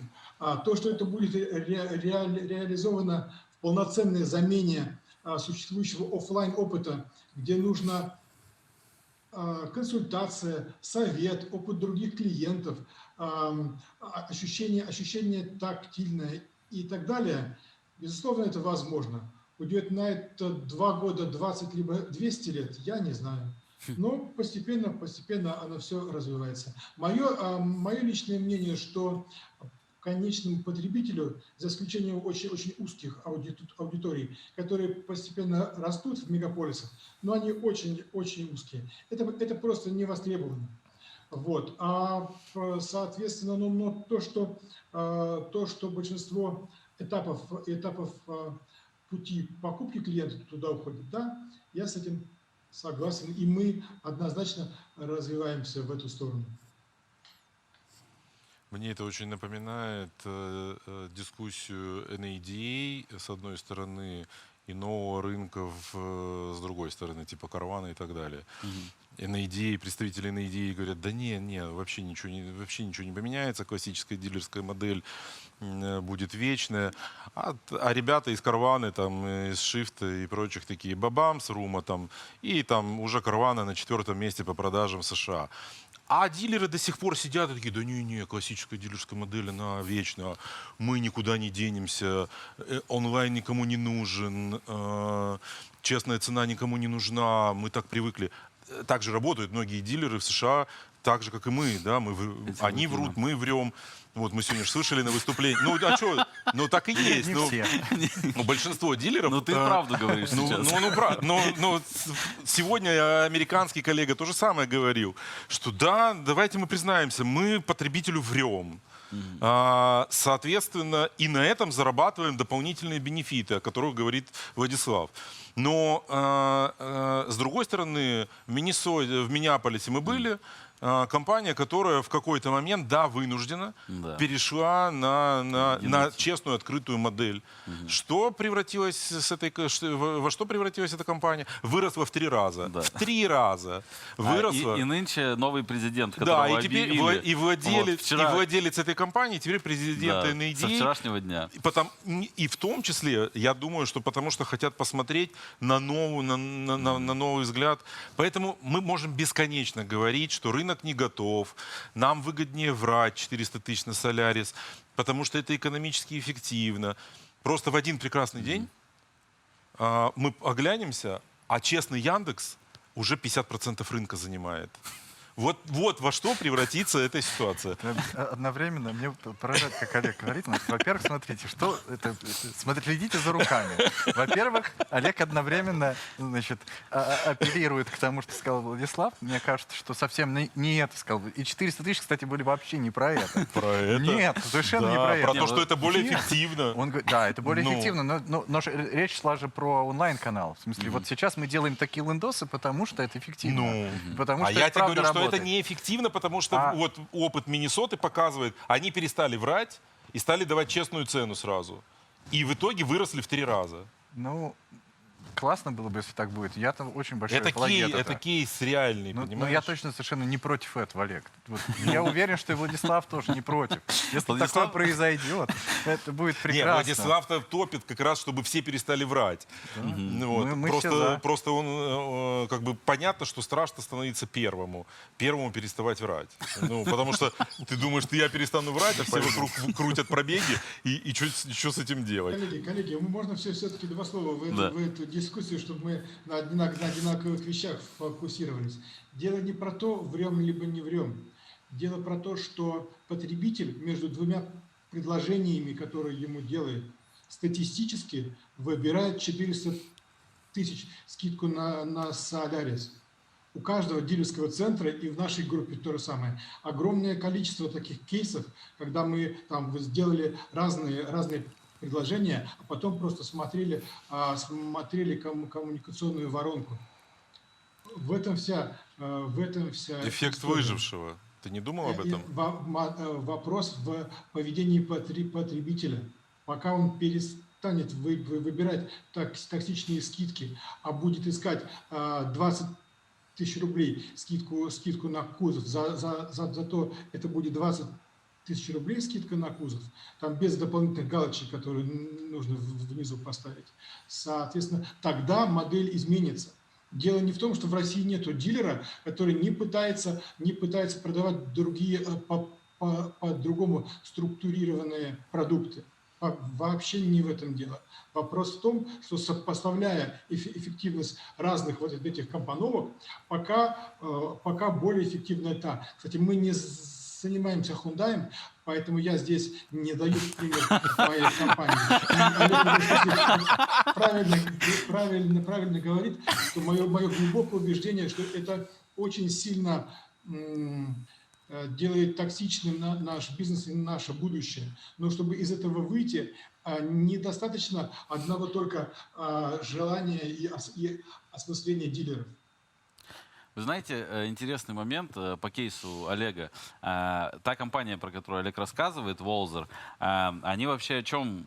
И они вторят, на самом деле, мнению Владислава. Они говорят о том, что они возвели факт единой цены, прозрачности и всего остального в маркетинговый дифференциатор. То есть они на самом деле сказали о чем? Это тоже одна из тактик и стратегий, которая может жить. О том, что везде вы увидите выгоду 400 тысяч с 17 галочками и подписками на тему того, что вы для этого должны взять в компании. Они сказали о том, что, ребят, мы против, то есть, это, знаете, как типа правильно определить врага. То есть они определили врага и сказали, мы себя дифференцируем от всех остальных, и за счет этого они как бы создали себе определенную платформу. Да, надо добавить, конечно, что у них был провал 6-9 месяцев в зависимости от дилерских центров. Да. Но потом был резкий рост, да, потому что потребитель понял, блин, все врут, а эти ребята честные. И это интересно насчет 6-9 месяцев, что действительно нет никакой таблетки гарантированной, или там, в смысле, возможно, это получится, возможно, нет, о чем вот они тогда тоже говорили, о том, что вообще любой поход в онлайн-продажи это прозрачность, а прозрачность — это единые цены, а единые цены — это без вот этих вот 2 автомобиля по цене одного, вот такие смс-ки тоже встречаются. Это не гарантия результата с первого месяца. Но мы-то ушли, понимаешь, о чем мы начинали вообще, просто ушли, сори, это я, наверное, начинали с чего? Что сейчас мы заходим на сайт многих дилеров и видим, что там нажми сюда, получи то-то, нажми сюда, получи то-то, нажми сюда. И я вот весной, осенью покупал машину, да? Покупал не у себя, потому что у меня такой нет машины, не было. Вот. Соответственно, я там зашел на 3 сайта дилеров марки, и я просто раздражался, что мне все время надо крестики нажимать. Да отстаньте вы от меня. Я машину смотрю, отстаньте, уйдите. И у дилера, который меня только... На другой сайт заходить, Олег. Но и на самом деле я остался на сайте дилера, который всего 2 раза меня замучил этим окном. А не 10, понимаешь? Так мне, 48 лет. Я терпеливее, чем молодежь. А теперь представьте, 25 лет парню, а ему вот это вот, и он сидит, отмахивается, как от мух. А почему? Потому что лидогенерацию нужно. Потому что нам же нужно. Давайте, тащим. Нет, это действительно так. Я поддерживаю. Поэтому, у меня болезнь. Мы можем делать вид, что все зашибись. что надо дальше собирать лиды. Я искренне считаю, что это Мне неправильно. кажется, что надо на это смотреть в долгосрочке. Ну, на самом деле, если так посмотреть, если говорить про то, что бизнес-модель основана на том, что кто-то кого-то обманывает, такая бизнес-модель, конечно, не жизнеспособна. Но мне кажется, дело не в этом. Дело все в том, что, условно говоря, мы пытаемся, ну или дилеры пытаются, варьировать, то есть у них на самом деле динамическое ценообразование в том, что в данный конкретный момент разное value приносит пользователю. Поэтому на самом деле в этом нет никакого обмана. Если дилер продает какой-то набор сервисов, и удачно получается продавать, в этом нет никакого обмана. Это все-таки не какой-то не шантаж, его не заставляют покупать страховку жизни, правда же? Ну, отчасти. Ну, только рассказываю. Безусловно, там есть какая-то история, куда надо, конечно, пустить регулятора, который скажет, хватит так делать. И рано или поздно это произойдет. Рано или поздно это произойдет совершенно однозначно, я уверен. То есть на обмане нельзя строить бизнес. Но дело не в обмане, поверьте мне. Дело все в том, что, значит, у дилера в зависимости от там, набора услуг он может давать разный value. И если это value как бы динамическое, то да, динамическое ценообразование может. Потому что этот пользователь пришел ногами, на нем можно будет зарабатывать меньше, потому что он с высокой вероятностью придет на сервис. Вот та же самая кумулятивная маржа, которую мы делаем, мы можем опуститься в стоимости привлечения, например. А этот явно совершенно уедет в другой город, зачем нам ему со скидкой продавать? И так далее. Ну, это какой-то там базовый уровень, но мне кажется, эту проблему нужно, конечно, смотреть, ну, в некотором среднесрочной перспективе. Если это проблема, она изменится, если так будут работать. Но мне что-то кажется, что предпосылок пока нету. Ну, смотри, во-первых, если мы вспоминаем про почему дилеры в Америке не продают страховые продукты. Потому что они там сильно обманывали, и им запретили это делать. Государство в свое время пришло и сказало: все, ребята, вот мы устали с вами бороться, вы больше не имеете права на территории дилерского центра продавать страховые продукты.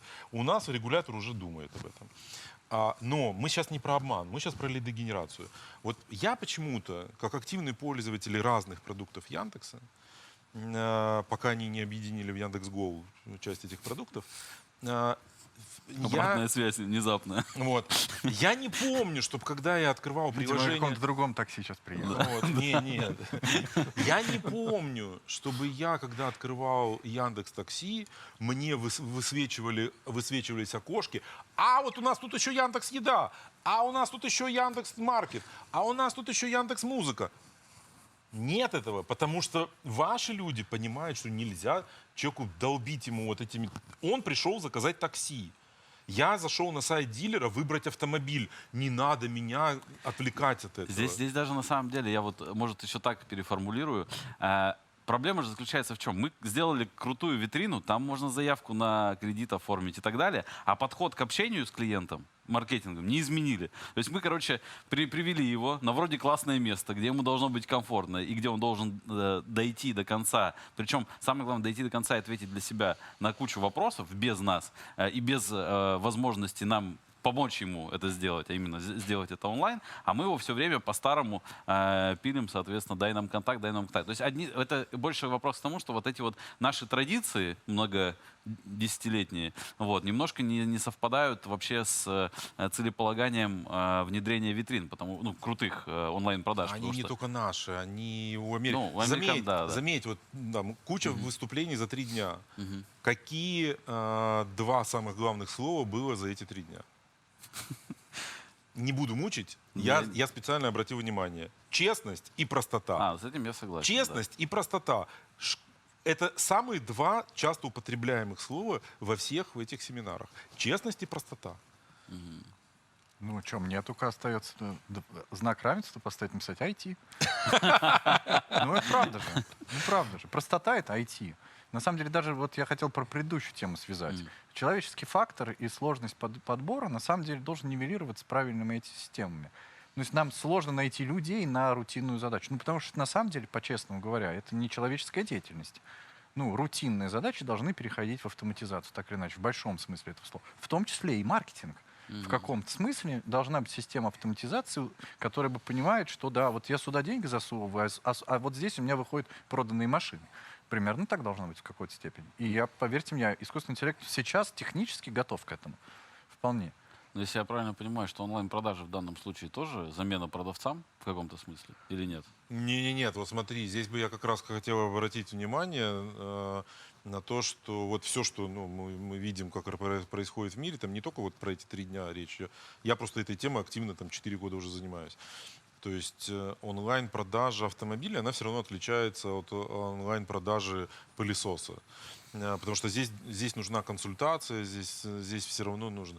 То есть онлайн в данном случае это не то, что ты зашел, кнопку нажал, машина это, финансовый продукт этот, кредит этот, моя машина вот вам, и ушел, и все. Те приехали, машину забрали, новую привезли. Так не работает. То есть надо понимать, что онлайн-продажи в автобизнесе это максимальная коммуникация удаленно от дилерского центра.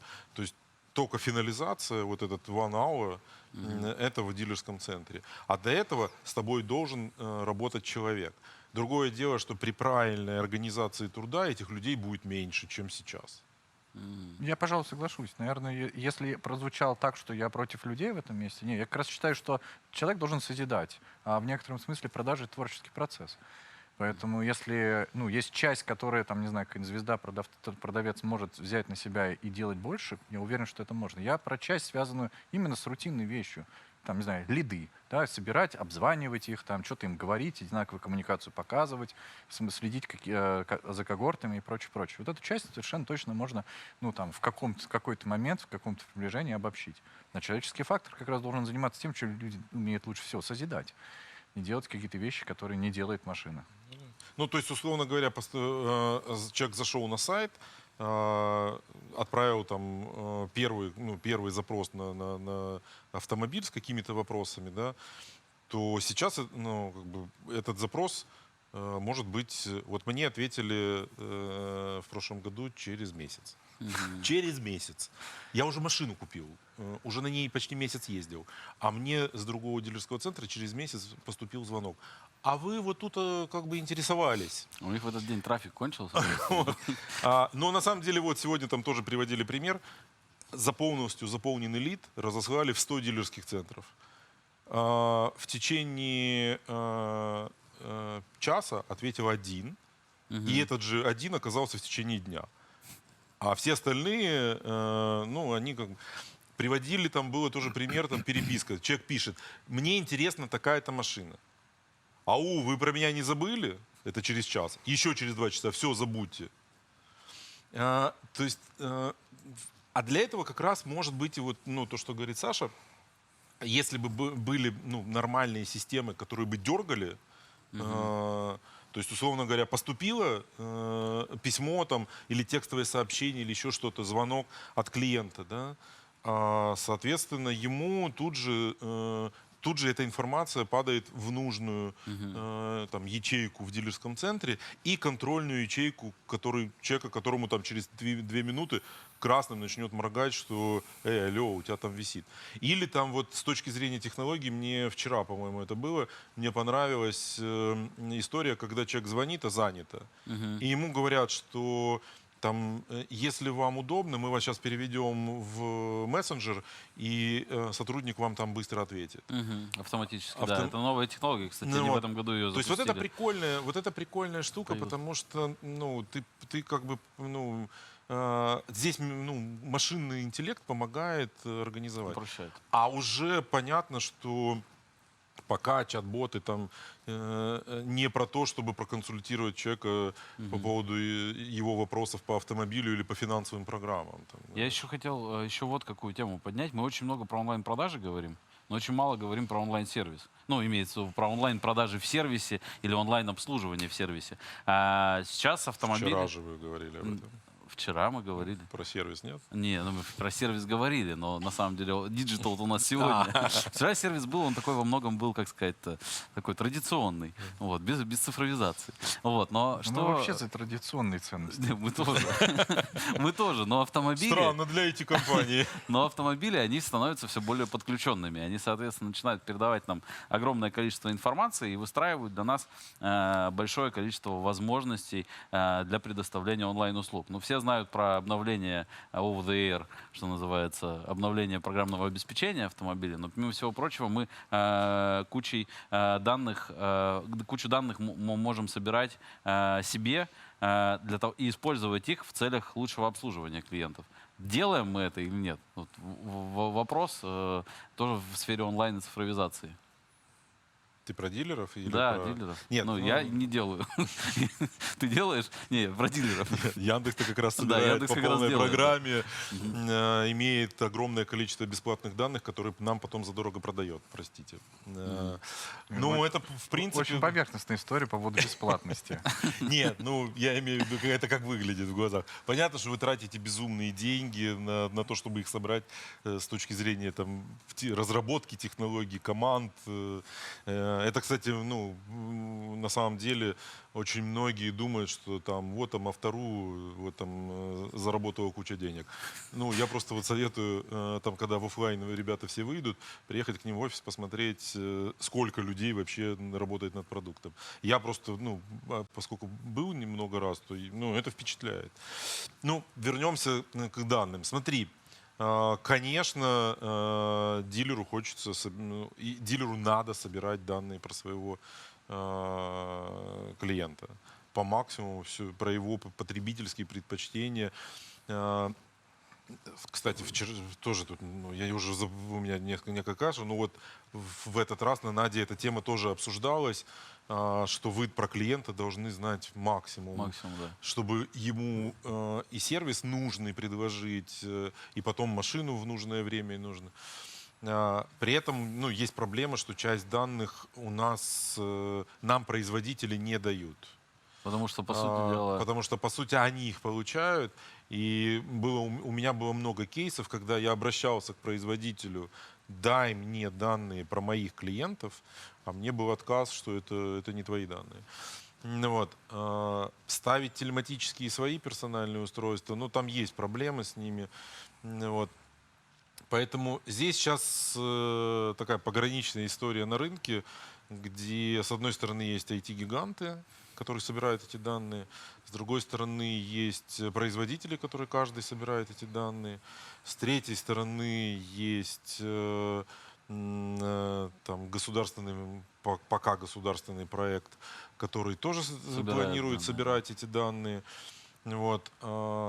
При том, что, ну, мне, как это ни странно, самое вот удивительно, я вообще против государственных каких-то историй. Удивительно? Вот, ну, нет. Удивительно, что я против... Не удивительно, что я против государственных, но удивительно, что философия, как раз которую продвигает государственный проект, мне нравится больше всего. Вот, что данные доступны всем. Данные принадлежат тому, кто генерит эти данные, вот, а все остальные имеют равнозначный доступ к этим данным. Ну, это что-то похоже сейчас на, соответственно, историю автомобиля. Ну, там у вас, то есть тот, кто вкладывает, ну, условно говоря, свои данные, тот получает доступ ко всем остальным. Здесь немножко все-таки другая история. То есть, смотри, то есть вот я физическое лицо, купил автомобиль, у меня подключенный автомобиль, он со мной общается через смартфон. То есть я понимаю, что раз он со мной общается, он производителю еще больше отдает. Ну и более того, там я знаю это, что дилеру уведомление о предстоящем ТО приходит раньше, чем собственнику автомобиля. Вот. Чтобы дилер мог заранее сконтактировать и быть таким прикольным. Да? Вот. И сейчас, то есть я пользуюсь этим автомобилем. Автомобиль про меня распространяет кучу информации производителю. Часть этой информации делится производитель с дилером, а информация вообще моя.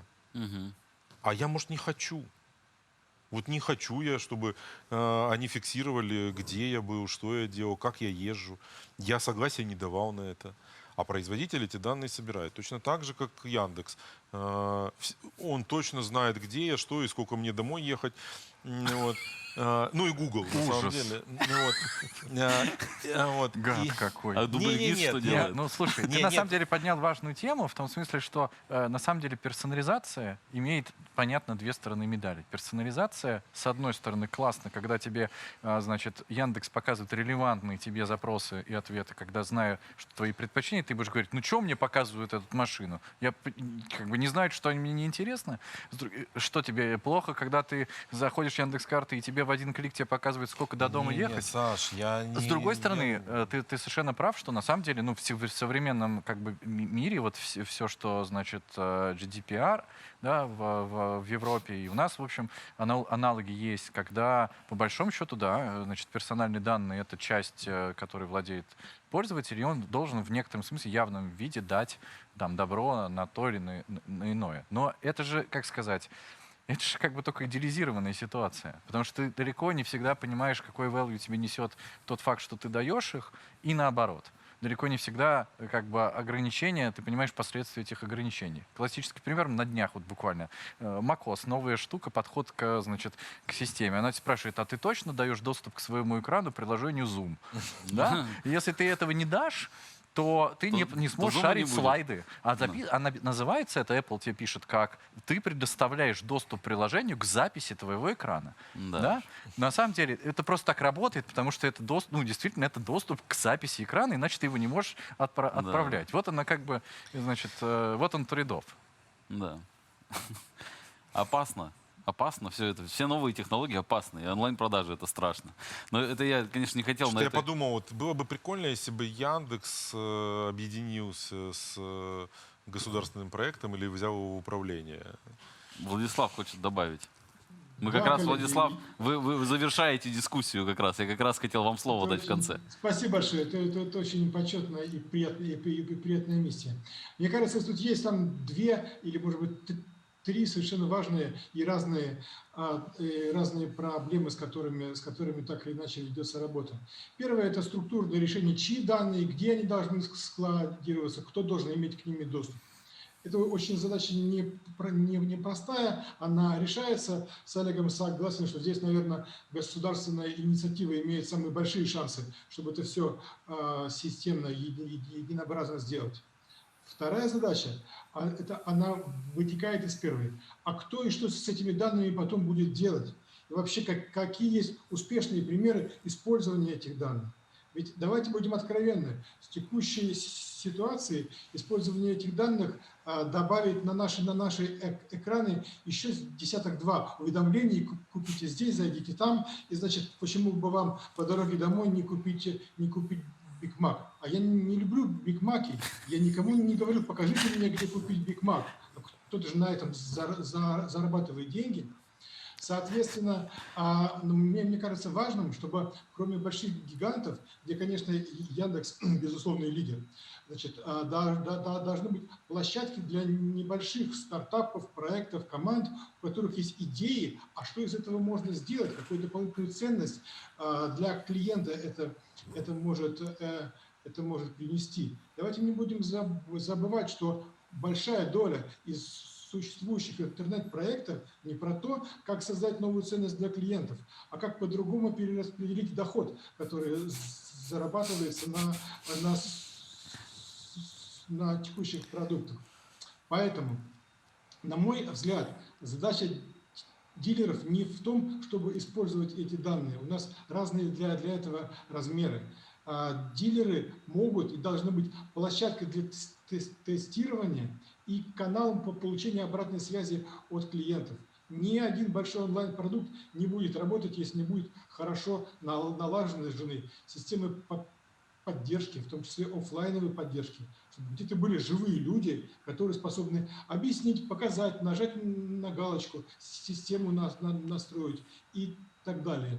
Это очень кропотливая итерационная работа, которая в конце концов, по гипотезе, должна из этих больших данных дать какое-то стабильное конвертируемое решение, которое для клиентов создает добавочную стоимость, а для дилеров продукт, который они могут покупать, либо в который они могут инвестировать. И вот мне кажется, что кроме большой инфраструктурной задачи, Очень важно, чтобы была какая-то еще организованная работа, возможности, чтобы из этих данных мы все вместе пытались получить какой-то результат. То, что здесь есть далеко куда идти, я в этом абсолютно уверен. Спасибо. Супер. На самом деле радует, что мы в последнюю минуту снова вспомнили ценность, слова ценность, добавочной стоимости клиент, потому что по большому счету об этом мы часто забываем за вот этими все диджиталами, кнопками и всяческой прочей истории. Нет, целый день про это. Мы нет, они целый день про это, мы тут про это.